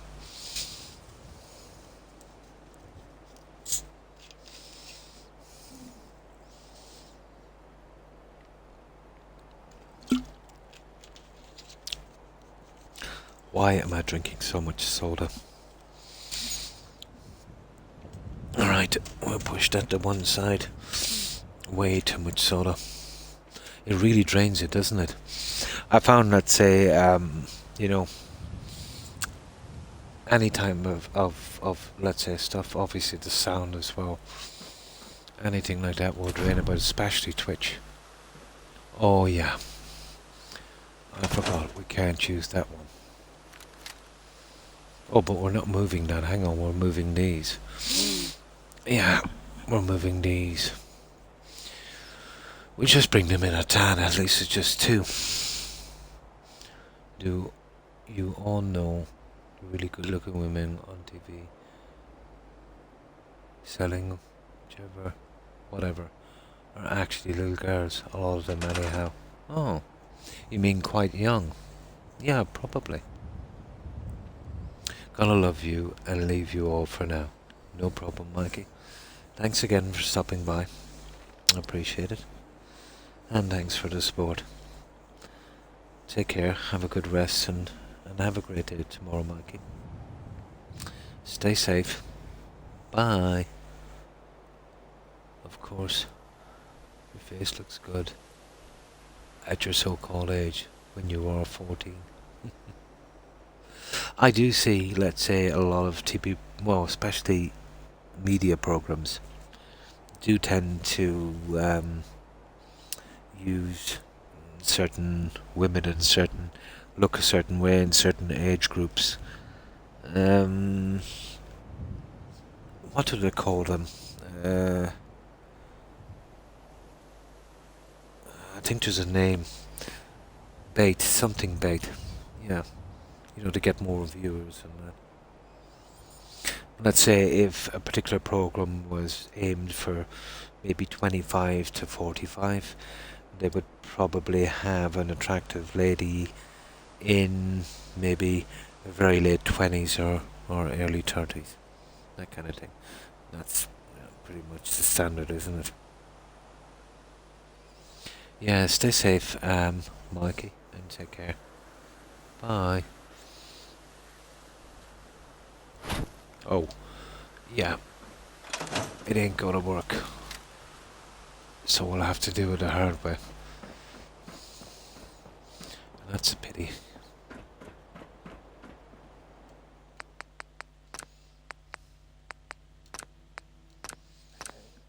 Right, now we're ready to fix this. Some of the better looking women are what we now call, oh, the fat women.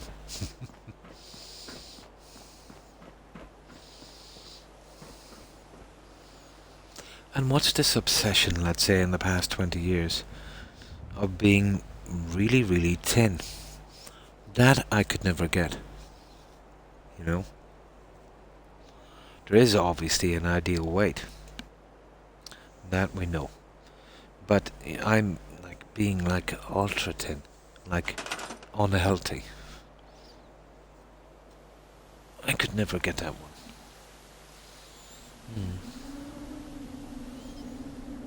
Marilyn Monroe now would be one, yeah, of the fat women. If you like, some of these ladies are quite attractive, but very unhealthy looking, being that thin. You know, I've often thought to myself, you know, please, for God's sake, get us something to eat. You know, that's not right. Yeah, at a rest stop here in our state, I wanted to walk up and give them some food.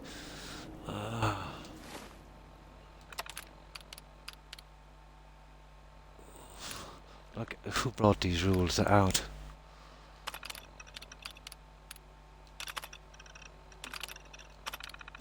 There.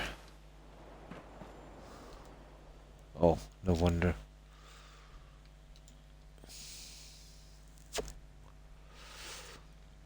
But here, there's something just so average about this country.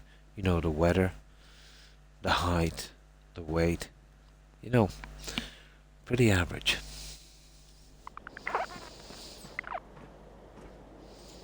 You'll see, let's say, a very odd person that's way underweight, and you'll see the very odd person that's way overweight. You'll mostly see people in the middle. Strange.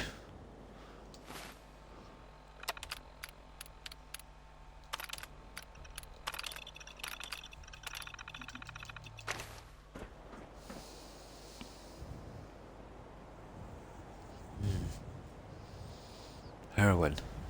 Or heroin. Heroin is a style here, yeah?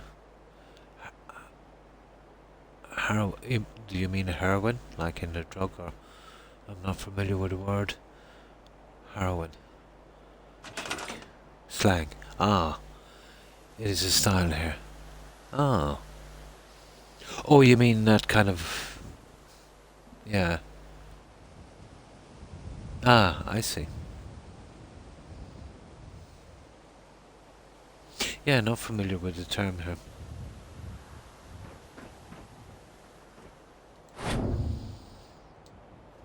So this kind of tin look. Okay, this is getting... Oh yeah, we're doing these. I keep forgetting that.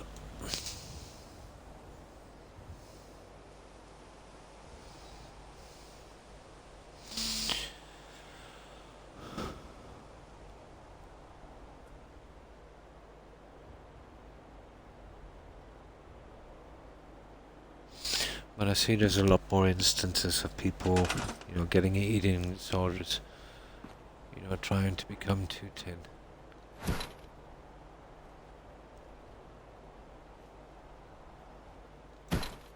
anorexia, and I think there's another one. What's it called? Bulimia or something. One of the girls needed her picture taken. It was below zero, and she was in summer clothes. That's a thing here as well. Well, so bad for her, but that is what she wanted. Young people want to, and I don't mind it in a sense, but let's be kind of practical about this. You know, wearing shorts and you know, short dresses and stuff, and that's the thing. You know, that's okay, but like in below zero, everything is about, you know, how we look to strangers. Or how strangers perceive us to be. Or what strangers think of us.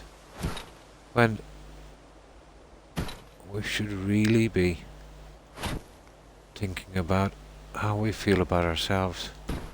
And that's the strange part. We eventually get there and understand this, but for some it's a long process.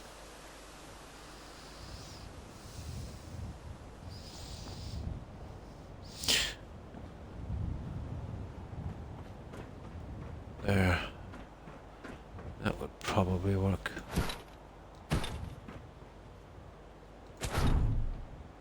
Yeah. Just one more to fix and then we can try the flowers. Sigrun just got over her cancer. Oh, sorry to hear that. I hope she's much better now. She asked me. She has a thing to go to and she is not sure she should wear a mask. Oh, yeah, she should. Yeah, she should. Leave absolutely nothing to chance.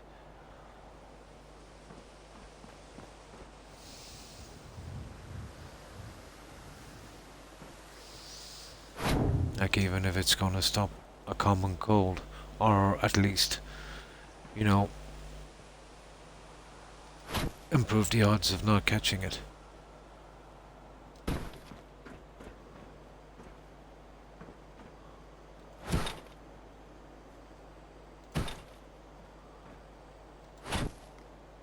Now let's get this one.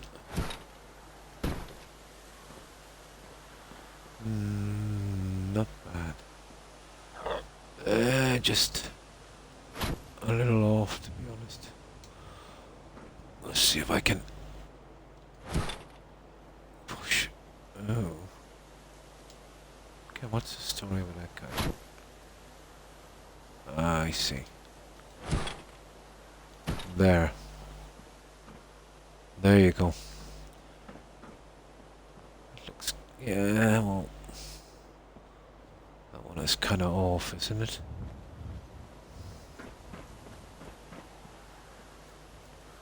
Well, in that sense, this one is kind of off as well. There and there. So, on this one...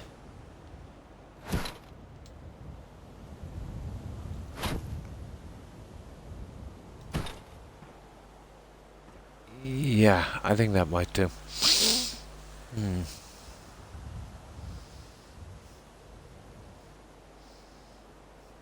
I told her if anyone says anything, tell them, yeah, totally.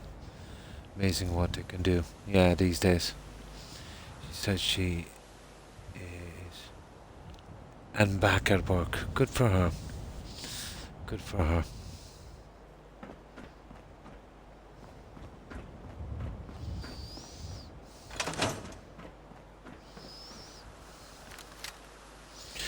Stupid bed. Next time I'm in build mode, I'll push it up closer to our workbench.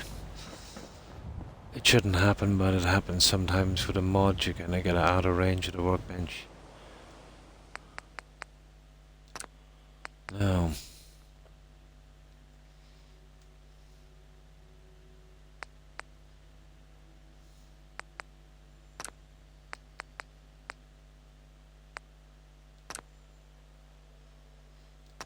That's it.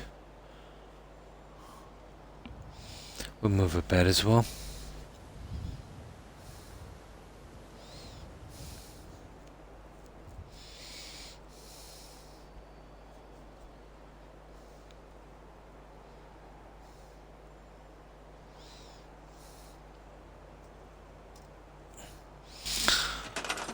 Surprising how long this decorating takes.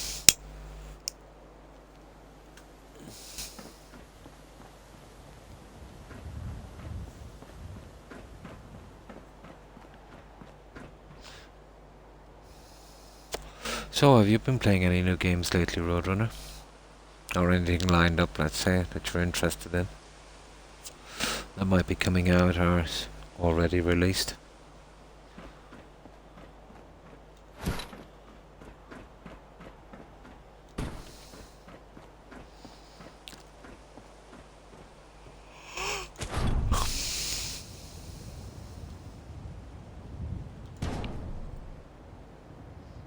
Oh shoot, Fallout 4 is about all I play these days.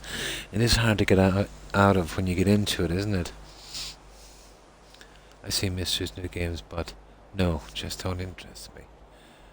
So you probably like the same type of games I do. Skyrim, Oblivion, Fallout 4. You know those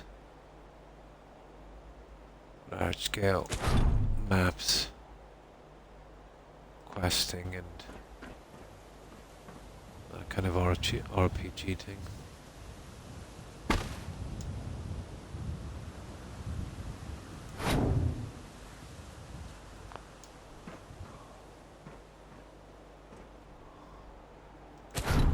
Now,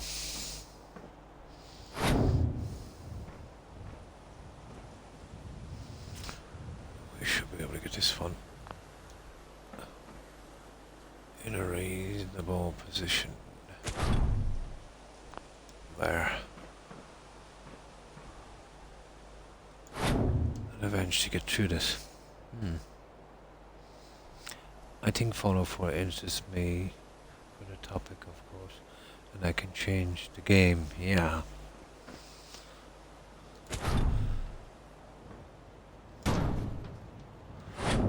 But it does have, let's say, a lot of replay value.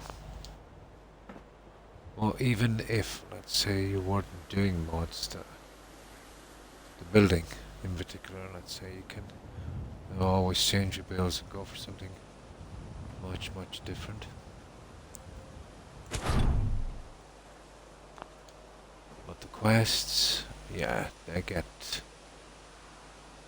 a little bit tedious after a few run-throughs on them. You kind of know everything that's going to happen, so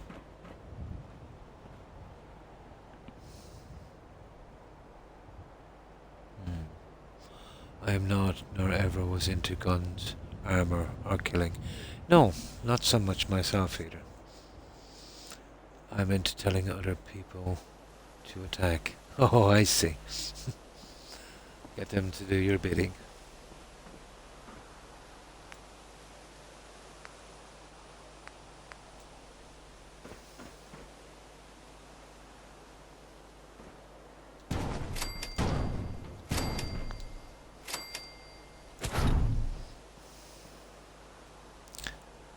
Yeah, I think we can get through it on this. We just make sure they're aligned properly.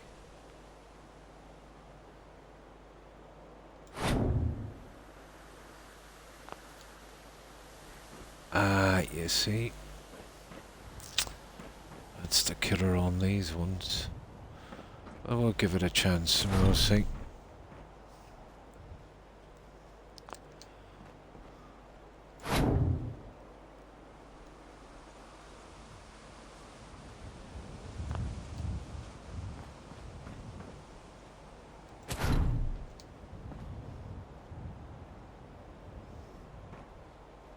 Come on.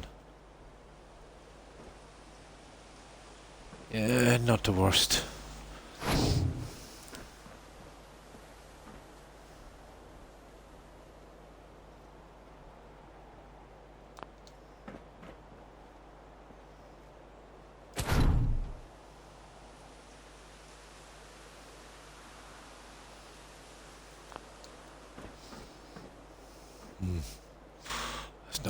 It just needs a tiny adjustment.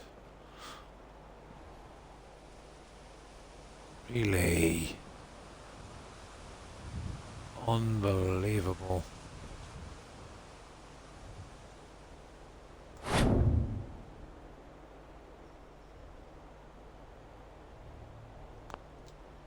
There. There. That would work.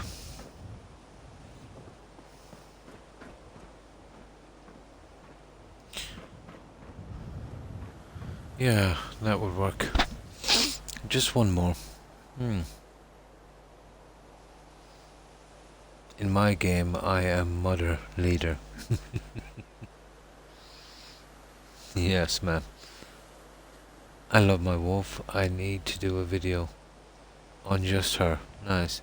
The mod creator did such a good job on her. Ah, that's cool. I want to see your wolf.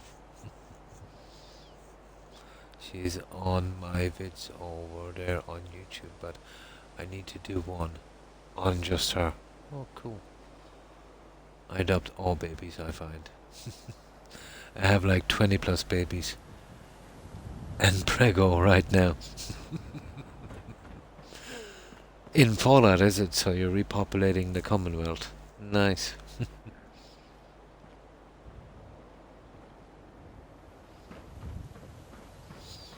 So yeah, you're probably using a lot of mods.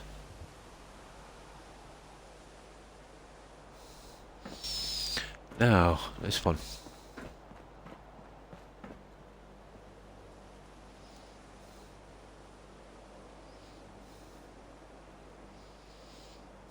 Settlers have babies. Ah, and so do raiders. Interesting. So I pick up their babies and care for them.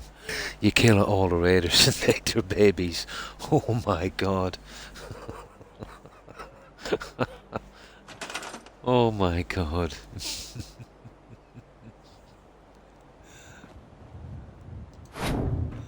Oh, and it's like something from a horror movie.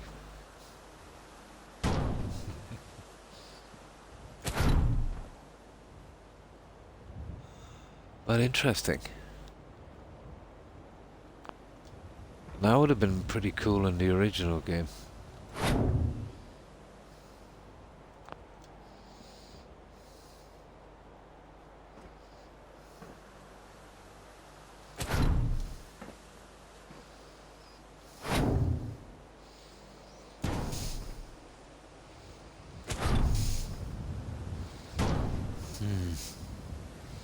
Oh, hi Jill. I had 2 of the kids grow into adults. They were ghouls.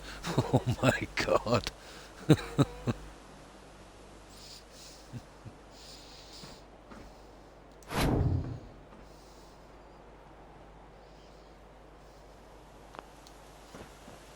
We'll soon get this into... There. Get us somewhere decent.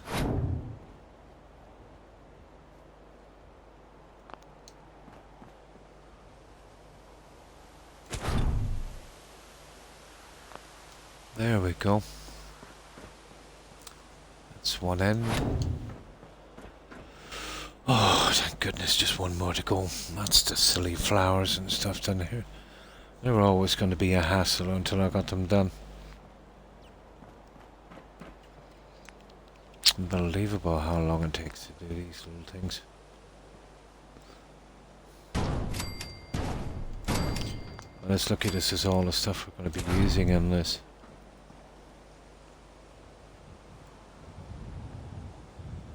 It can become quite tedious. You and your flowers. Yeah, but your bills look so good, Croc. Oh, why thank you, Roadrunner. And your flowers. I do love my flowers, Joe.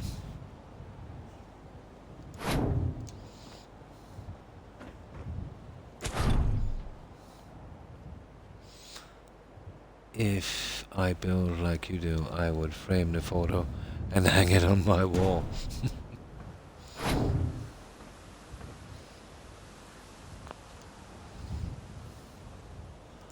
Ah, it's fun. It's a good distraction.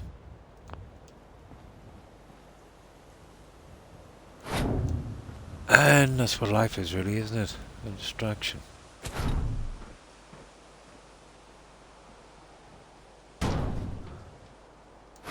All a distraction.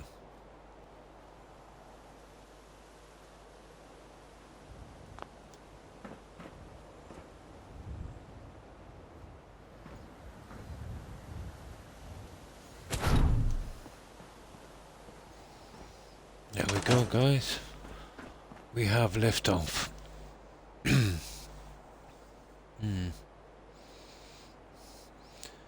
Can't tell you were ever into landscaping or anything, no? You think I am kidding?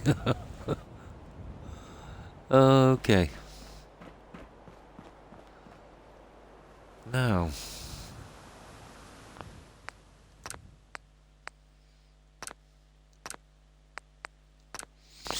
Yeah, you should have seen the tree houses I built as a kid.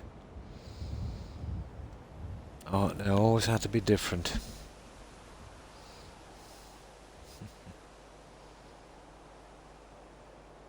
It is, isn't it? Yeah. Doing something from nothing and putting it together. I had that bug even as a kid.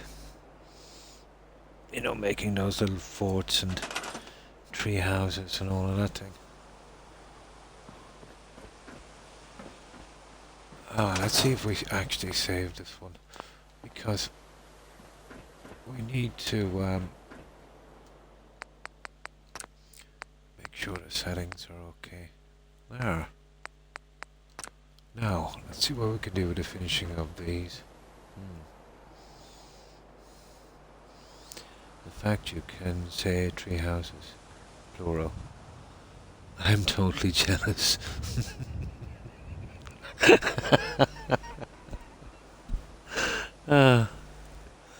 Yeah, we do have a way of putting it here, I suppose. I have a sibling. Her kid was young at the time.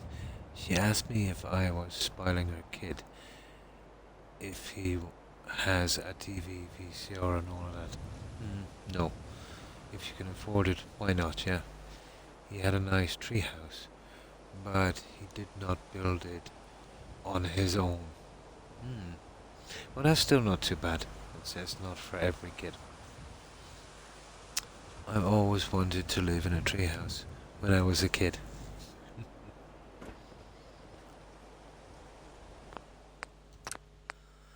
And I was doing that from the age of 7.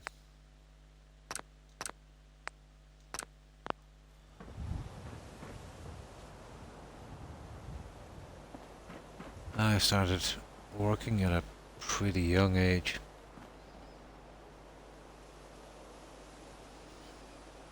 Now, I always wanted a secret underground bunker. I used to do that. Yeah. I think I was 12. And on a little bit of land down from the backyard. That was a long time ago. Not where I am now. But I dug...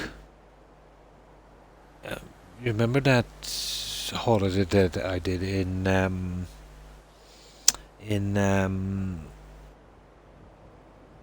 Spectacle? Something like that. It was about 6-7 feet down. And about 10 by 10, a large pit. So I used some logs, and this was about 12, let's say, to stop it from caving in. Then I supported it. Then I built my fort on top with a small base, and then up on logs, let's say, for my treehouse. That was fun. Yeah, you wouldn't even know that the it was like a little kind of nuclear shelter.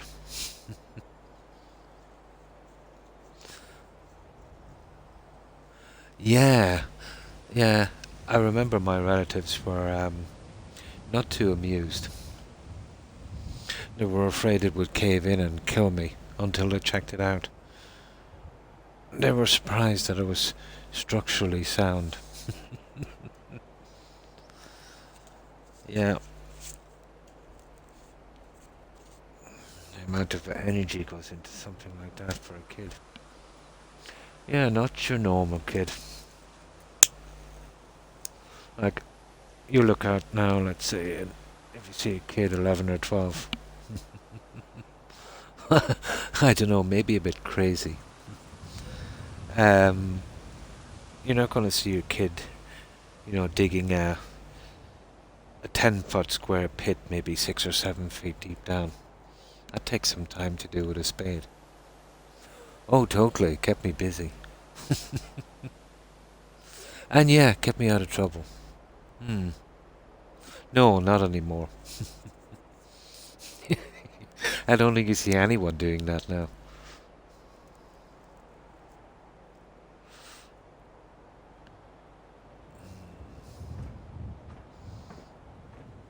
I even had the foresight to do it on a slight height, so it wouldn't get, let's say, flooded.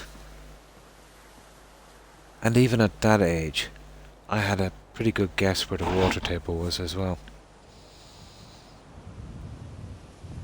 I had a strange mind as a kid.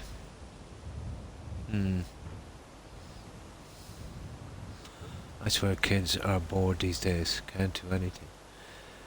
They don't like to expend the energy, yeah. I don't know, I think a crazy mind roadrunner. What kid wants to dig? Like, if you've seen a kid digging a pit now, you'd call the cops. He's probably killed his parents.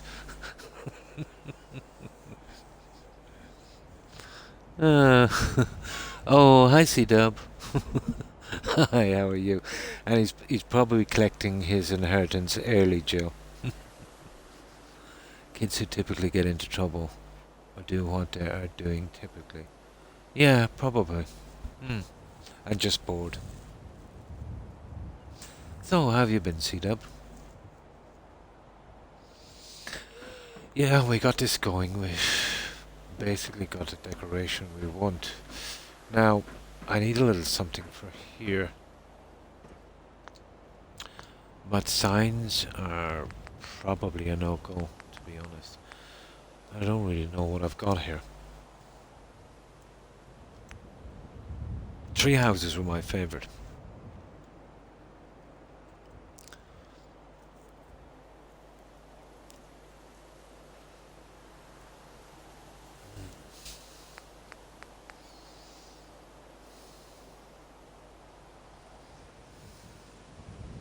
Yeah. I think he was a bit tired, Jill. He was on a little earlier. I don't know if he's lurking or he's probably fallen asleep. I think he might have been tired. I don't know if he's eating any ice cream today.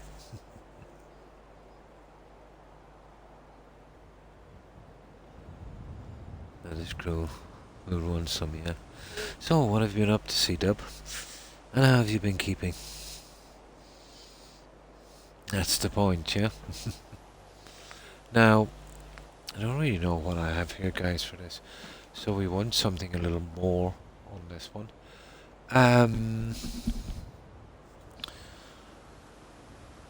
Okay.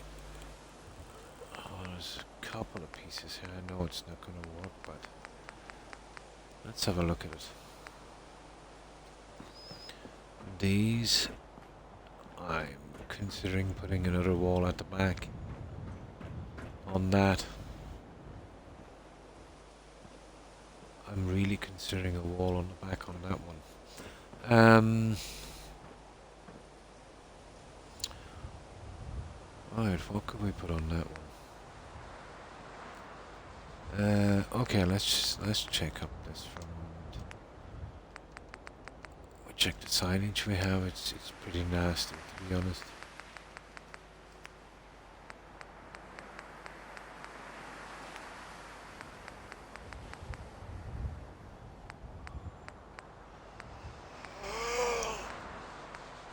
Well, let me see. Small engine repair. No, these are red rocket stuff. Not really what I'm looking for. There's something. No. These are not really suitable. I might have something in Brotherhood of Steel here.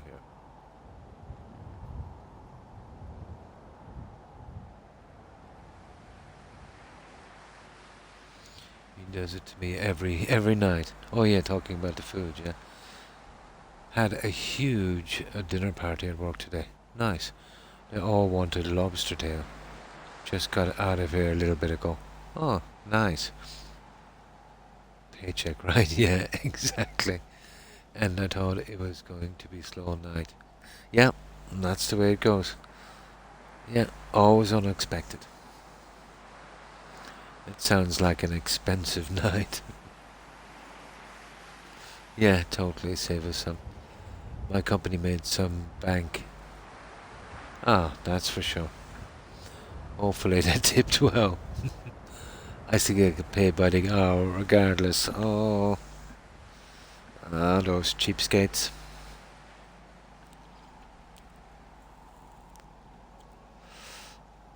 Now, what can we do on this one, guys? Oh, yeah, the Brotherhood stuff. This is a Brotherhood of Steel kind of thing, so we'll see what we have. It doesn't necessarily need to be Brotherhood, but we'll see what we've got in Neon Science. Arena. Armor. Atom Cat. Barber. That's kind of not bad, to be honest. The Brotherhood sign.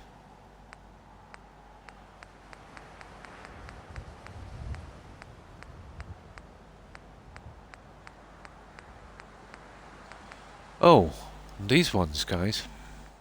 Yeah. Oh, then there's a large clinic sign.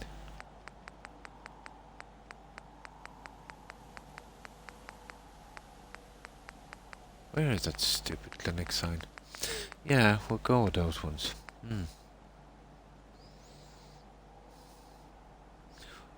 We pay 5% for delivering our groceries. Ah. Yeah, I miss working for tips. After I found out it's a third party that delivers, I didn't have an issue with it. Ah, our servers are stingy, as how where I work. Oh.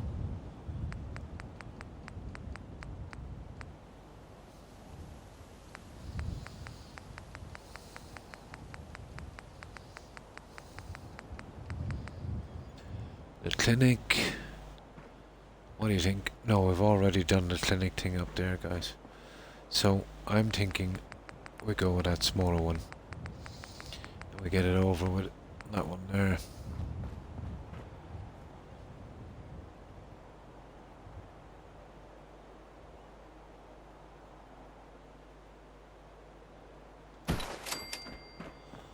That would do it.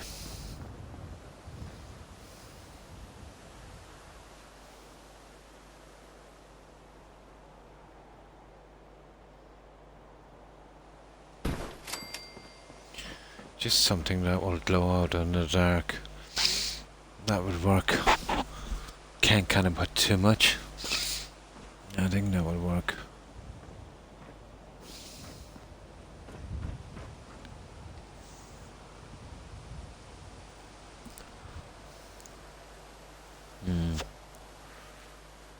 I am considering asking the dude who picks up our cans and bottles would like the money. Ah, they are most mild servers.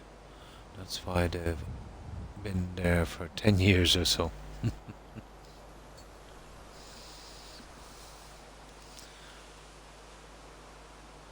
There's a little old man in my neighborhood that does that too.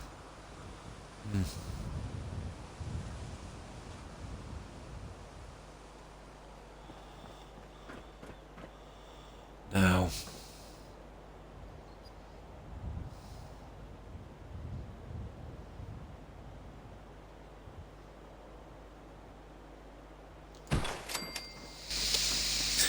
Yeah, at last, we're done with those. Or at least trying to get done with those. That's middle, isn't it?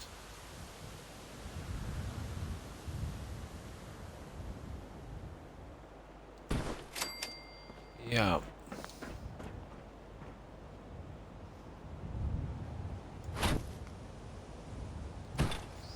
Yeah. It does show me the middle one on this.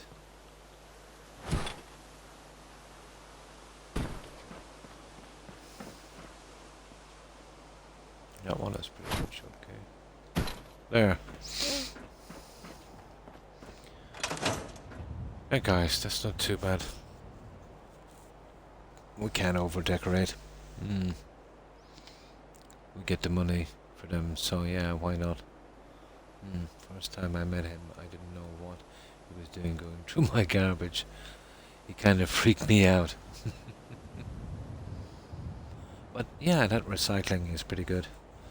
Well, he takes them into the store. We could, for a while, find anyone who wanted them. I hope after that you set aside for him so he didn't have to dig.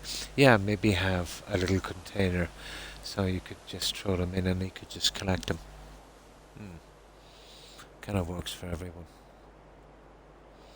First time the dude picked up ours, he got a good $80. Nice.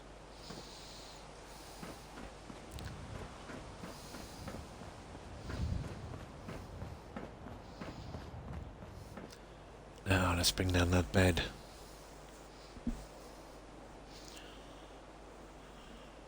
Well, that's a big change on this. Got all of the little things that were holding us back.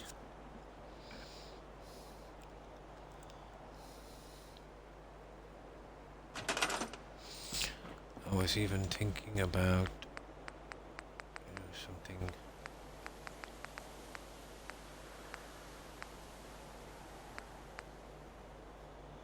You know, like this. Although it might be a bit much, you know. I don't think I could manage it here, but we could. It might be a bit much.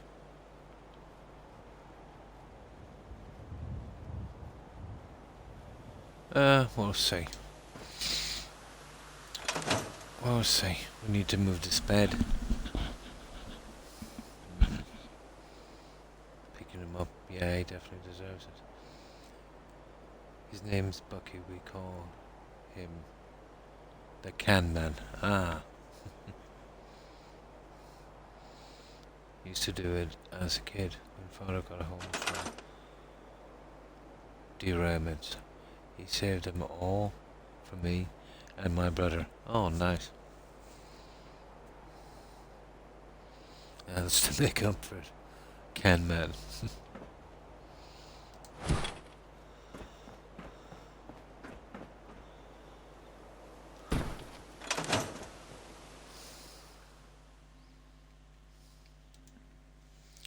Now I need some fresh soda. I go through about, I'd say about 2 bottles here every night. I don't usually drink this much during the day, but the constant talking tends to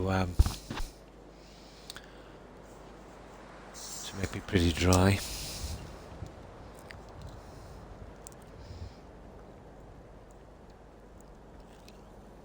Mountain Dew. Sugar in a bottle.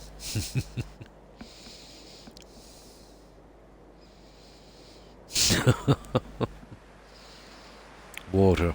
And this is water of sorts, Joe. But tell me again, what exactly is water? What does it look like? Is it that stuff we use to flush our toilets? Oh, I couldn't drink that. 22 grams of sugar in mountain soda. I'd probably take a lot of sugar and salt. Yeah, it'll eventually end me.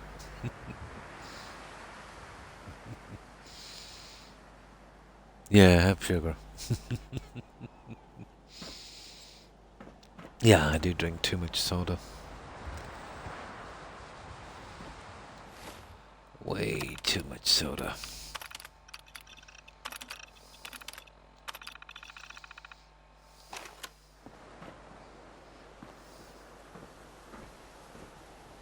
Now, we're doing this one.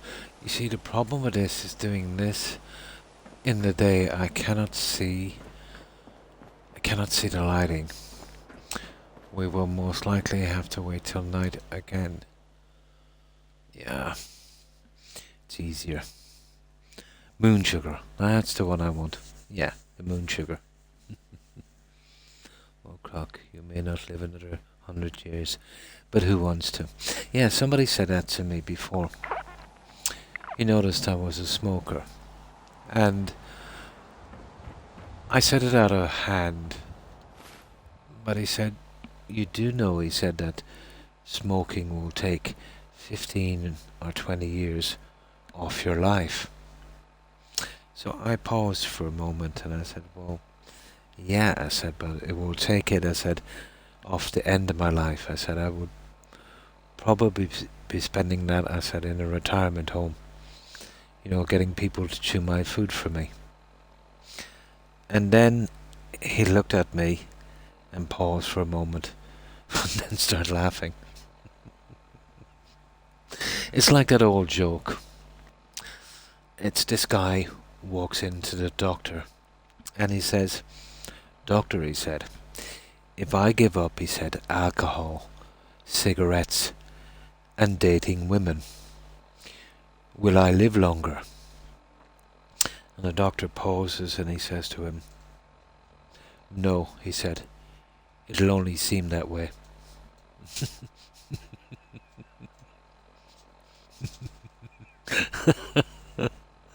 Yeah, I laugh at those people. Everyone has bad habits. One is pointing out other people's bad habits. Yeah, but it's those little bad habits. I know they're gonna end this, but without certain bad habits, you know, life can be pretty dull. You'll live longer, but you know, is it worth it? Yeah, yeah. I've got a lot of, which makes it worse. Now, if it was someone that didn't smoke, yeah, fair enough. But ex-smokers preaching to smokers. Now, I don't mind ex-smokers saying, look, you know, I was like you and you would be better off, let's say, giving him up. Fair enough. But, you know, the guys that really kind of are real fanatics, that will be, let's say, on your back every 5 seconds, kind of hypocritical. Yeah, pretty much mine too, Jill.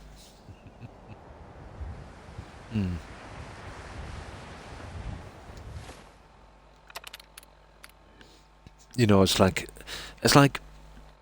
someone, let's say, if they were an atheist, let's say, all of their life, which is good, you know, either way. But this is just, let's say, a kind of what if thing. And then they found a religion, any religion. And then they would endlessly be preaching to you about how wrong you are and all of that. It's like a guy that came around to my house. He was one of those Jehovah's Witnesses. Now, I have nothing against any religion, but these guys were pretty pushy. And, you know, he'd come around and I don't know the way it works in your neck of the woods, but if you join the Jehovah's Witnesses here, you sign over all your property and money, and they send you out to a farm to work for free. Sounds a bit like a cult to me, to be honest. But I don't know how it works. If people want to go that way, that's their own business.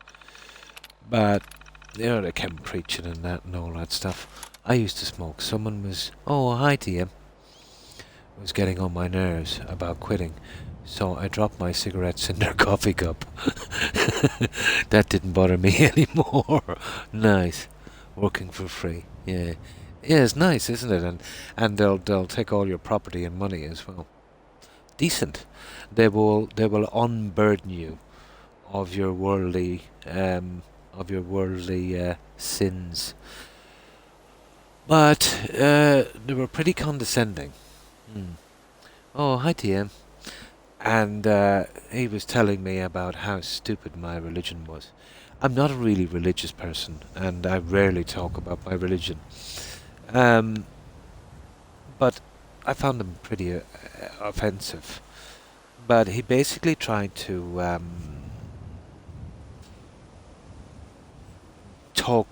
con me into something. And I was literally laughing at him. And I told him he was wasting his time. But he gave up, and then he came back with help. He came back with another guy. Huge guy. I think they were going to beat me up. But I could have turned them away. But I love speaking to people like that who think they can talk me into things. It's a nasty habit I have. And I literally invited them in. We sat down. So I thought I was kind of going for it. And then he said, you know, basically in a kind of a nice way, that my religion was wrong and I was silly and I should be on his religion. And that's his solemn belief. So I just said to him, I said, okay, I said, you were not always a Jehovah's Witness. And I said, judging by your accent, I said, you're obviously British. So, seeing that you're British, you must have been probably Protestant. And he said, yeah. He said, I was. And I said, you switched to being a Jehovah's Witness. He said, yeah. He said, I did. So I said, you figured out that the religion that you were on was wrong and this one was right. And he said, yeah, I was wrong. And then I said to him, well, you're telling me, I said, I'm wrong about my religion and you're right about this one. And he said, yeah, that's right. Well, I said, you were wrong, I said, on your first religion. I said, why would I take the advice, I said, of someone who was already wrong? And then he looked at me, and he dropped his head into his hands, and he looked at the other guys, and I just stood up and walked out. You know, it's like somebody teaching you how to do economics. This happened to me as well. I went to an economics class when I was pretty young. And this guy was telling us the do's and don'ts of business, right? And then he dropped a bombshell. He was running a business and it went bankrupt. And I looked at him and said, hang on, hold it. You're giving us advice, I said, on how to run a business. And I said, you couldn't run your own business.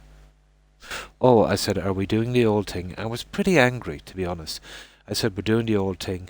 I said, those, what did I say to him exactly? It's an old saying. Those who can, do. I said, and those who can't, teach. Is this where we're going? He got really angry with me and chucked me out of the whole course. I didn't even get my money back.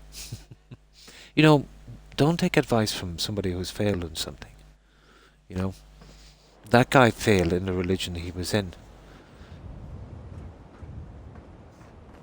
And it's not really about religion. It's not even about religion. It's about you realizing you're wrong about something, like the smokers, and then thinking you've found the right path, and then trying to push your beliefs and force people to do the same as you. Not right. Yeah, totally not right.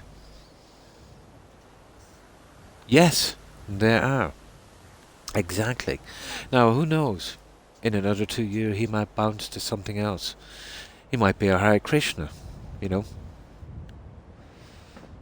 But he was a person who was very unsure of where he wanted to be.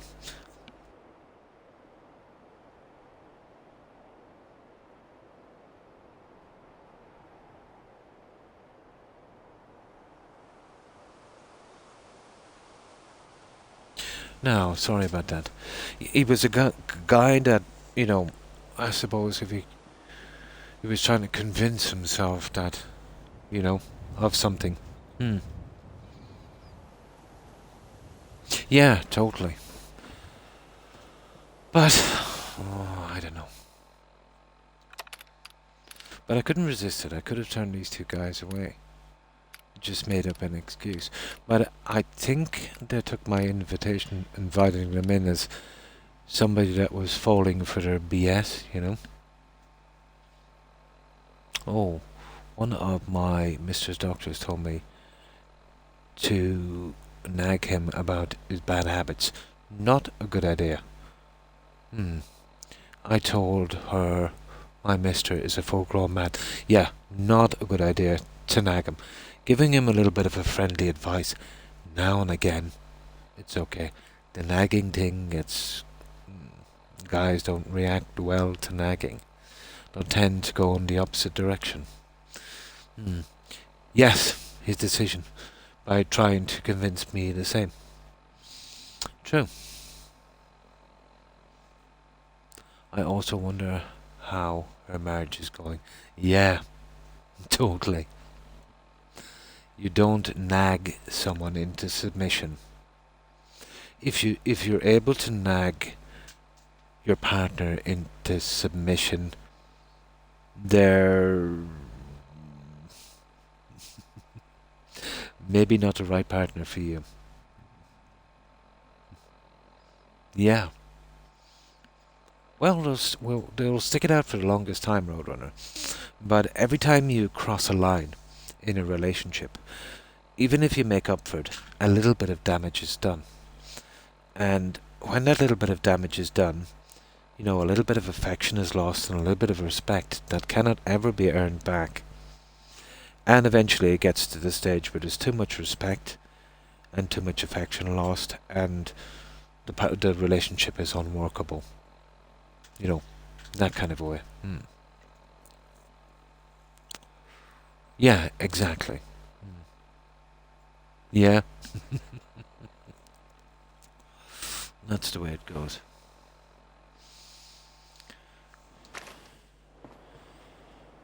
Okay.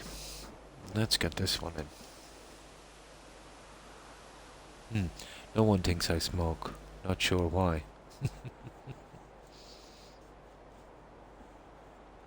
No, but seriously, it is a bad habit, guys. And if you don't, I totally wouldn't recommend it. It's got absolutely no benefits.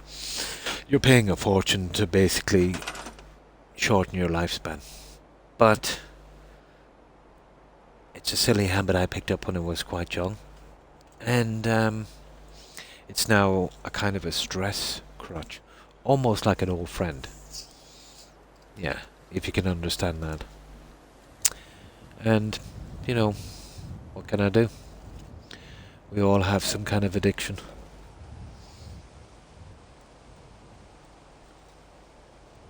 Felt like I was on Dr. Phil.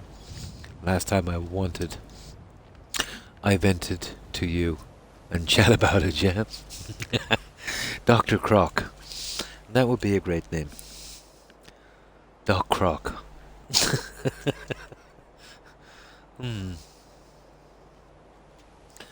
No one thinks I smoke, not sure why. Felt like I was on... Oh yeah. They must think I am a goody two-shoes or something, yeah? I've never really been in a real relationship, so I'm the last person to give advice. Yeah, nothing wrong with that. Yeah, Dr. Croc, or Doc Croc. We've been there with Croc. Start calling you Doc Croc. Oh, hi, Atricia. Thanks for the sub. I appreciate it. It's extremely kind of you. How have you been? How have you been keeping? Doc Croc.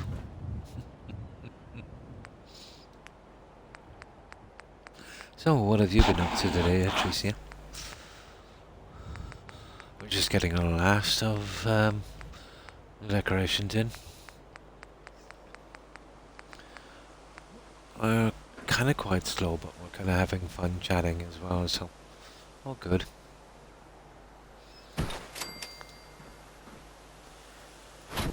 Any time chatting with friends is never time wasted.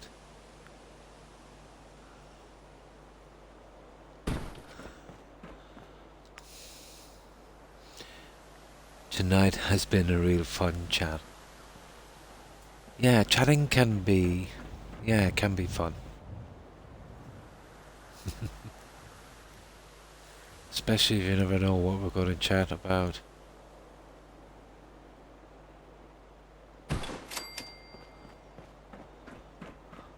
There we go. Oh, hi Daz. Hi. How have you been? How have you been keeping? Oh my god, people in another chat place have been wondering where I am. Told them over here, yeah?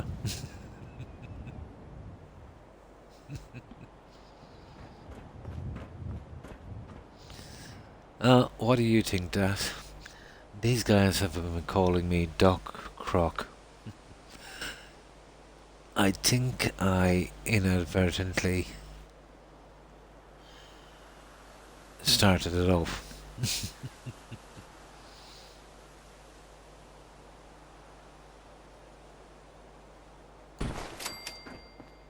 There we go.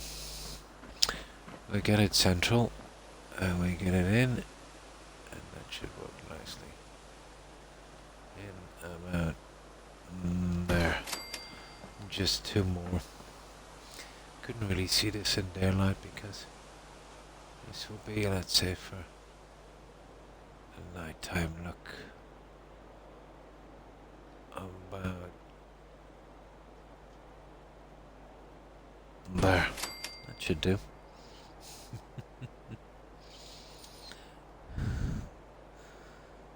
Mind you.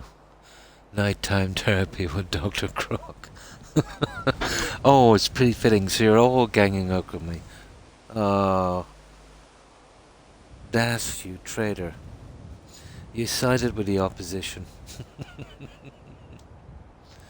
$5 an hour for counseling services online.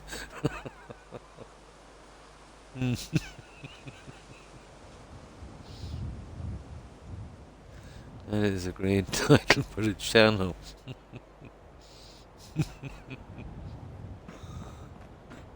And there, I was hoping for someone to get my back.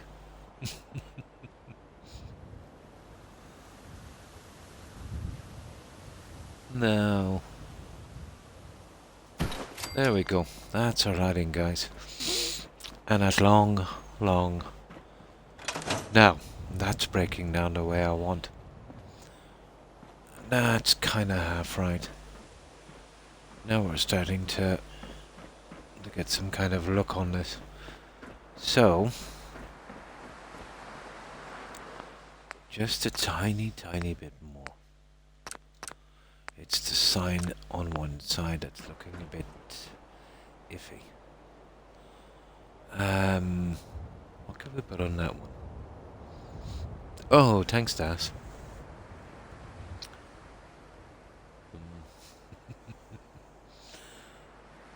We got some video games added in as well. Nice. Not in this crowd. And thanks, Daz. This freaking pickle is huge, seriously. Ah, you're eating again, yeah? I've never actually eaten a pickle.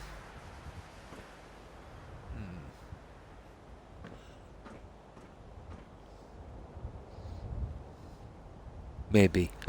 Yeah, sure, maybe. Yeah, never actually eaten a pickle. I am pretty weird, Joe. Yeah, when it comes to eating.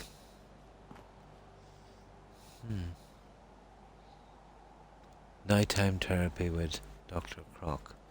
I might do it for a joke on the next stream.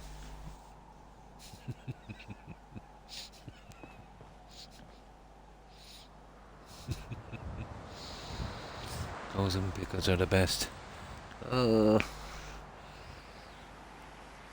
I've seen them. Yeah, never really tried them. Oh, hi, how would I pronounce that? Dravani, is it? Hi, Dravani. Hi, how are you? Do you like a wreck Are you trying to say Shrek? Is it? S-H-R-E-K? I'm not sure what the word is. DR? Hmm.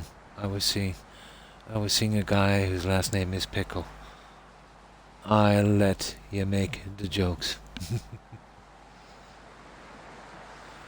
Hmm. Did you like Pickle Ticket?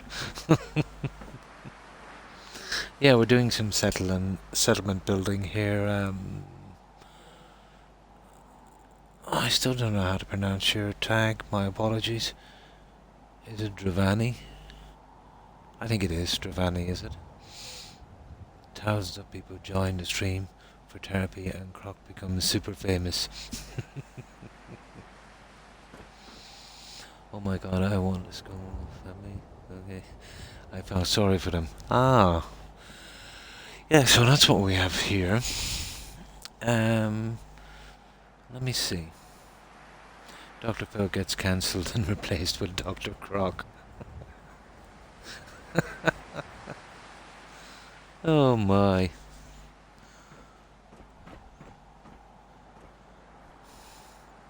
I'd buy tickets. And let's see if we get something on this. It's the lighting I want to do. I'm not quite sure. We can do something high on this, but... I think we go with the old round lighting on this, guys. But the problem is... Well, we might get away with it. We'll see. We'll see what we've got. There's two in particular might work here. I would too. Now...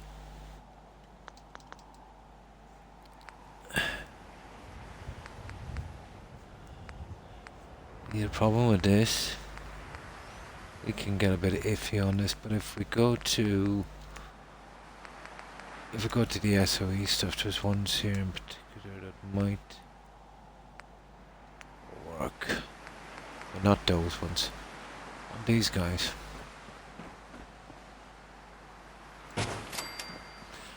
That I can live with. That would work.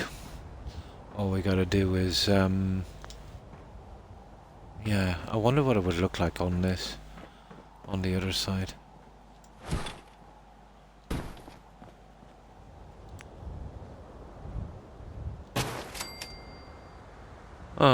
Maybe.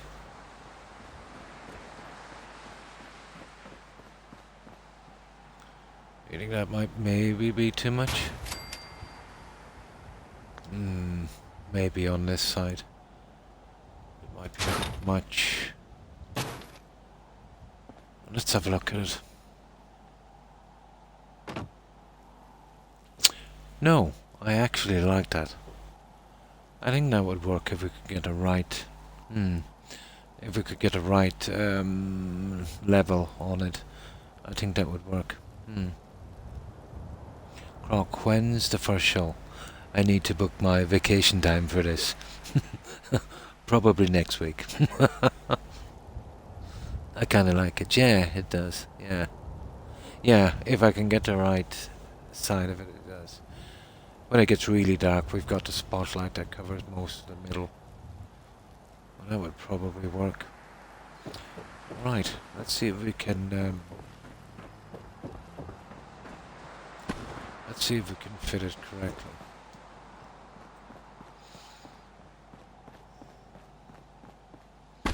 Probably. So, how are we even going to measure this guy?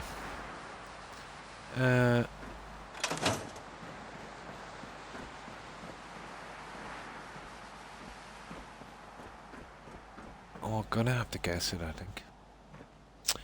Don't really like doing this, but I don't see any other way of doing it.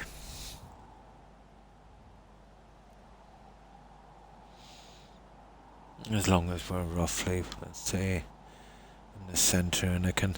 Well, we'll have to push it over as far as we can to the edge.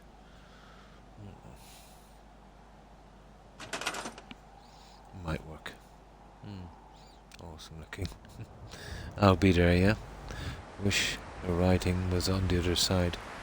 Was brighter. We used Red Rocket stuff. The problem is with the other writing I have is much too large, and the other neon writing, let's say, we have is much too small. And that was an ideal size. I might be able to change the lighting. The first lighting I put in was, just kind of seating. I might be able to brighten it up a bit more, especially now with the side lights. I was thinking of maybe even changing the color. Oh God, I should have copied your roof there for my settlement. On the roof you put on. Oh, it is fun. Yeah, they're nasty to fit together. They're pretty hard to fit together. It's all about the angle with that one, Roadrunner. It's all about the angle. Yesterday I saw a streamer under my recommended with a little saying, "I'm only sleeping," and almost 7,000 people was watching this person. Unbelievable, isn't it? I just thought, why are people watching this? And later found out that it's actually a game called that. Ah, I'm only sleeping. I see. Okay. But you will get some channels where people are actually sleeping. And people, tune in to literally watch them sleep. Yeah, for that, yeah. It would be like a kind of glass house thing, Roadrunner. I don't get half the Twitch streams on here. Oh. Girls licking headphones and stuff. Yep, basically. Yep. There's some stuff out there.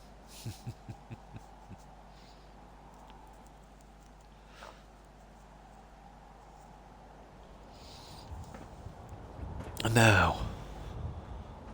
Okay. For this, we need our little platform, I'd say, guys. And it's lucky we have plenty of materials. We're going to waste a lot when we do this.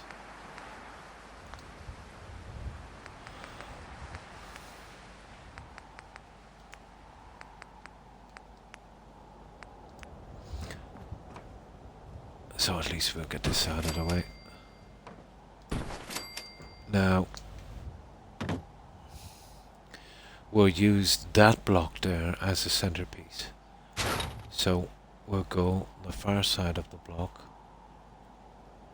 like so. And I really do hope there is a block on the other side. There is. There's one right at the edge. There. Coming across. There it is, there. But that one goes out too far. You see, I'm kind of cold. Okay, we'll have to do it old school. We use that block and we're going out 2 from the edge. We used... Let me see which is the right block.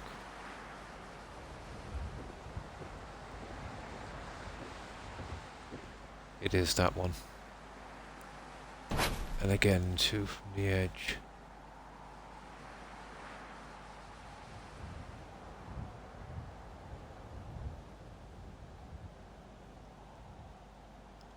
That apparently is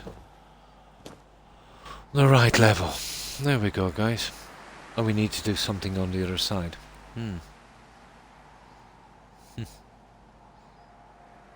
Yeah. Girls tickling headphones and stuff.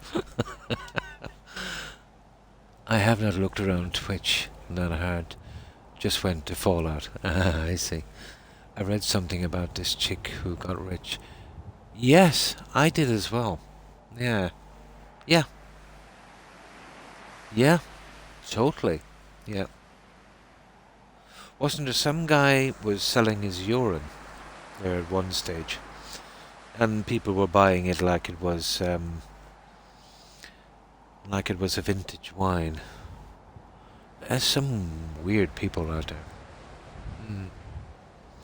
Fallout and Skyrim are definitely easy to watch games, yeah. Or the one who sold her Batwater, that's right. Yep, it sold like candy. I just remembered I had cinnamon rolls and croissants in the kitchen. Nice. I tried to watch Mobile Legends because I play that too. Ah, cool. Howdy doody everyone. Oh, hi Voltboy. Hi, how are you? Fine, thanks. Hope you're doing well also, Voltboy. Our groceries came. I told the son make sure the fresh stuff is fresh and not 2 days old. Oh my. That is when people have more money than sense. Yeah, totally. Yeah, that can be pretty weird. You know, darn, we didn't think of that. Oh my. Hey, if someone will buy your Batwater, why not?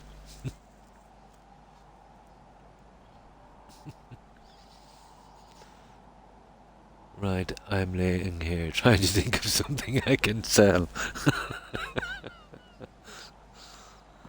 Okay, we'll move these guys around. We should be able to get them. Well, that will give me a little hassle, so we'll just try and flick you on the other side. Like so. And get the other 2 guys in it, I think. For the time being, that will be everything we need on the side. And then we'll eventually get around to changing the colour, maybe.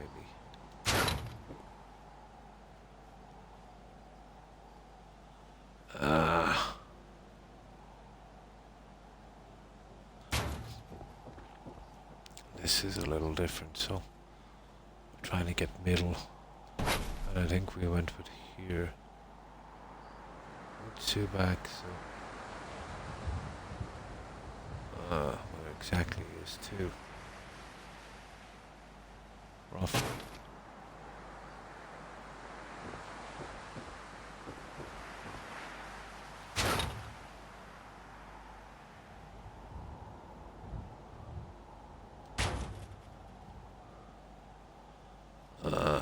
Okay.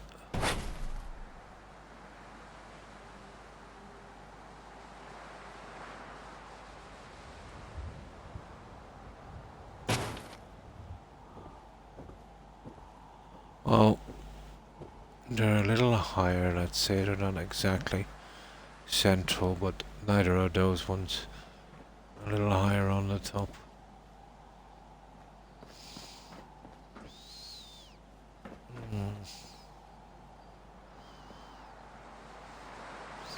Yeah, I think we'll go with those.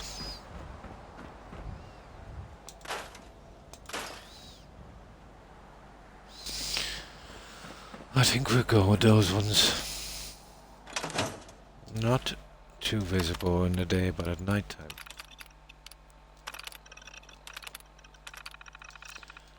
At night time, not bad. That would work. Probably some rich dude just waiting for you to put them on sale. Yeah. Used tissues. Wasn't there someone on Facebook or something that had, well, I won't say a large following for Facebook, but a reasonable following. She wanted to make money towards her wedding or something, and I think she sold her underwear. Yeah. She had some kind of bidding contest for underwear.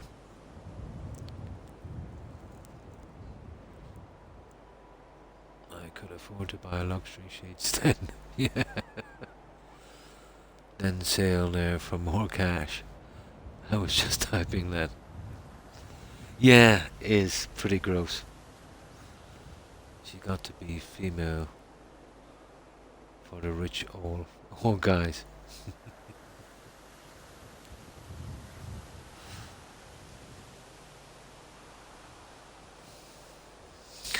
Okay, I think that will do on the lighting. So, what more can we do to improve this little section? We don't want to overbuild. I know I say that every time, but we still wind up doing an overbuild. So, to be honest, I think we pretty much have it.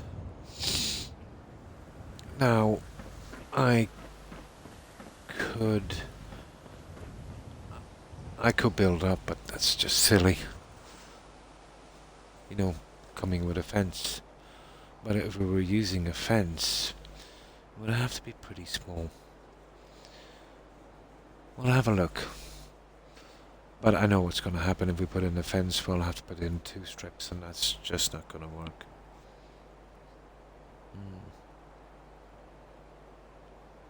I heard of the vending machines in Japan to sell used. I wouldn't surprise me. Yeah. Not sure if it's true, but I wouldn't surprise me.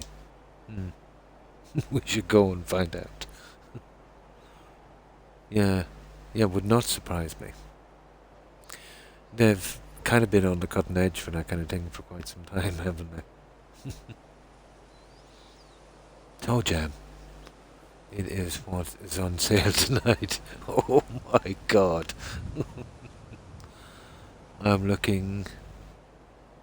Yeah, so I found a page that says 17 interesting things in Japan. Vending machines. Oh my god. Got to mix up the items, you know, definitely. I mean, do I need to cut my toenails?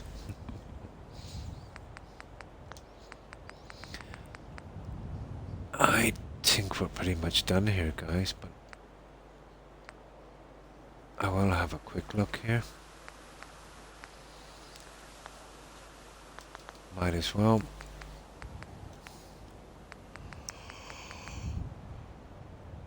Oh, where is this thing? Personally, myself, I don't think this one would work, but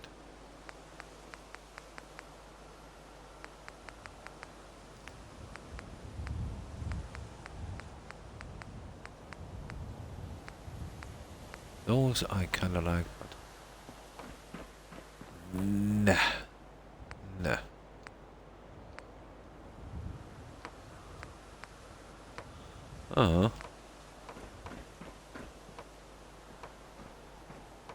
No, I totally wouldn't have that one.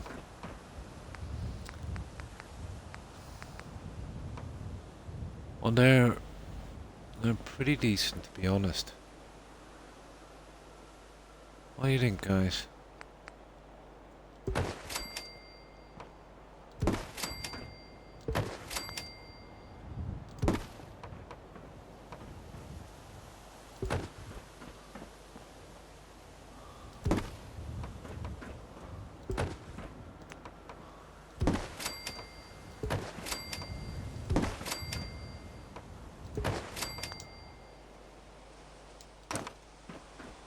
That's not bad. I kind of like it. Yeah, it's giving us that kind of, you know, separating little thing we need. And it's running quite smoothly on this. You know, it's taking the eye from the concrete here as well. I think it will work. And the metal does kind of match a bit. But that, I think, would work. It's just that little bit we needed. Now, which way are these running? Okay, out towards that. So that would need to be like this. Now, don't be like, you see? There it is. It's got to be running the other way. That's our problem. You know, having it opposing, but you won't get it opposing, and you'll get it to snap. Oh, what can we do? Oh. Ah, here we go. This is a problem.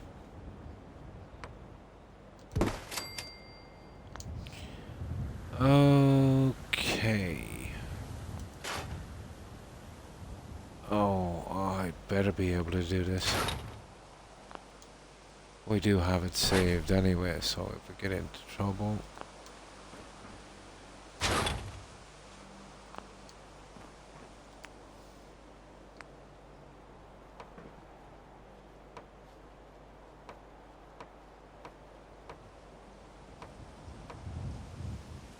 Come on.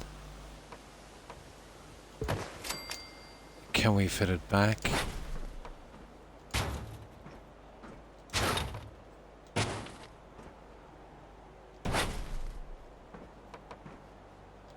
Cool, we can fit it back. There. Yeah, we might get him.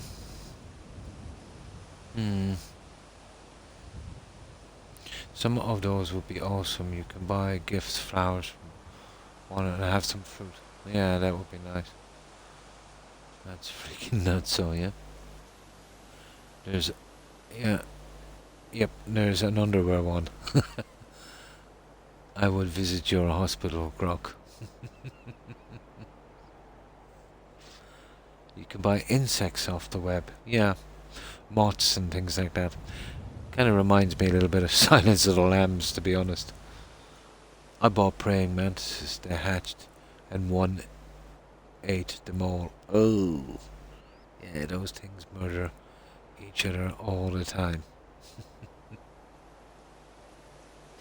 After mating, the female cuts the male's heads up and eats him. Sounds familiar. I guess she's very hungry. Yeah, a man-eater. I don't blame her, honestly. I also got ladybugs, yeah. Ladybirds. The frogs. Thought it was awfully nice.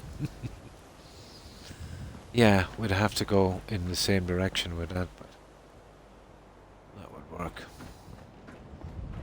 Now, this is an interesting little concept here. If we could get that guy to spin around. Probably not. But I will be fixing that in a moment. We'll probably have to move the barrels and get the concrete pieces in, but it might work.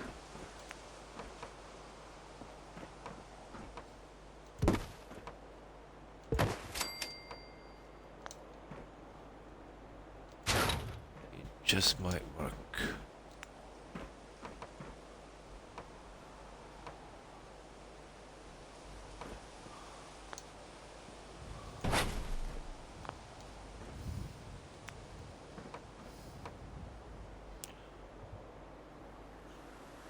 This one actually went the right way around.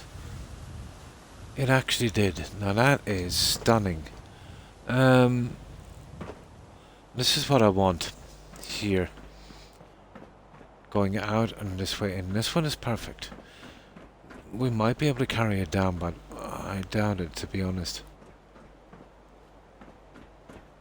Ah, wrong way.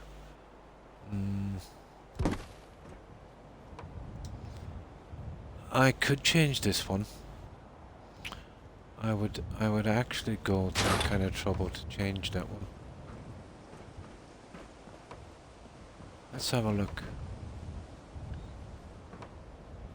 Yeah, I would go the extra mile on that one.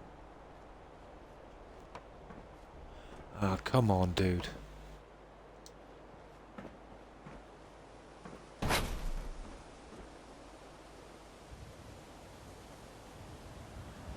Okay, there's probably a way around this. Let me see.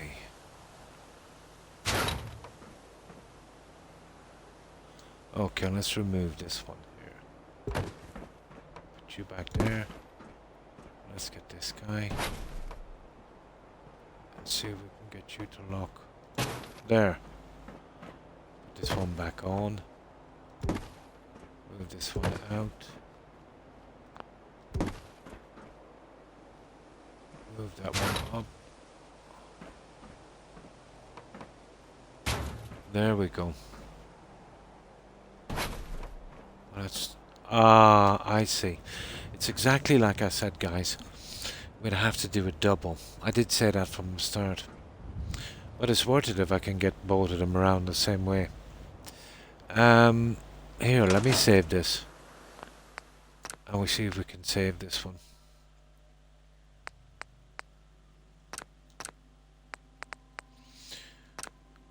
We'll go the extra mile to get it right.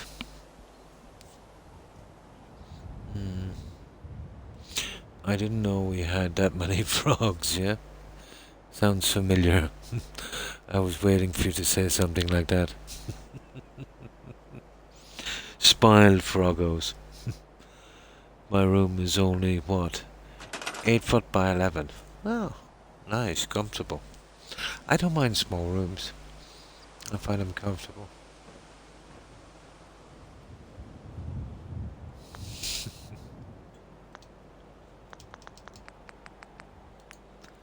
Now... Yeah, okay, we'll go the extra mile on this one.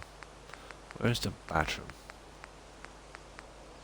Here, where's the bathroom? The pieces are in that one. There is bathhouse. And here... There.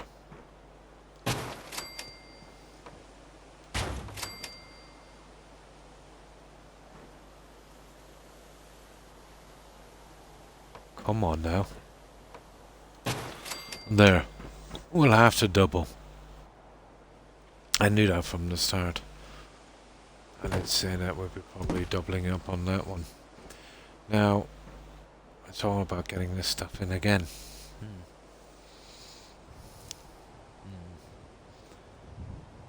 Right, my plants like it. It is only for plants, Croc. Yeah, but I do like small rooms. I've never had a problem. I have friends that say that, you know, they're a little bit claustrophobic. But no, it's never bothered me.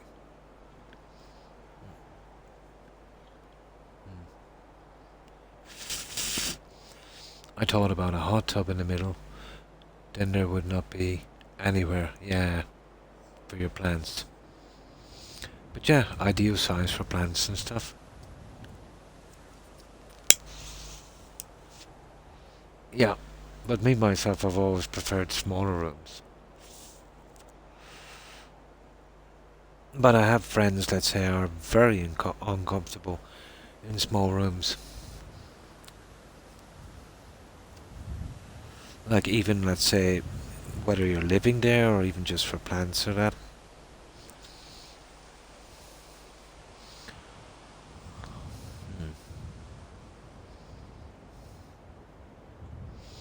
It's too small for him. Ah. Yeah, like my shed, let's say, outside. I built it, it's about...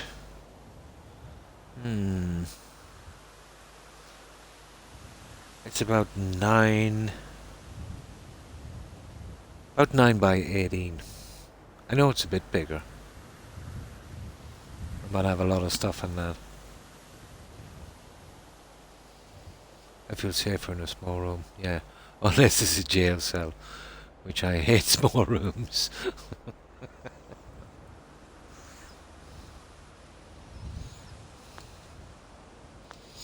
Now, where were we getting this junk from? USO, wasn't it? Okay. We'll have to go the extra mile to get this one in. But I think we possibly can do it. That one.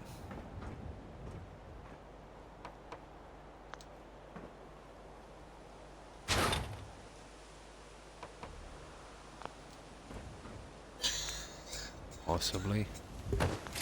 There we go. And we lift that one over there. I didn't even see that. We might even be able to go around that, guys. I didn't even notice that one.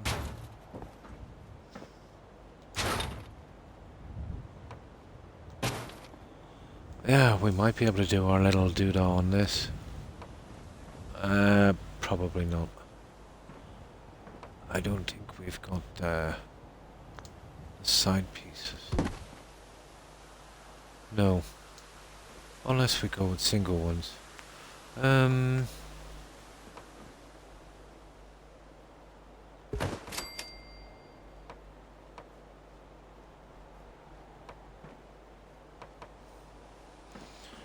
it would have to reach inwards.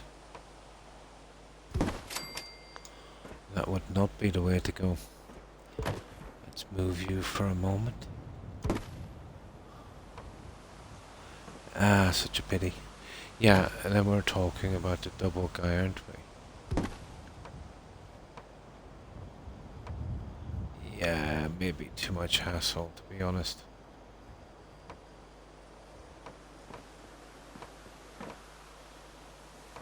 I can't see that fit. Unless we had some kind of...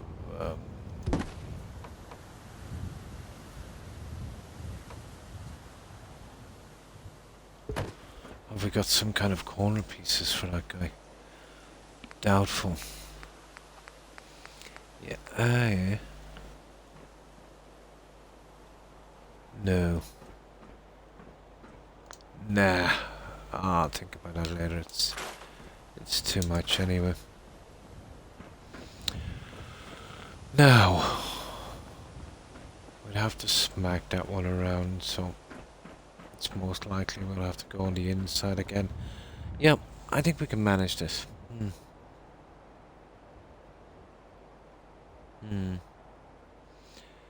Mister has his little shop. It is really cute too. Nice. I told him I'm not going to take it over Sunday.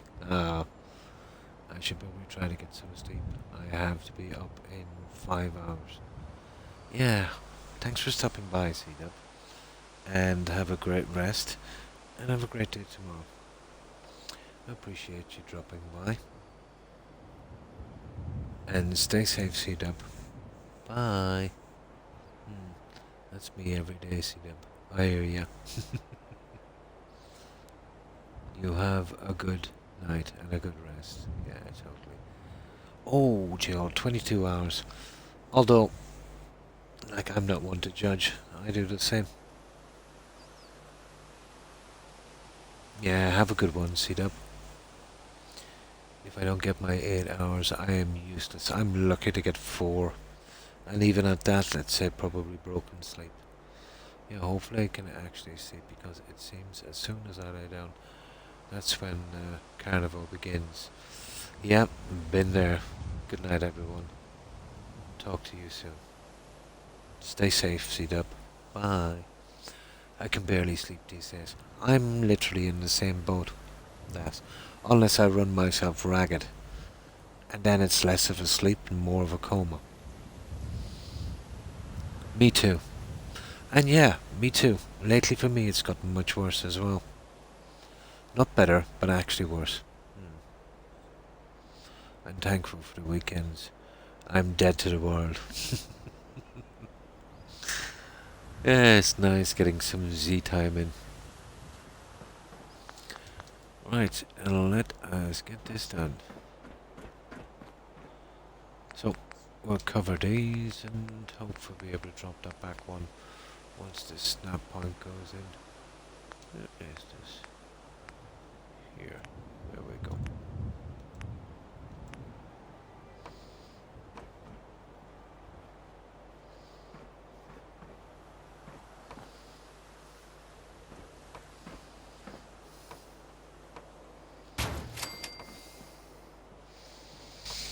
Now,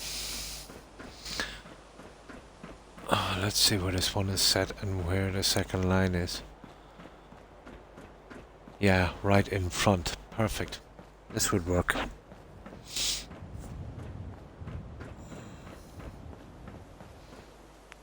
This would work. Just needs a little TLC.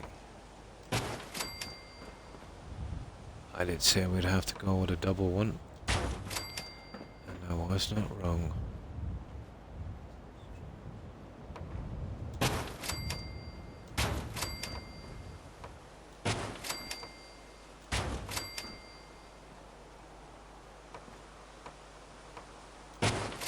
There.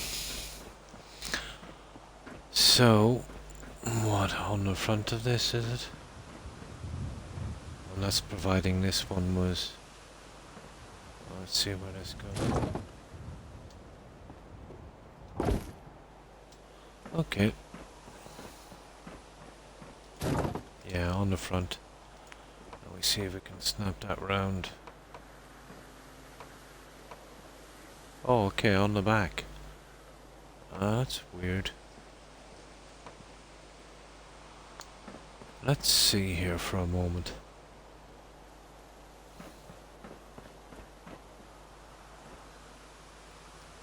Oh yeah, it's on the back end of that, guys. I have to be careful here. Yeah, it's totally on the back end.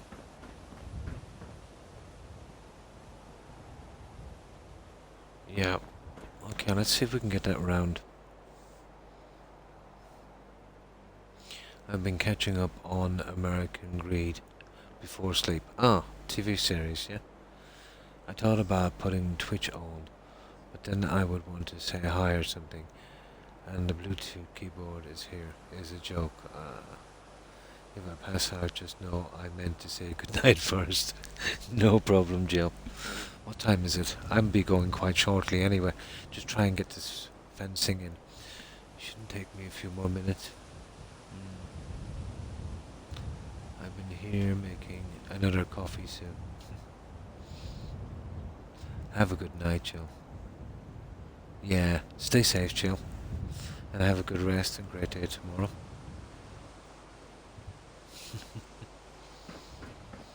Yeah, once I get this in, I've just about made my 6 hours, so I just love to finish this tiny bit of fencing before I go. There it is. Now it's just a matter of persuading this guy to kind of switch around. That's going to be fun. That, I don't know how I'm going to manage that one.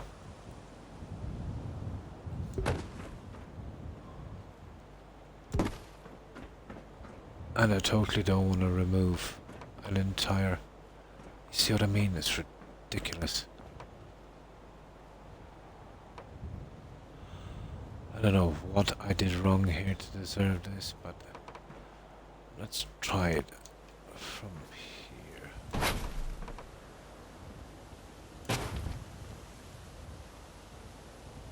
Okay, yeah, let's work out what this guy is. But it's pretty much here on this, isn't it?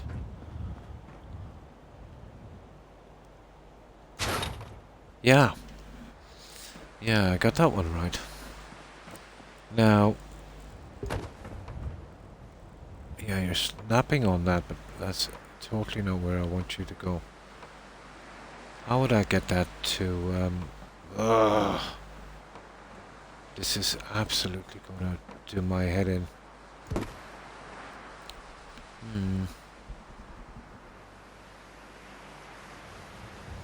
Good night, everyone. I'll be lurking now. No problem, Jill.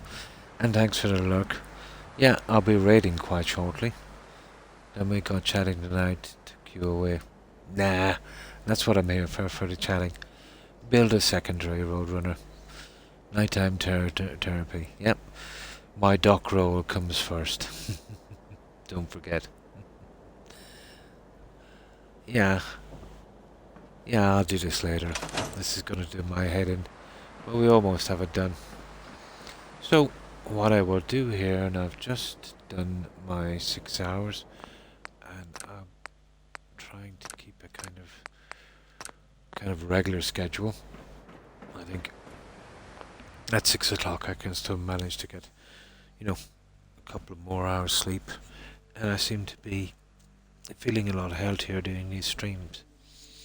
You know, getting that couple of hours in, even though I feel like I don't want to sleep. but I kind of got a head start on it and managed to get a couple more.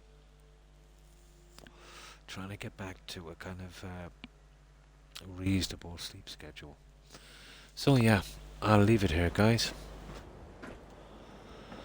We got a decent bit done. We're getting there with our little build. And I will be back tomorrow at the same time. Your body will appreciate. Yeah, if I can retrain my body to, start accepting it's still not a reasonable time, but it's reasonable enough time. And even if I just, get from 4 to 6 hours sleep, it would make a big change, that extra 2 hours. Have a good day, Croc and chat, and I'll see you later. I always get a bit better when I get here. Oh, thanks, Das.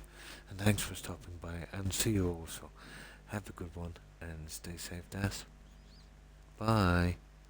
Yeah, it would take a while, probably a couple of months for me, but, if I could manage to keep this up, getting that extra little bit of sleep in, yeah, it would do me the world of good.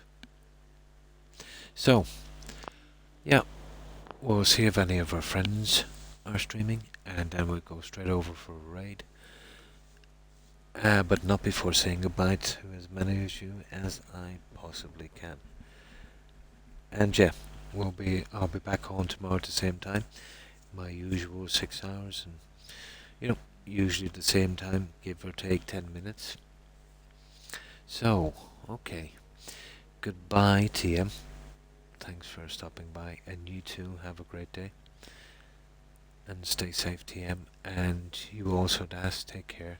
And of course, Roadrunner and Jill, have a good one, guys. Tigger, Hufflepuff, FGS, and MJ, have a good one, and have a great day tomorrow. And Lady Grey, stay safe.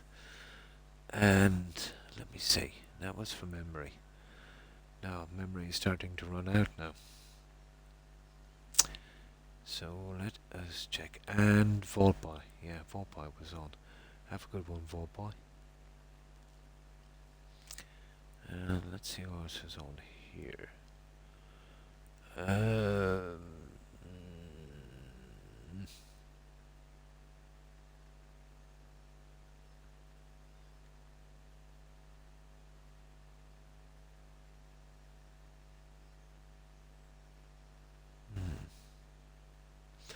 And Dravani, thanks for stopping by. That's it, guys. Yeah, that's as far as my message board goes. I totally forget who was on. Just the ones who was texting lately. But to everyone who is watching, appreciate the support, guys. Everyone take care and stay safe, and have a great day tomorrow. I will be going straight into a stream, and yeah, hopefully somebody will be, we'll be streaming, and I'll stay on as usual as long as I can. So yeah, let's see who's streaming.